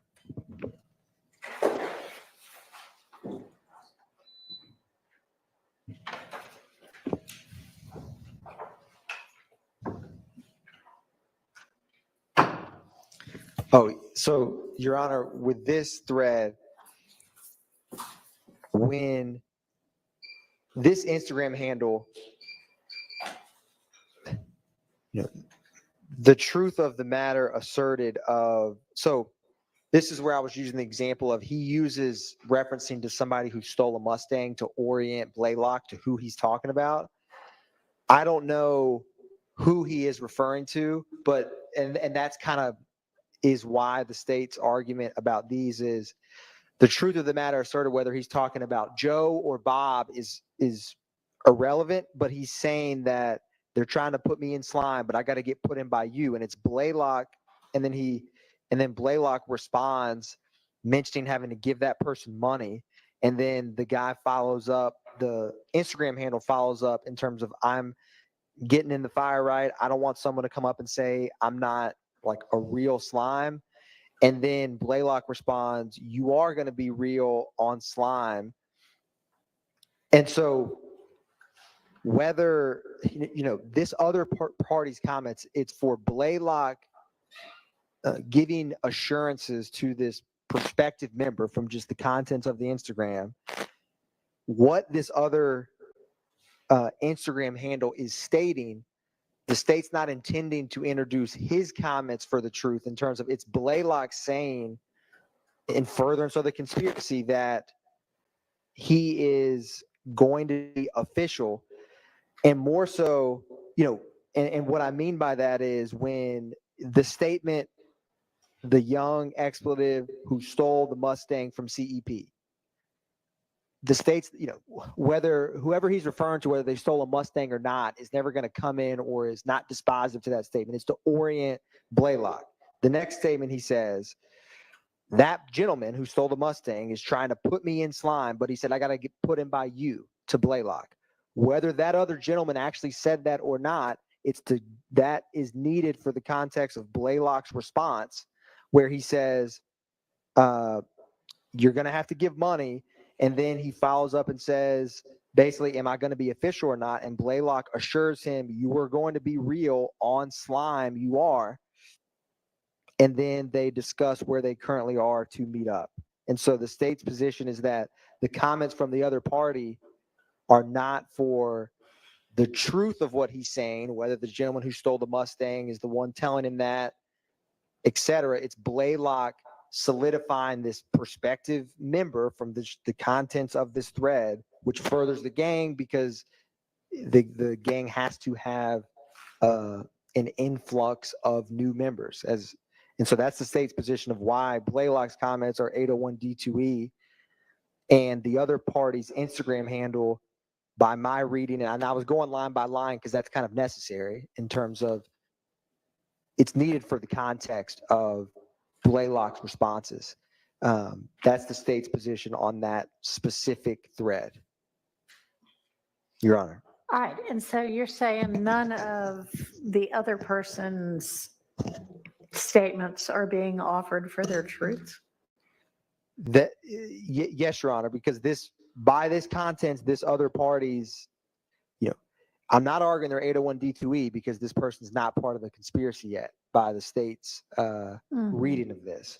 And so the statements of the young blank who stole the Mustang from CEP, I don't even know who he's referring to. So that whether that person actually stole a Mustang or is the person he's talking about, the truth of that matter, of that statement, is not why the state's including that specific line because it orients Blaylock that they're talking about a specific person they both know.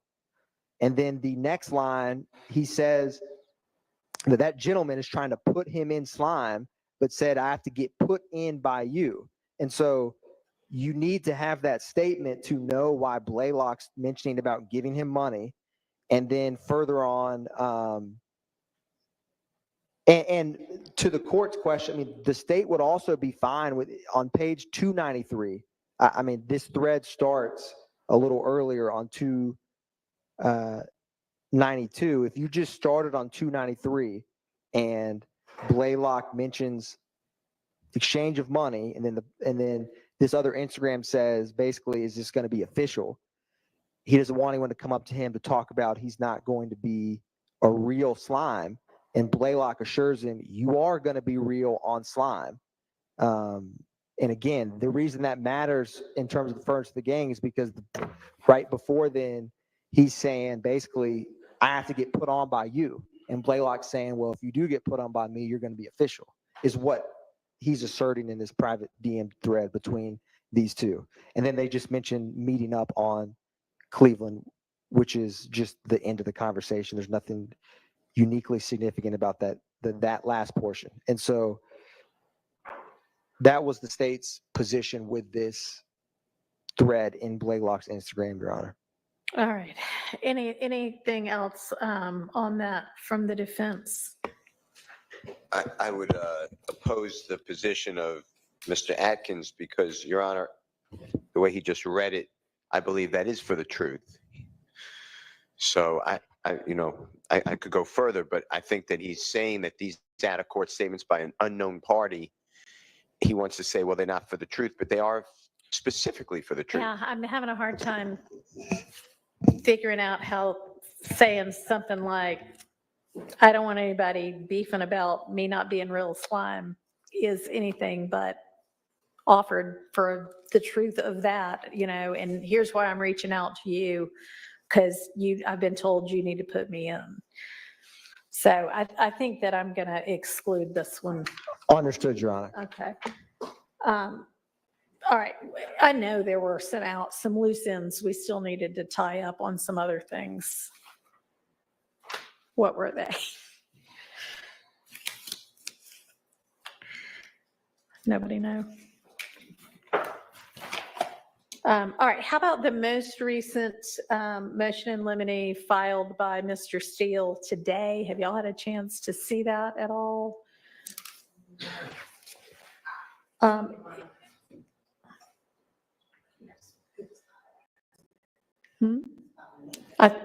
It was filed yesterday, late, I guess. It was about mention of Rich Homie Kwan. And I know we've been in court all day, so if you haven't had a chance to look at it, we'll take it up another time. If we could, Your Honor, and before we end with all the matters, if you could just approach briefly, Your Honor, about a witness for tomorrow. Okay.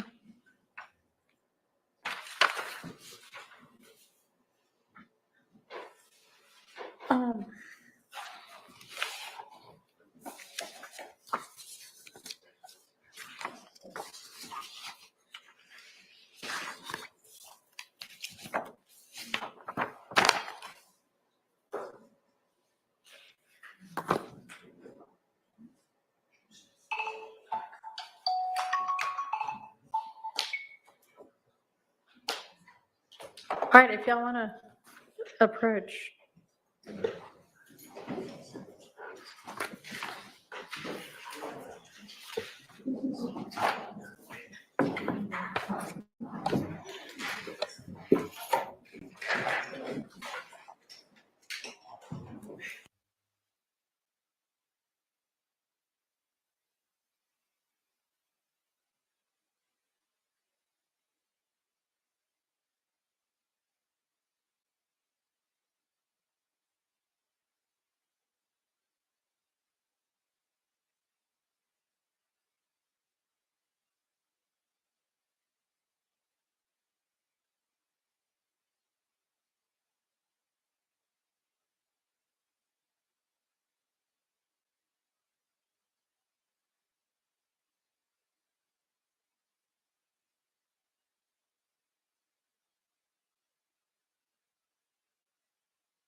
Objection unless we know why.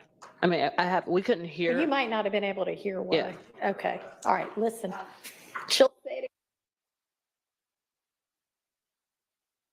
Yo, what was that? Hot mic moment or what?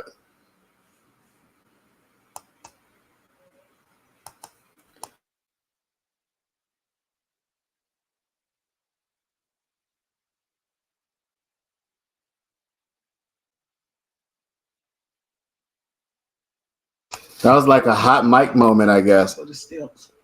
I could hear Miss Westmoreland talking, but No, that's to the front.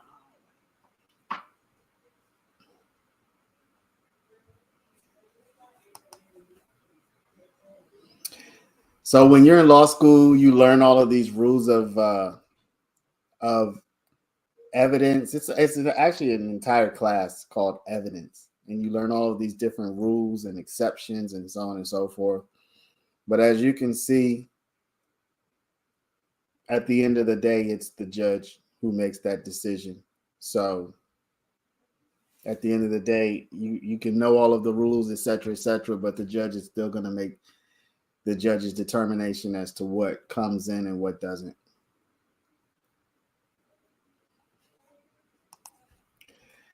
All right. Is that Aries 1? I really dislike the DA summoned the mother of the deceased young man that was traumatizing her all over again. Shame on them. Yeah, I mean, I don't think anybody knows what the DA is trying to achieve but the DA. Or said another way, the DA is the only one who seems to know what the DA is trying to achieve here with some of this stuff. Particularly that.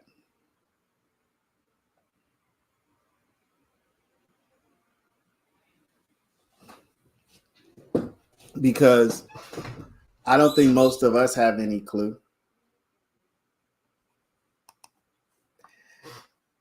Pastor is talking about the difficulty of using social media to prove this thing or that thing. Yeah, I mean, I think really with our form of legal system, y'all, you just have to remember, like, a lot of this is kind of like just give it to the jury and let them decide. So while the judge does make a lot of rulings about what can come in and what can't, so on and so forth, what you'll notice is a lot of this is like, let the evidence in, both sides can argue over it, and then the jury can make their determination. So you've even heard the judge say at certain times, like, you can make your case on closing arguments or something like that. So what does she mean by that?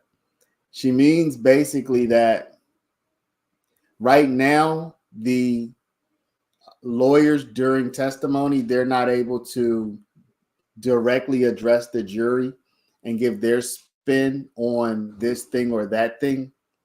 But during closing arguments, the lawyers are going to be able to look at the jury and say, this is what I'm saying, right? These are my words. So at that point, the lawyers will be able to put their spin on it. So, at that point, He was getting some of these. I can't even hear you. I'm sure they can't hear you.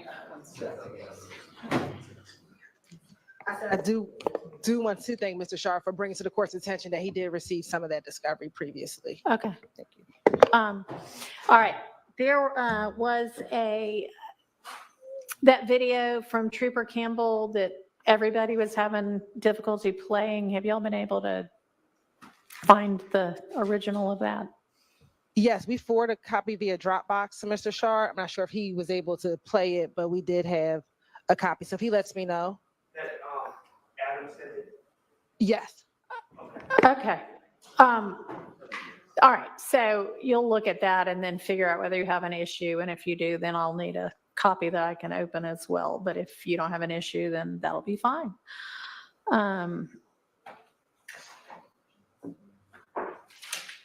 Okay. All right. So we've got motions in limine 64, 65, and 66 now to add. That can y'all throw in the response to that by Friday as well? Yes, ma'am. All right, I appreciate that. And do we how long do you think we're going to need to sort out tomorrow morning's Griffin issues? I would definitely think about 30 minutes, Your Honor. 30 minutes. All right. So I guess that means we'll see each other at 8:30 in the morning. So we'll see each other at 8:30 in the morning. Thank you, Your Honor. Thank you, Your Honor.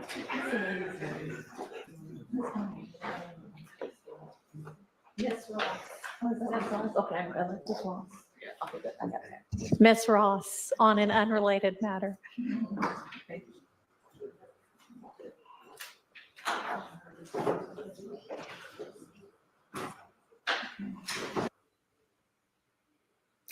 All right, y'all. That's it. Looks like we have made it through yet another day of the YSL trial. Appreciate you all for being here with me. And I will see y'all tomorrow morning, bright and early. Have a good night. Thank you to the mods, Miss Lily. I know you're gone. Thank you to Andre. Thank you to all the members. Thank you for C. Lizzle for the super chat today. And without further ado, y'all, good night. We'll see y'all tomorrow. Have a good evening.